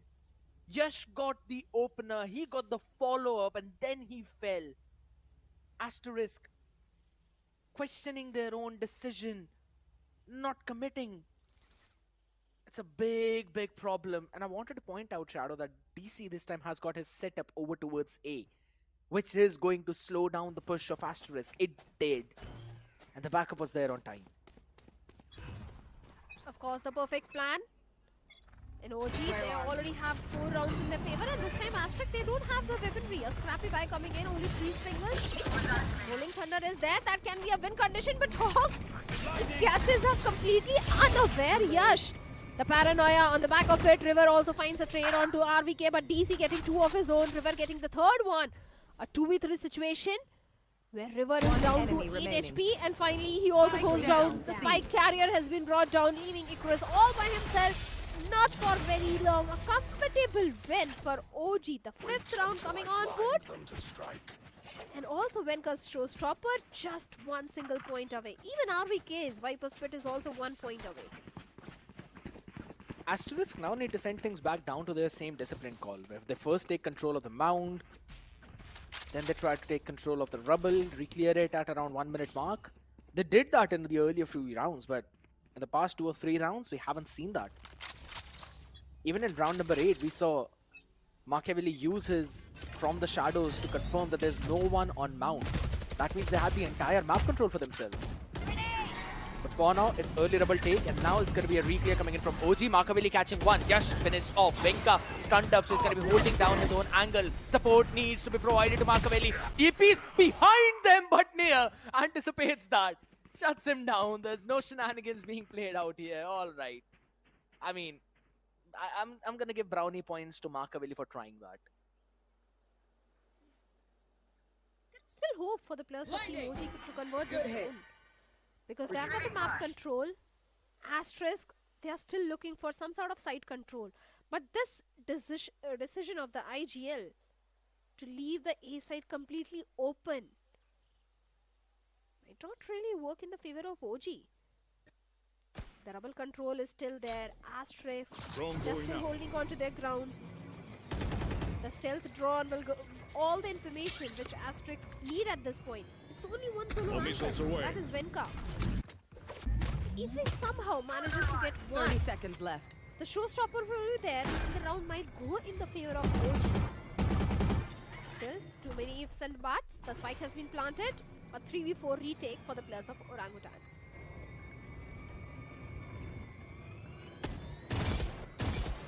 River eventually finds 1. That's going to be the steel garden used up. They already pulled out their own weaponries. Aftershock comes in. Hoax a bit too early.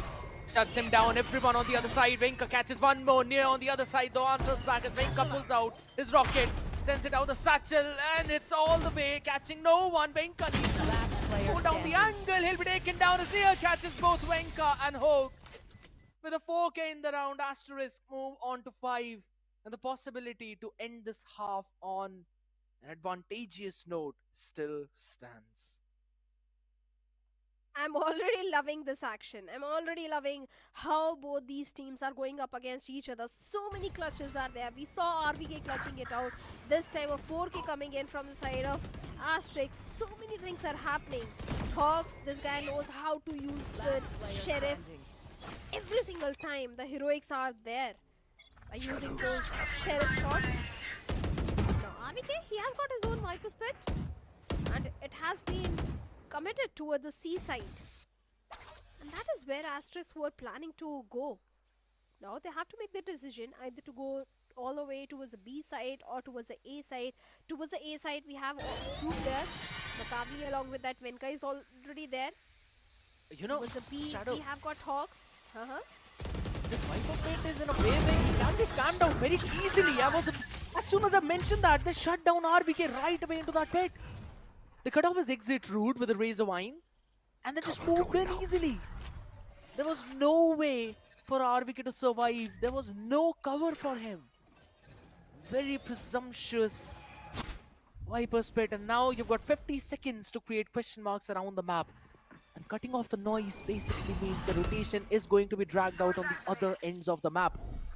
C-side entirely empty. B has been taken care of. The paranoia is still there. Sends it out, but eventually there's a timing for Hoax. He sends out the C's as well to catch in a couple of players, but again, he's going to be pushed back by all that utility. He's waiting for the tap on the spike to go for the spam. He's got a chance maybe. The nade is there. Wasn't for the spam out, but River still was able to plant down that spike. Good amount of utility. They still have to try and go for the retake at least, but Venka, he was the man who had the utility. Shut down. Armageddon sent out in the open as Gash catches one more. River gets another one. No flood from Waterfall as it's all been evaporated, and so was DC. Asterisk get an empty site for themselves and hold out in post plant. Once again, Asterisk, they are back in the lead. And OG, they don't have the weaponry, don't have the economy to go for those rifles, to go for that full buy. So that also gives the chance for the players of Team Asterisk to double up the lead. That Viper's Pit was so important. But the minute RVK got taken down, the entire situation was in the favor of the players of Team Asterisk. But this time, Yash trying to find something with that outlaw. Finally decides to go all the way towards the A side, but Venka was prepared for Wave and immediately shuts him down, but he's now down to 5 HP. He needs to reposition himself. As long as he survives, that's what matters.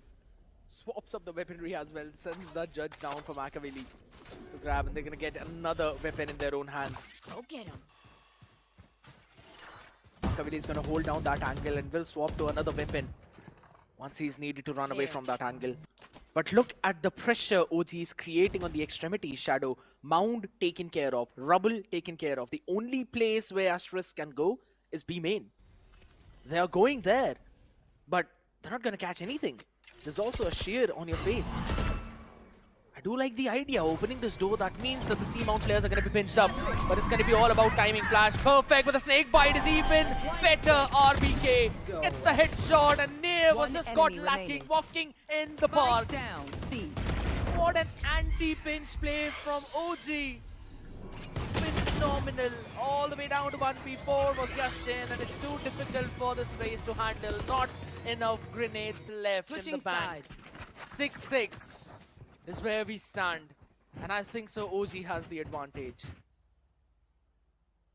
They certainly have an advantage because now they are on the attacking side, and Asterisk now they will be on the defensive side. So the chances of OG winning this one are pretty high because Lotus is an attack-oriented map. OG, they are going to be pretty happy because, like I said, they needed those 4 to 5 rounds. They got 6. Seems like a cherry on the top. They have got all the 5 ghosts. Where else? Asterisk have got 3 ghosts.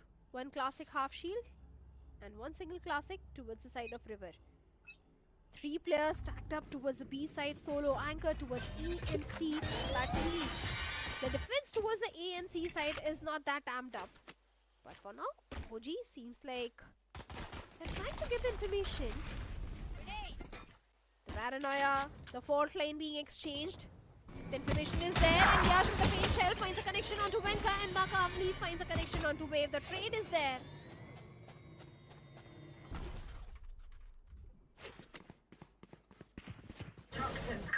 Slowing it down now. Moving all the way over towards the A. The drone catches one, but it's only on Hoax. Utility for that initiator, but they just run it down over towards the side. I like the idea what DC and RBK are doing, doubling up all the way over towards Heaven. They want another aggressive pick. The plant is going to go down, and it's for the drop as well as very good pick by Yash. Catches down Machiavelli. Now that means they've got the rubble control. Can easily jump in for the retake from two different, maybe three different fronts. But DC, he needs to go big. He is going big along with RVK, but guess what? Yash is bigger out there. Catching one, the right click, running right click from Icarus.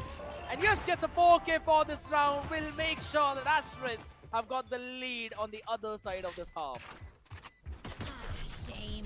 Well, they certainly have. They can double up the lead as well, because they have won the pistol round. So obviously in the next round they are going to have the weaponry advantage. Where OG, they'll be on the save round, an eco round. But seems like I can already see two sheriffs coming on board. So maybe there is a chance of OG converting that round. But Yash, the pain shell was so important in that particular situation, and after that he went ahead and got a complete 3K. This entire round belonged to you. Where are you? Oh, lovely pinch play. Oh my goodness, the obliteration. You push out B, you push out C mount, and you shut down the entire team right in their spawn. Asterisk have done their homework on defense. At least for the first two rounds, it seems that way. Orangutan, they're just being caught off guard by that pace, but now is going to be an important round for them. But Shadow, look at the weaponry. There's a Guardian, a couple of Bulldogs, yes, but then there's also a showstopper already built up for Yash. He's also got the Vandal in his own hand along with the half shield. This could very well be a doable round for Asterisk, maybe a bonus conversion. OG, they'll have to be wary about it. Another play, another pinch play. They are so very ready. They are seeing Machiavelli, and Machiavelli will be taken down. But the fight over towards B main. They had no idea of the C push. And a long range fight. Yes, gets a third one. Hoax still leaked. And they've also got the spike. Asterisk. You know what? If it's not broken, don't fix it. BC push worked out. Guess what? We're gonna do that again. Wait a second, scared. RVK, this guy has done in the past. He can try to do it again. He gets one, but good for only one. Wave gets the trade. I'll make them remember. One more round goes in the favor of Asterisk. There. Seems like the entire hard work which OG did in the first half is going in vain, because they're losing their buy rounds as well. This is not a good news for them. Asterisk, they can go for the 10th round also, because they have the weaponry advantage. But Yash from the side of Asterisk is proving to be an absolute asset for the team. He's already 18 and 10. He has got the showstopper. Icarus has got the outlaw. They lined up perfectly to get the 10th round on the board. Bring them down. I like the idea as well of the outlaw which you just mentioned. Half shields on the other side along with sheriffs. You've basically got an operator that fires two shots. Up close and personal. One is needed for River. Was eventually flowing out of bounds. Icarus as well out there over towards C. Rip and tear. So very ready to shut down anyone who wants to push out forward. A lot of utility burned up, but guess what? Yash is in just an off-angle position. RVK sees two, runs away. A is locked down, C unapproachable, B is the only place that they can eventually go. But is there a shear? That's my question. They can constantly go in for the spam, the C snake bite combination. Smoke goes in on the other side. Ooh, okay, Wave just went in a bit too early though. There's also the guided salvos to try and stop the plant. Weaponry upgraded, DC rules. Trying to complete one more down. The call is to move over towards stairs. The showstopper out in the open. Now the push is going to be over towards the A. They send it out, catching no one. But now they've got a very good idea of where Asterisk, Roji are running. Asterisk on the chase. High up. RBK wanted to be a hero, but near. Was so damn near to him, they had no clue. 2v4. The flash is there. There. OG. Let's see how they're going to play this one out. The numbers advantage with the players of Team Asterisk. The flash is there. All the 4 players rushing. And Yash and Nia deals with the 2 players. There is enough time to go for the defuse as well. The 10th round goes in the favor of the players of Team Asterisk. Already hitting the double digit. And Orangutan seems like the defensive half was working for them. The attacking half is not really working for them. Not even a single round converted in the attacking half. Asterisk are just looking so solid. They know they've conditioned Orangutan to just basically be locked out of all those main positions. They don't have the rubble control. They don't have the mount control. The only place that they can go is B main. Satchel out. Yeah. And this time around, Asterisk, look at the amount of utility that they're burning. Alright, yes, it's fine. No one saw that. You can be forgiven for one round. They take the control of rubble so quickly. They also have the control of mount. Good TP play coming in from Wave as well. And he's running with the operator, of course. Tries to reposition though. I think getting a little too presumptuous. Prowler not catch on to him though. Both his TPs are burned. He's got a paranoia to work around with. But they still maintain the control of C-side. They have the control of rubble. There are 2 players to answer any kind of push over towards B. Sheer still not being triggered. OG. A couple of players just holding down any kind of possible flank. And them cutting out the noise has basically forced the members of Asterisk all the way towards back. I have the spike. After such an explosive start, they've slowed down the round entirely. And this is the 30 seconds discipline left. that we needed from OG. But they don't have any extremity control. This time at least they have got the mount one. And Hooks will be there using the Nightfall to try and create those question marks to catch anyone who's rotating towards A to go towards C. And Hooks also get one pick, but RVK there to answer back near. And yes, they shut down any kind of possibility of lurk play from B. 10 But the plant is going to go down all the way towards the A side. Is Hooks going to join in his teammates or is he going to go for the lurk is the question. 4 seconds, the plant will be there. At 45 more on the clock. Markavelli playing aggressive over towards Heaven. Needs to win this play. Needs to win this fight.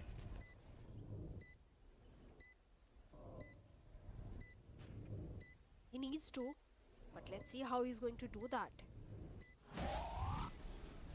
The flash is there, and Makavli is expecting someone coming from A top. But look at the smart play coming from the side of Asterisk. They're saving? It's like they are saving. Yes, they are saving. They are saving the operator. They're not taking any sort of risk. And they're going for those exit frags. Wave shutting down Makavli, and finally OG getting that first round in the attacking half. 10-7 in the favor of Asterisk, still having a 3-round advantage, 3-round lead. But I still think Asterisk could have gone for that attempt to defuse, for that retake. Yeah, I mean, I kind of think the same thing. They also had the aftershock, they had the fault line as well, they had the flashpoint. All the utility that you technically need to try and push out. I think so the reason why they did not go was because Yash was already low in HP and they also had an operator. So only a couple of rifles to work with. A bit of a questionable one, but it's absolutely fine. They still have got a pretty decent lead for themselves. It's not going to be a problem. But again, the slow round seems to be an answer of the fast-paced Asterisk retake. That's why they're slowing it down. All right. It's going to be the armor getting used up so early on. burning such a major utility like that. Know if that was quite the right call or not. Asterisk, they're pretty high on that adrenaline. Running away so very fast. Paranoia Prowler used up by OG. They regain the control of Mound. And they're now slowly working around the rubble as well. RVK slowly and steadily moving forward. DC is going to hold down the angle of B. Couple of players moving together there. While the rest of the team scales up over towards Mound to get ready to execute towards the side. There's a shear, by the way, down in their feet. So you need to be wary about it. Opening the door, this definitely does get the attention though, but there we go. Ult being used up, try and move in. Showstopper right on the face. Icarus gets one, will be traded off. So very quickly and through the smoke, Markavelli catches River, who wanted to jump away. No chance, no opportunity, a 3v4. Almost the same thing, this time just with the extra HP. Yash, through the waterfall, needs to win out that fight. Thornrose being taken out, and DC catches Yash. The concuss misses out on that angle. Wave has got the orb, catches one, Markavelli down. Still a good amount of job he needs to do. One more time, tries to hit and another shot. No TP for you, my man, as DC moves up close and personal, takes down the round. 8-1 on board for OG. Slowly and steadily, OG, they are getting those rounds. Now, only 2-run deficit for an equalizer. DC, even he has got his Steel Garden online. But this time, Asterisk, they're going for the timeout. Because they have already lost 2 rounds and seems like they don't want to take any sort of risk. It's better to mend things as quickly as possible. And maybe after the timeout, we'll see one more round going in their favor. If that happens, scared, the chances of Asterisk winning this one are pretty high. They just need one more round, and after that, they'll be on the match point. 2 rounds and match point, and it's done. That also brings up the conversation that how much pressure is going to be there on the shoulders of the Plusser team Orangutan. It's going to be a bit. Because again, they are 2 rounds away from the equalizer, but so are Asterisk from the map point. But here's the thing, right? This is the map pick of Asterisk. So seeing OG give them so good competition, that's going to be really good for their own confidence. Now we wait. Icarus, though, is 1 point away from his own Steel Garden, and they are trying to force buy into it with an NODWIN as well. So the spam's going to come in through.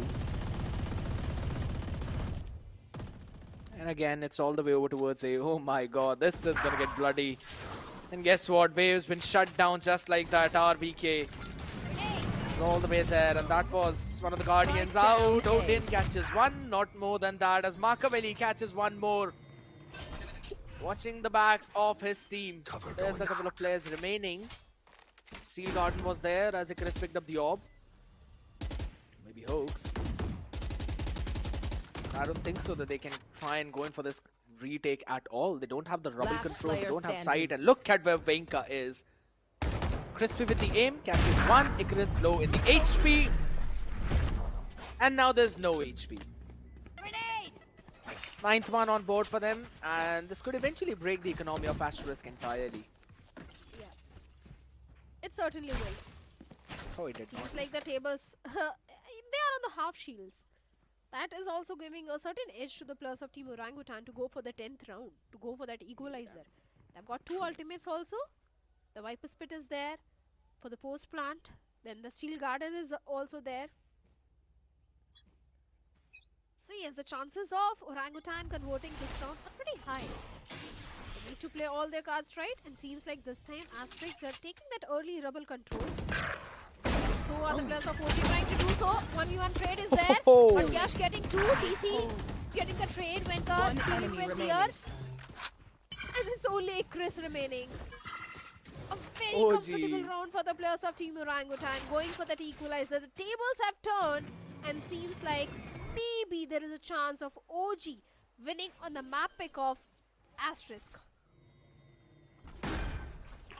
The double digits now are going to be on board until and unless Icarus makes a nasty play, which does not seem to be. DC has got his own Steel Guard and Venka with a showstopper.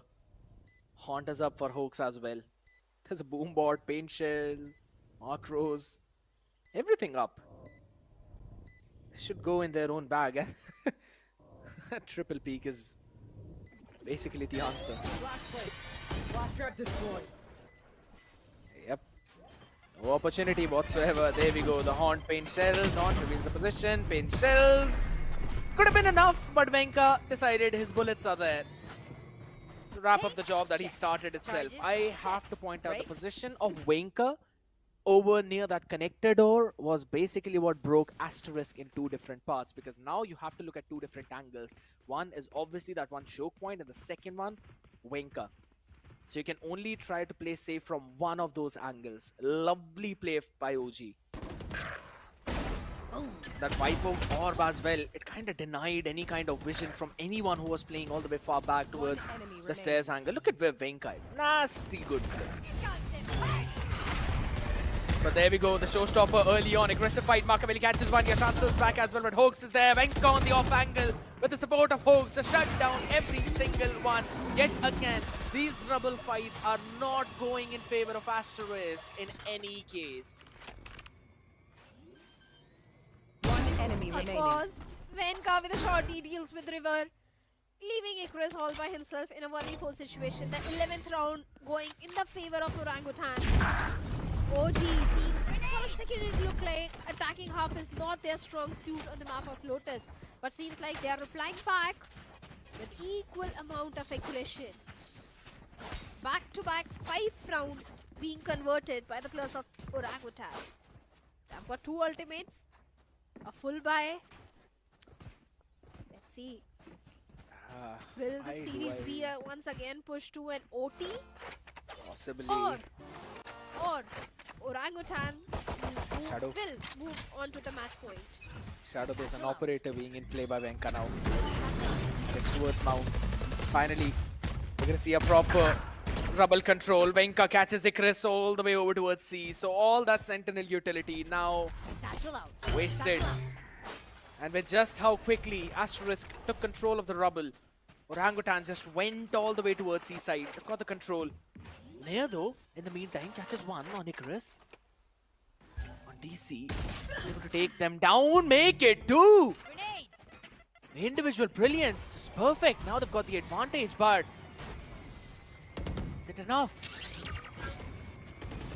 Hoax is one away from his own Nightfall, and Venka is on the operator. They do have the smokes to play around with, both of them. A paranoia, utility by River as well in the hands near. They can very well retake this entire side, but time is going to be their biggest enemy. They have to move fast. Flash bounced up. Machiavelli still in that off angle. Venka catches one with Yash. Oh my god, reloading, moving into the smoke. That's a mistake, and Machiavelli, even the Nair was ready, he still shuts him down as Hoax wraps up the job. Last man standing, but the last man is all you need. Asterisk had everything, and OG still managed to outgun them. Yes, Wave did manage to get a 3k, but despite that, the round went in the favor of the players of Orangutan. Hoax survived till the very end. Enemy remaining. Now OG, they are on the match point. But kudos to the valiant efforts of Wave. 4 ultimates online. There is no chance on earth that OG will lose this round. Are you sure about that? River is I am away. very sure. We'll see now. We'll see. I think so. It's going 11-12. This might possibly go to OT as well. You always have to jinx it. Ouch. I see what you were trying to do. That's alright. I was But just again, stating the facts. Bring them down. Hopefully. Alright. Rubble re-clear over the first minute now.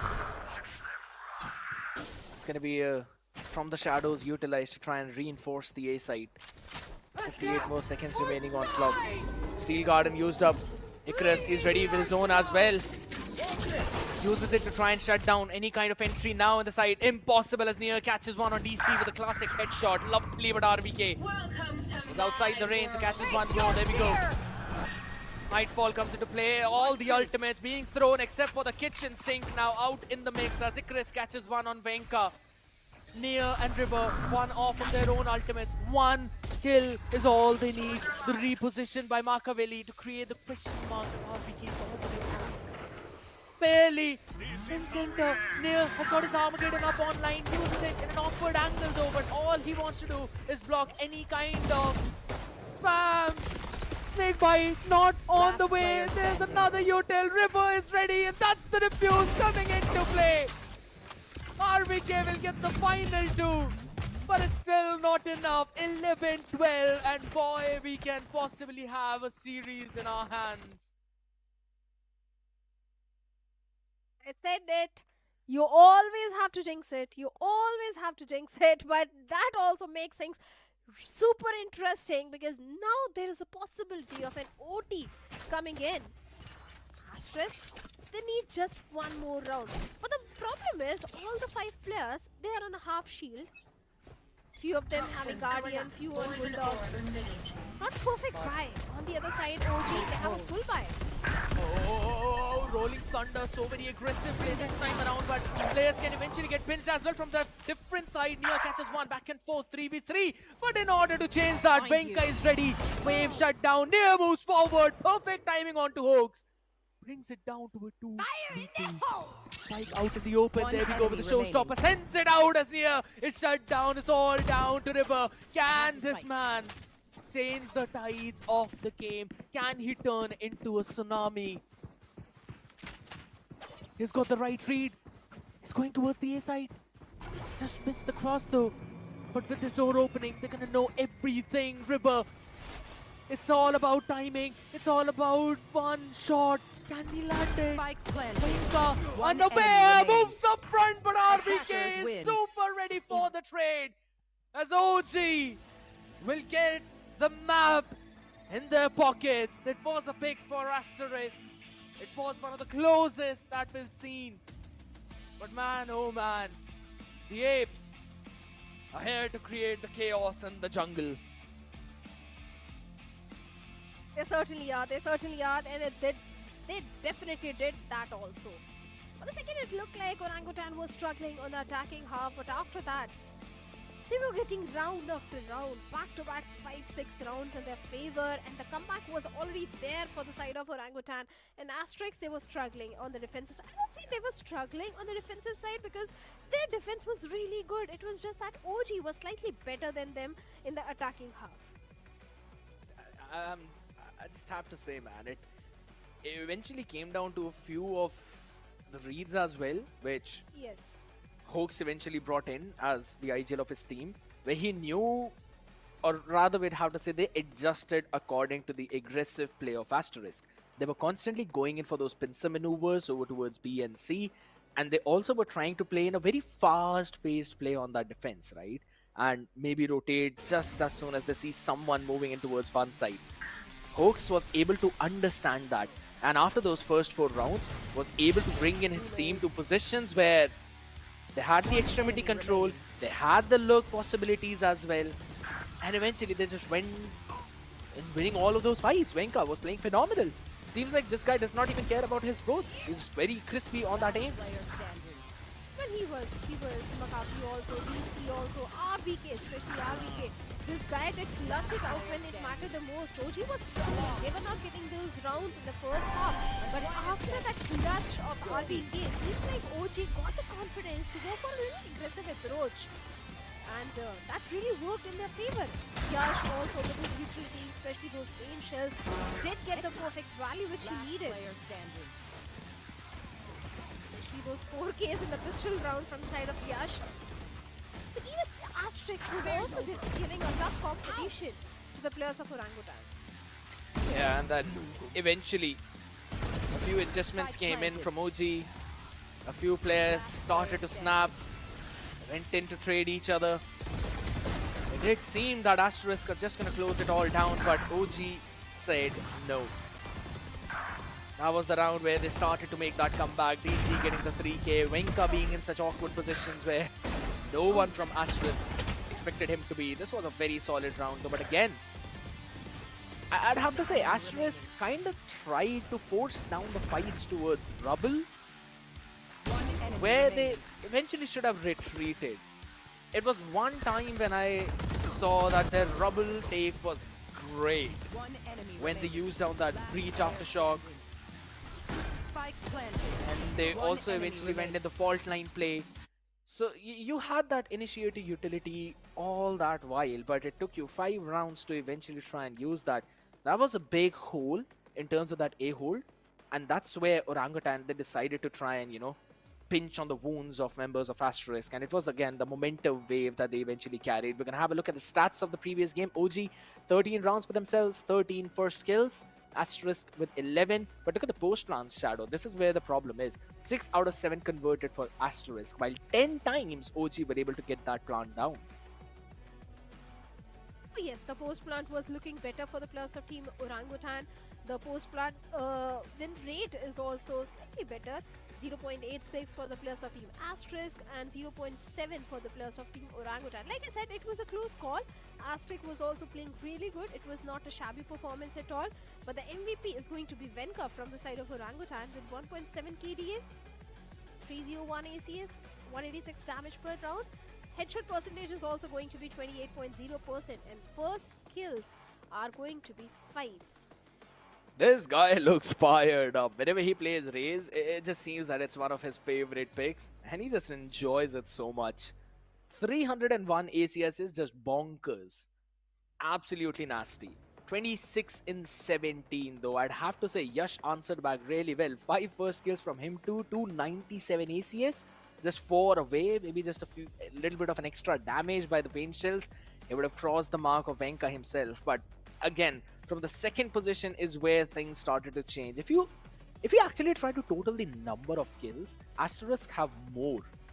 But OG played objectively over towards their last few rounds, where they constantly got those rounds, right? Important ones specifically. Yeah. So it came down to, again, the same thing. Discipline, which Asterisk showed early on, but eventually, you could say that adrenaline rush, you know, whenever it comes down, sometimes it gets difficult for players to control that. And that's what happened. They got the wave in the first 3 rounds, 4 rounds of the defense, and then they kept on riding on the same wave. When OG slowed down the pace, that's when they found the first success in their attacking rounds, and it just kept on moving forward for them. So I'd have to say, good experience call from Hoax, but that's just the first map. There's still 2 potential maps remaining. But the problem is, Shadow, the next one is going to be Haven. A map pick of OG. That is a problem. Yeah. I do agree. And like you said, OG, they were playing objectively. Because if you remember one of the round where Asterisk won every single fight, but the round went in the favor of the players of Team Orangutan. Yep, indeed. But you know what, Shadow? I still remember there was a reel in which I and Fritz mentioned that there's going to be questions for all of you people to answer for the giveaways. And this is one of those questions. What was the most picked map in VCSA 24 Split 3?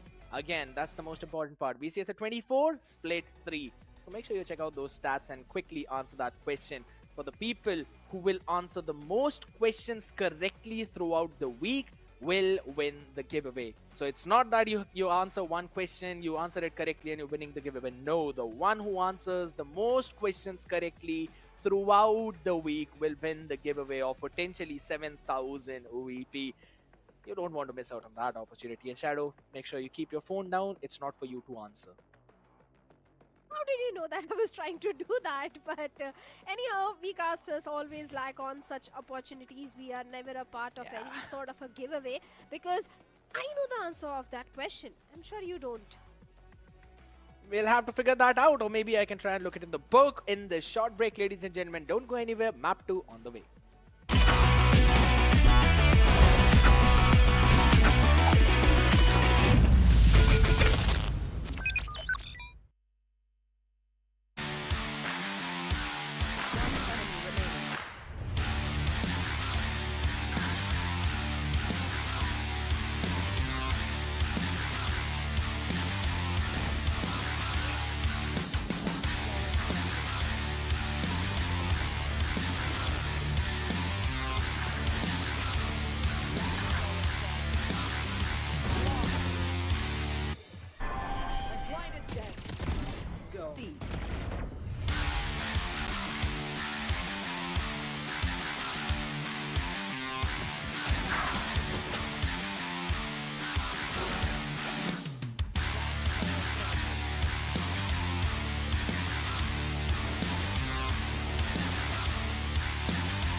After such a banger map, it is inevitable that we'd come back so very quickly, ladies and gentlemen. And guess what? The previous map was so good that Aladdin just wanted to jump in on the desk and want to cast this one. So welcome, Aladdin. How are you doing, my man? Thank you so much. I'm doing great. And the previous match, just like OG did it, OG was superb in the whole match. The way they started, the way they dominated, and after some rounds, it was going back and forth. But at the end of the day, at the end of the map, it was just OG who made sure that Asterisk suffer. But let's not just give it all for Team OG. Asterisk played really well, and there are a few matches. I mean, there's one more match where Team OG has to prove and then win this best of 3. Otherwise, it is going to be very difficult for them. True, yeah, they have to pull this one off on their opponent's map pick. That's the most important part, right? Because OG were able to lock this one down. And fun fact, the next map is also a 3-site map. So that means you have to navigate through the similar grounds, but there's still a few different things on that one, right? There's Absolutely. A long, C long, and then there's also B towards the window. You can always use those operators. So I think so that economy management is going to be crucial. How quickly can you bring out your team's operator? And we've seen Winker to be very crisp whenever he plays that. So I think so we're going to still see him on Jet. While for the composition, I kind of want to see the Teho breach. Please show me that. But maybe since teams are really comfortable with the Sova on that map, they might want to go again for that Sova breach comps. To be very honest, what I am expecting from Team OG is a neon breach composition, because this is something that we have seen from them on the map of Heaven. They used to play, they like to play with neon on their side. So most probably it is going to be their choice between Jet or neon, but they do like to play with neon and breach. So I am expecting that OG will go towards that. On the other side, Asterisk, we have seen them playing the same composition as well, but let's move forward and see what are the actual composition for this one. As you mentioned, Sova is a player that they like to play on this one, because you need all those information, you need those owl drone and side by side reckon, and the ultimate of Sova is also very important. But on the other side, we have seen that people do not miss breach on this one. Yeah, you always need those for those clearances of those long angles, right? Because in order to force your opponents to not take the A lobby, all you need is just one big fault line, and any kind of aggressive play that they want to make will be stopped in. Because those rolling thunders are super crucial for those side takes. But we have seen a lot of teams switch up with those Teho breach as well, bringing the same comp on this map. But again, there's a lot of mix of Yorus in that comp. You don't really go for those classic Jets, classic Neons. You go for the Teho breach Yoru. My question is, are we still going to see something along the similar lines? Seeing how Asterisk, they did bring out the Teho breach on Lotus, I'm thinking that they might have probably done their research on this one as well. Maybe they could have tried to add in this Yoru. I love to see this kind of comp, but you know, it does not matter what I really love. All it depends is what these teams are comfortable with. So yeah, I'm pretty excited to see on that one. But if in case this one goes for Asterisk, then we'll move on to the third map. Then we'll move on to the Decider, Aladdin. And that's also where I think so we might possibly see a good competition. Absolutely. If we talk about the first match, it was really close. Although OG started with a bang, but Asterisk, they made a comeback, scored were even many times. So we can say that both the teams, they have performed, they have showed a balanced performance. So we cannot expect any one of these teams to do or to show a one-sided gameplay. But on the other side, let's move forward and talk about the map. Veto Haven is going to be that map, the next match, where OG will be on the defense side and we will be seeing Asterisk on the attacking side. Considering both the teams are very comfortable on both the side, either it's attacking or defense, we can see another balanced gameplay. Highly possible. I can hear the music in my background. That means we are getting things ready for the map of Haven. It's all coming down to the agent select. What compositions are we going to see? And it's going to be the Teho breach Yoru from Asterisk. I mentioned about this, but guess what? It's an ISO Yoru composition by OG. All right, man, we've got a map for all of us. We've got a crazy series now. I am super excited for this one, Aladdin. Your opinions for this Agents Elite? Absolutely, absolutely. Team Asterisk, they're trying something different. They're trying something new, but on the other side, a bit of classical composition from Team OG side. They are not risking it at all.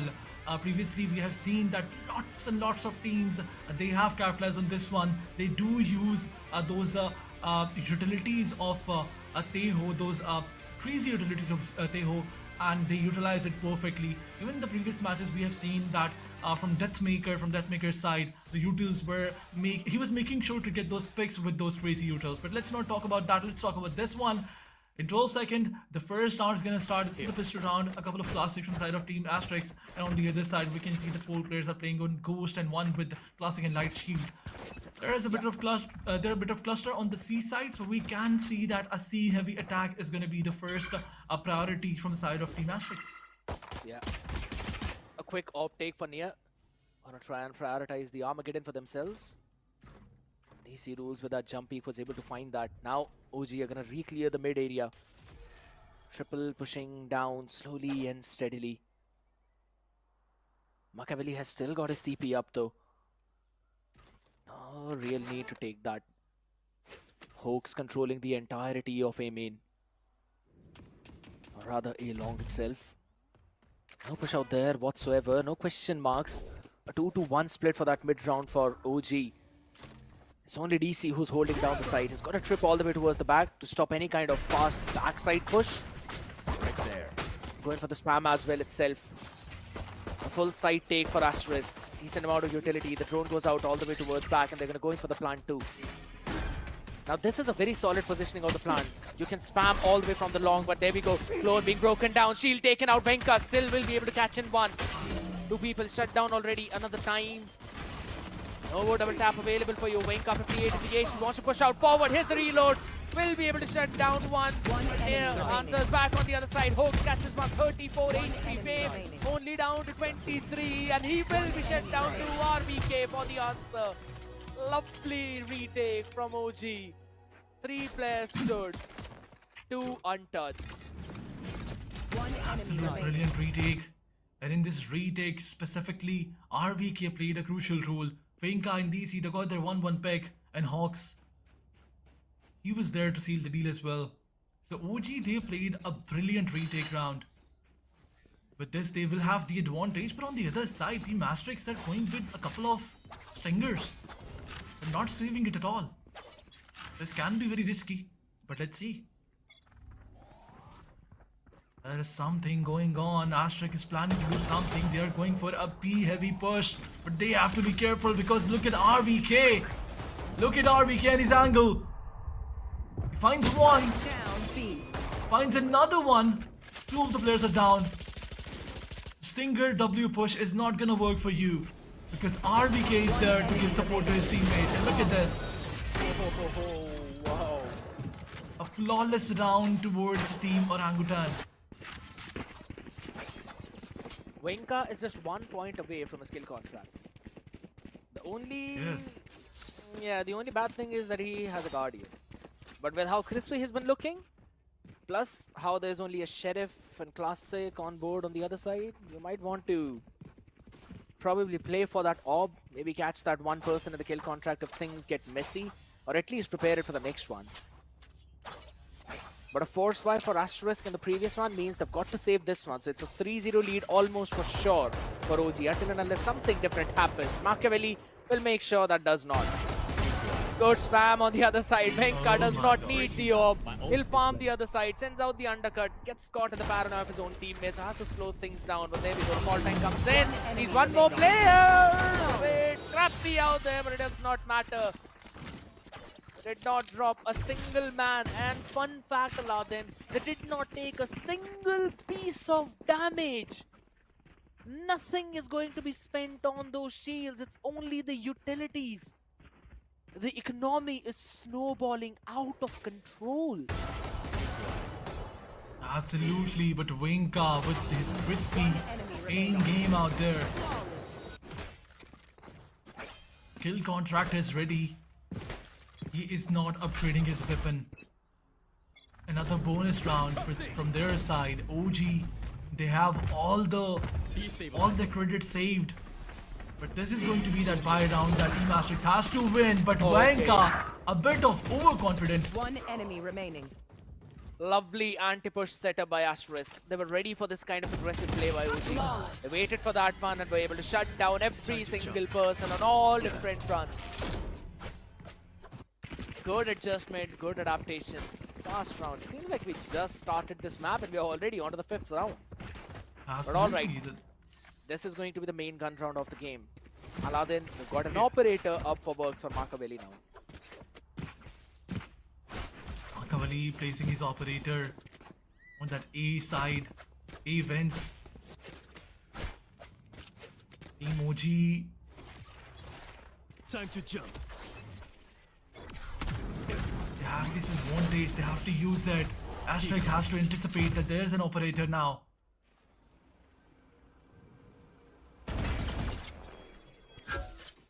Information is being traded. We can't say that. Hawks has the information that they are pushing towards A, but on the other side, Venka slowly and steadily cutting that mid rotation point. This is important. Unfortunately. What is this? Makaveli, he was just ready for the play of Yash. Armageddon was used up as well to try and shut the people down, but it's down to a 3v3. Make it a 3v2. Venka wins out his own duel against Nier. In his skill contract, was able to pick one off. Icarus only has got one steel cage remaining. Venka, double tap, timer expired. Icarus wins out the duel. It was an important one. He had to take that contact play. No utilities. But he needed to win that one. DC up all the way in heaven. Oh my goodness. If it was not for that wall bank, this definitely would have turned into a 1v2. But for now, Icarus is going to hold on to his DL life. No utility for RVK or DC himself. No crossfire, double peek, 1-for-1 trade, THP advantage. RVK. He has the information. Yeah, he's got the information. Finally taps it out. DC needs to peek in. Shots. Gonna give the info yet again. Oh my goodness.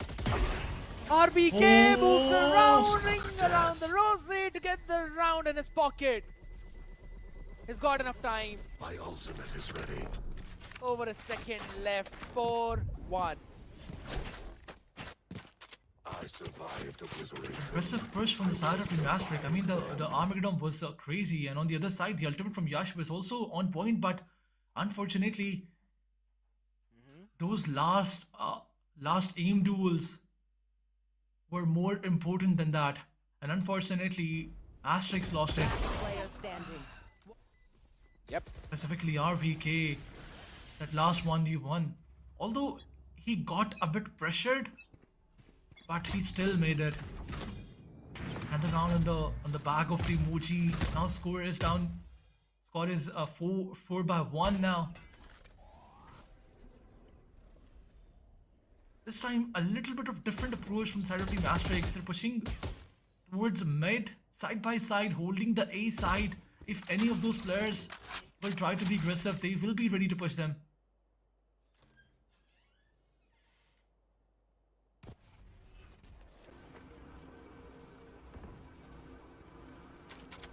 Slowing the approach down though, but with this owl drone, Makaveli will be portal closed. Posted up on the same angle.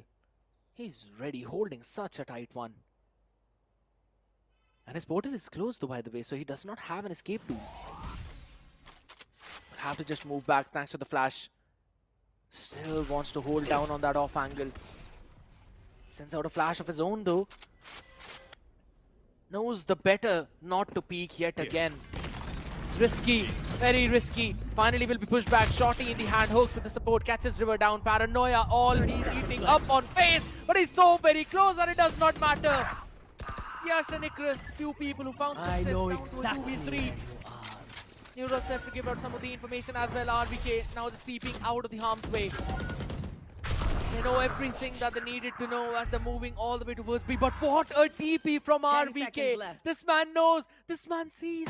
Spike This man planted. gives the information out.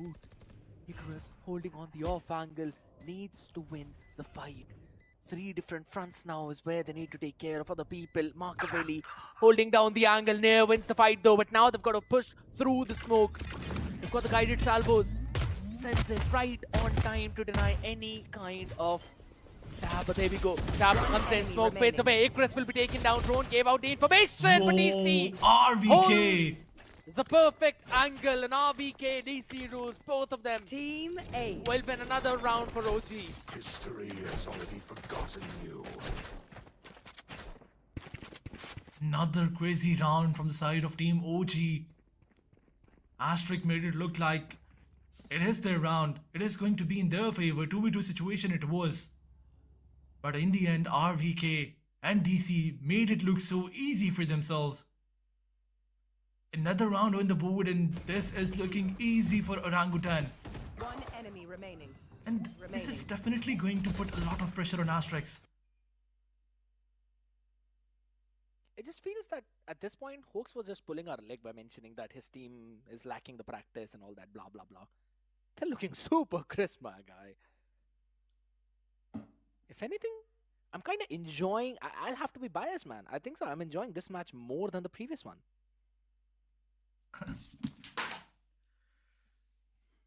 Sorry, not sorry.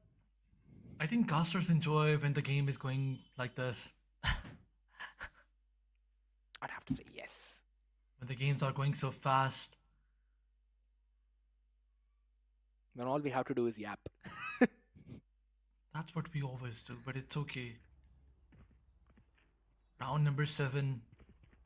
Asterisk is a bit pressured now. Are they going to play default?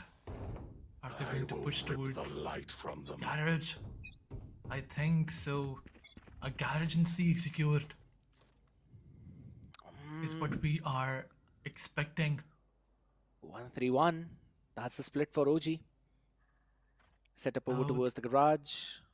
They're waiting. Oh, look at Waiting Venka. for OG to push. He's just too far forward out there. And yes, as you mentioned, Asterisk are just waiting for OG to push.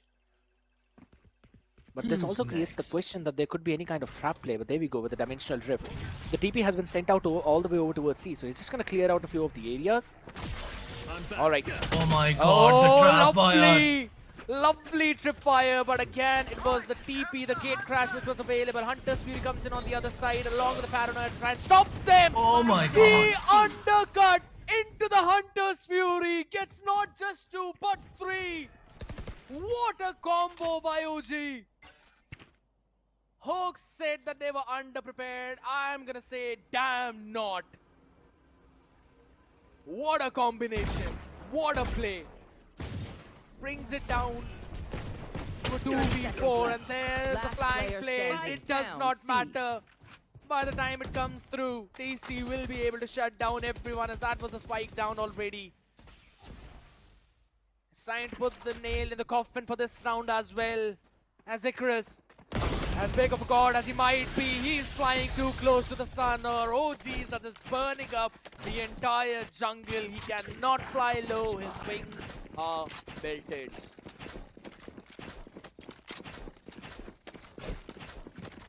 OG is definitely prepared. I mean, how beautifully Hoax used its ultimate, and on the other side, Venka with that undercut. That was enough to destroy Team Asterisk. And now they have lost their confidence once again. But Asterisk, we cannot count them out at any point.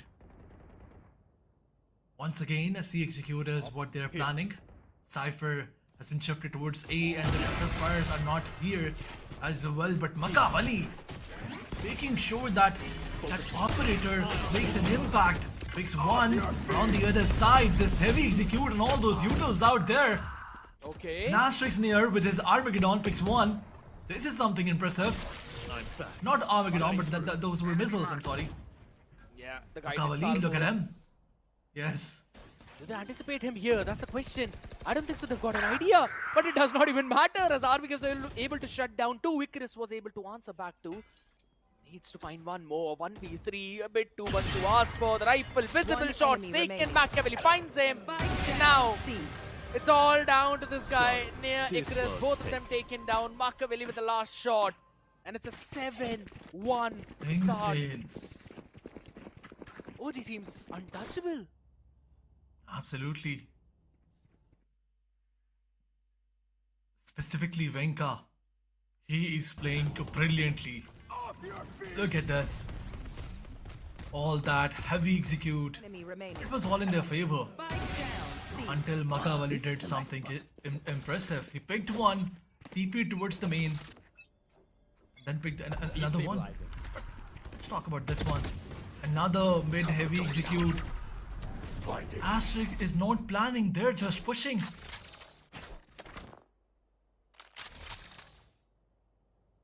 This does not seem like a plan. Yeah, I mean, they're on just an eco buy, so not a lot of places where you can actually go and traverse, right? Apart from the want to take those close range fights, but OG see that. OG understand that. Okay, shot being taken, but he's got an escape route available for him. Venka was able to take one down, make it to Icarus finally. Was able to break through his shield and lungs. Spike planted. Our drone out there, RVK scaling up behind it. No possession of the last two players. Spam is perfect. He gets both of them. 1 HP left. 1 HP is all he needs. OG are not losing members, are not losing the creds. If anything, they're just gaining all the confidence. Stealing it away, I must say, from Asterisk. I do agree with one thing that you said. OG is truly untouchable. I mean, look at this. Look at the HP of 3 of their players. 100 health, 50 shield.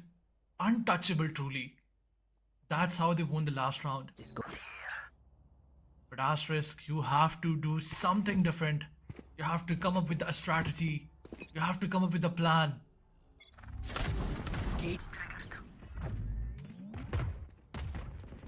This time, a bit of tension towards the A side. They're doing this in every other round. They fake one side, move towards the other. But Team OG, they do not buy it. Look at how far Machiavelli is pushed out. And what an off angle from RBK. Paranoia up in front will be taken down through the spam. But look at Machiavelli, my man. He's got the full control of C-Long. Sends out the second gate crash as well, so just a few more seconds remaining, but it's all the way out in the open. He will be caught up if in case he decides to go for that. Venka is there I for know support. exactly where you are. Lovely information by the neural theft. He wants to still stay there. This is nasty. Alright, finally moves back. Knew that the drone could eventually cancel out his escape route. Hoax catches one on phase, so no smokes available for them. Good flash play to try and stop down the kind of push. Icarus goes in for the spam. This was a connection, but through the wall bang. Venka will be taken down. No more support remaining. Armageddon out of the face with the shotty. He catches one. One enemy Absolutely perfect. But Spike EC comes down, into C. the play to support his teammate. 2v1. Oh And my EC God. gets another. No heroic play from River. And the dams are just too damn strong of OG. Ah, another round, another dominating performance from the side of Team OG. This one was closer than the previous one. But still, OG made it. Look at this. River was trying to play some heroic round, but unfortunately he didn't do it. Show me a target. He couldn't do it. Now once again, all the interest of Team Asterisk is shifted towards the A side. Once again, they're pushing towards A. OG has his Venka has his ultimate ready. Let's see if he tries to pick someone. Aladdin, here's the thing. Oh, lovely shot by Yash. Venka was taken down. He had to use his double tap early on in the round. It expired. Did not save his life. Now, Icarus needs to clear the Cypher utility in at least one or the other places. But look at how far Machiavelli is constantly pushing. He's realized that regardless of what happens, the entire C-Long has been open for such a long time. And that's why they can stack a lot of players over towards the A side. They've got 3 there. RBK, he's got to move out of the harm's way too. But wait a second. No matter where he jumps, there are still missiles on the ground. DC was able to take 1 down, make it 2. River, another down. Finally, the answer back. DC! This man is immortal. Can he get Oh an my ace? And God. He definitely will. He does not fall. Last This round Cypher in the half. seems to be the Crazy craziest sentinel out there. You can use everything, but DC will not move an inch. Yes, this should Absolutely brilliant. Some crispy clicks out there. Oh, this is a nice spot. Easy is just too good. With everything, not just with his setup, not just with his trap bars, but the aim game is superb as well. Once again, the interest of Team Asterisk, it has shifted towards the mid and the garage side. There is a trap fire to get all the information. And behind those trap wires, there is DC, the legend. You cannot cross this.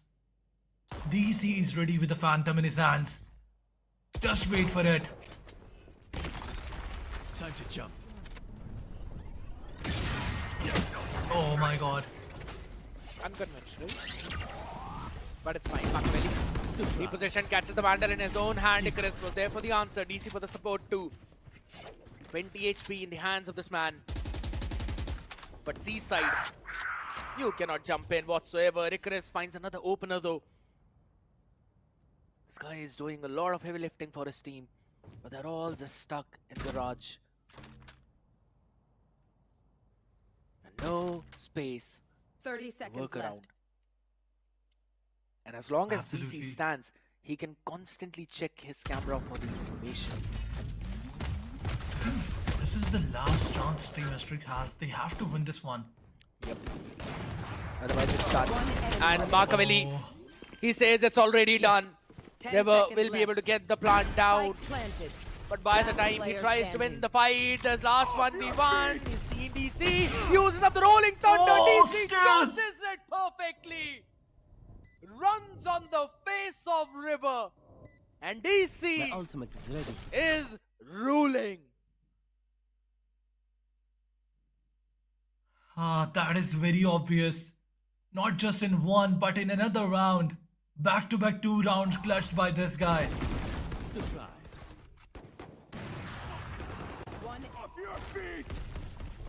Although Machiavelli is also making sure to use that operator, but on the other side, every other player of Team OG, they're making their bullets count. Shifting the first half on an 1-11, this is some brilliant gameplay from their side. DC, Venka, RVK, and even Hoax and Machiavelli, everybody's playing their cards.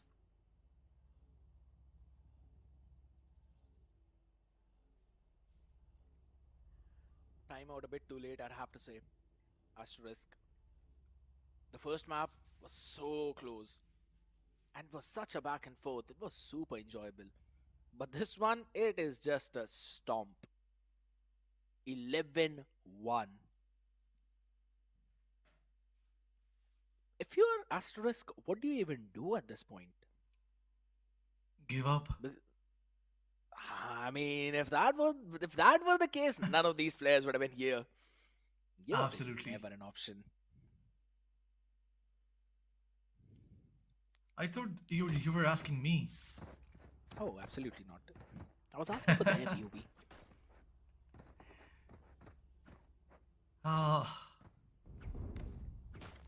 I have to take that leap of faith and try once again.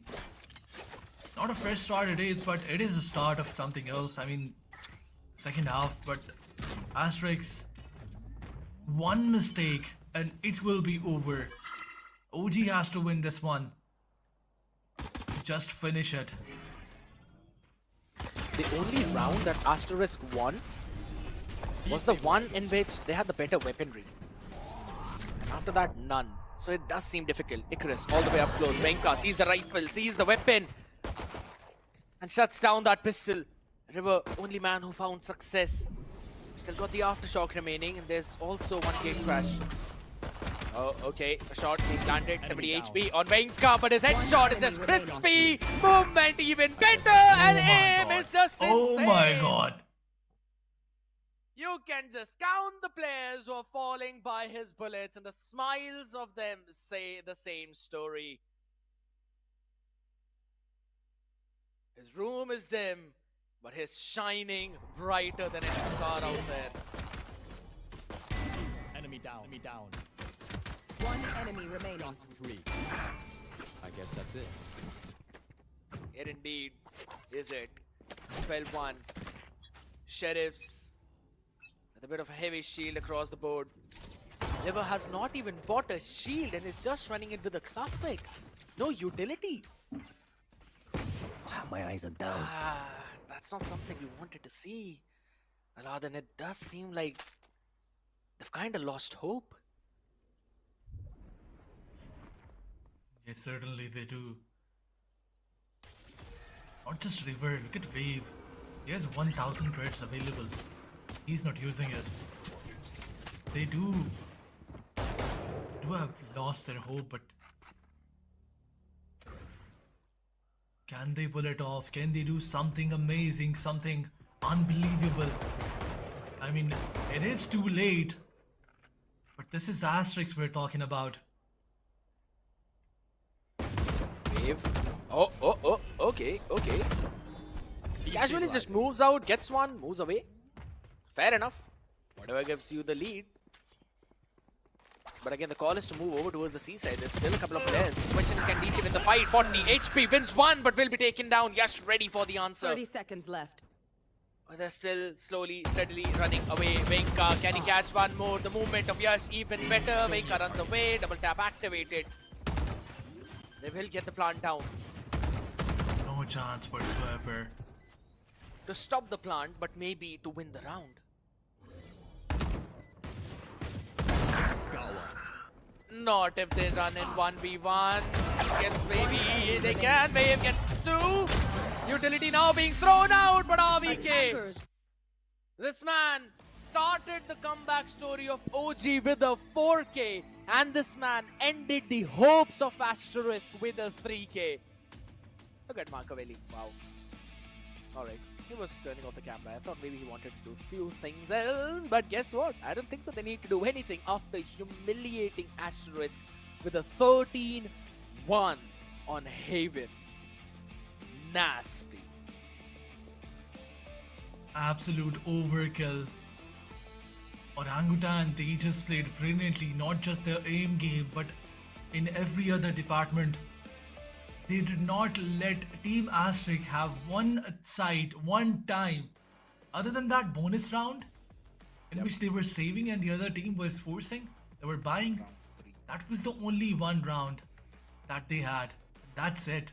Third one, as you said. That's it. That was enough. Team OG, they just humiliated Team Asterisk. I remember back in the day when DC was going by the name of DC Rules. That was also the time when he used to have a very crispy aim, and anyone who would stand in front of his crosshair would have to bow down in front of him. And it seems like he is still ruling. He is still the king. Maybe this time this team of OG want him to turn into an emperor. They are demons, man, I'll have to say.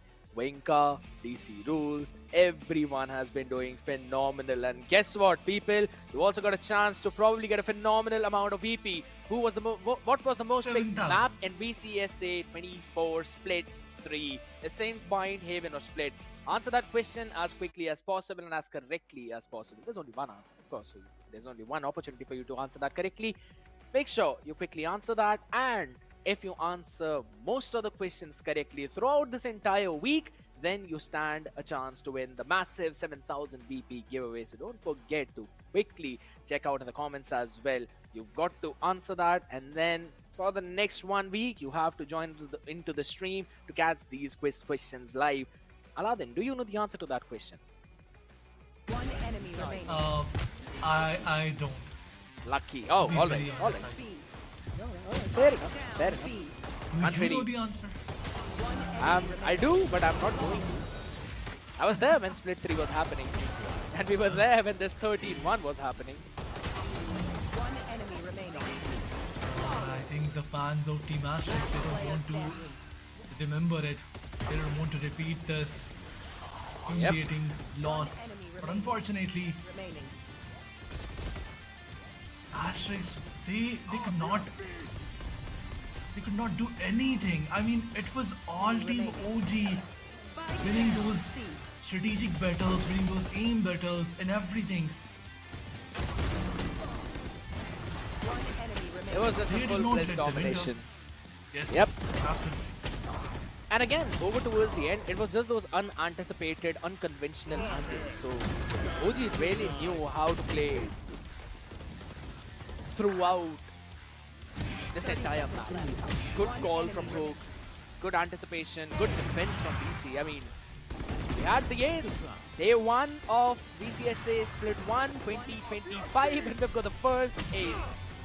You know what, people, make sure you put it down in your notes, because you may never know that this might actually be one of the questions for the future possible giveaways too. One enemy remaining. I should not have said that. I guess that's it. If there's one thing that needs to be highlighted, OG was playing without a breach. And still, their composition worked perfectly. And on the other side, a deadly composition from Asterisk side, and it was not enough. They need to practice it a little bit more. And they need to make sure that this composition works for them in local scrimmage and everywhere. And then they have to use it in such tournaments. But for now, I think they need to come up with a different plan on their next matches. But on the other side, OG, they were just brilliant. So lots and lots of appreciations for them. I kind of agree, right? Because in the first one, yes, Asterisk were looking like they prepared something. But in terms of the depth, that's where we saw the struggle began. In terms of the post-plans conversion itself, I mean, only 6 times they were able to get the plant down. And out of those 6, 5 times OG were able to steal that away. There's not much look in the stats either ways apart from those first kills, where still OG are ruling. 11 first kills for them. Probably Wenka had 4 or 5 for himself, and I'm pretty sure that he's going to be the MVP of the previous game itself. Haha. Absolutely. 2 KDA and 298 ACS, 213 damage per round. These are some impressive stats. Although he just managed to get 1 first blood. But on the other side, the overall impact he created was insane. Makavali, he was that one player who made sure that C side is blocked and nobody can enter. If you look at the plan of action from Team Asterisk, you can see that this is another place. This is another place where Team Asterisk was lacking so far behind. Let's move forward and talk about the other stars, and you can see that RVK is also there to support. Yes. He's there with 15 and 5, 14 and 5 for DC, out of which he had an ace. Hoax was just enjoying with his own utility. 7 assists for him, 9, 6 and 7. Machiavelli was, well, 9 and 6. He was having his fun time over towards C. Because every single time when he was pushing that part, Asterisk were just not interested to go there. Icarus, 9, 13, with 1 first blood for himself. But everyone else struggling. Yash not looking comfortable on the Yoru whatsoever. River as well, 6-13. Not the best kind of stats you would want from your own initiator itself. Yes, this does seem like Asterisk are not prepared for this one map, if anything. For the composition, I'd still have to say maybe they need a few more things to brush it up in terms of the entire utility that they were bringing on the table. But I mean, we'll have to say it's absolutely fine, right? It's the day 1 itself, and this team has qualified all the way from the open qualifiers, if I'm not wrong. So they've had a very long journey, but there's also a possibility for them to maybe get something even more. It's a long tournament. You've got quite a few matches. It's again round robin, so it's not you lose one, you go out, right? You have more chances. And this is a very big Absolutely. learning curve for this team. I mean, they can practice their composition in the other matches as well, but there are some weak points that they need to discuss. Specifically, not adapting according to the situation when you know that there's one player who is pushing C every time. You're not threatening him, you're not pushing him, you're not trying to lock him, shut him down. You're just going towards mid or either A side and giving all those informations. You don't have any plan of action. So they have to make sure that they come up with a plan of action in the next Heaven map specifically. Asterisk is a very good team. If you look at the previous map, they were playing really good. All those aim duels, they were winning it. All those strategic battles, they were winning it. It was an 11-13 gameplay, score gameplay in the previous one. But in this one, they looked like another some other team, some different team. I kind of agree, but you know what? Let's have a short interview with the MVP of the previous match. That's going to be Venka Too Cold. Hello, I'm good. How are you guys? Perfect. Huge congratulations, Venka. Thank you, What was thank going you. on in the second match? Just fragging out everybody quarters after quarters. क्या चल रहा था team में उस समय? I mean, ज़्यादा कुछ नहीं चल रहा था, आसान ही लग रहा था सब. Honestly, थोड़ा better expect करा था दूसरी टीम से, because young है सब, इंडिया का future है, supposedly future है, but yeah, थोड़ा disappointing था second map. First map अच्छा खेले वो लोग, second map तो बस run it down कर दिया हमने. तो यहाँ पर तो सब गेम की बातें करते हैं, सब ये सब चलता है, इंपॉर्टेंट भी है, बट मैं राइट ऑफ द बैट पूछता हूँ, पढ़ाई कैसी चल रही है और how you are actually manage the पढ़ाई और the split one? I mean, मुश्किल है काफ़ी, बोर्ड चल रहे हैं अभी, मतलब प्रैक्टिस नहीं कर रहे ढंग से बिल्कुल, गेम और पढ़ाई मैनेज करना मुश्किल है. बट अगर पुराना ओजी का रोस्टर होता जिसमें टेक्नो और हेलिफ थे तो मैं नहीं खेलने वाला था स्प्लिट वन, बट बिकॉज सब कुछ पता नहीं क्या हो गया तो फिर इसलिए आई वाज जस्ट लाइक खेल ही लेते हैं, क्या फ़र्क पड़ता है. खेल ही लेते हैं, दोनों मैच में एमवीपी भी निकाल लेते हैं, क्या ही फर्क पड़ता है. But once again ending on a very good note, दूसरा मैच भी आपके लिए अच्छा गया. अब जो Yeah. बाकी टीम्स हैं, जैसा कि आपने बोला, वो कोर सिमिलर नहीं है, राइट? और आप वो स्प्लिट वन के अंदर कंटिन्यू भी नहीं करने वाले थे, but now you have to continue. तो अब Yeah. टीम के अंदर इन टर्म्स ऑफ मैप्स के अंदर भी बहुत ज्यादा चेंजेस आने वाले हैं, और किस टीम से एक्चुअली में सबसे ज्यादा खतरा लग रहा है, क्योंकि सारी टीमें अब आपके सामने ही है. खतरा तो किसी से नहीं लग रहा ऑनेस्टली. हम लोग को इतना फ़र्क नहीं पड़ता, सच बोलूँ तो जो होगा देखा जाएगा. अभी हम बस वाइब्स के लिए खेल रहे हैं, वाइब्स के साथ खेल रहे हैं, and clearly it's working out well. So जो भी टीम आएगी सामने हम सबको सेम ही ट्रीट करेंगे, तो उसका कुछ इशू नहीं है.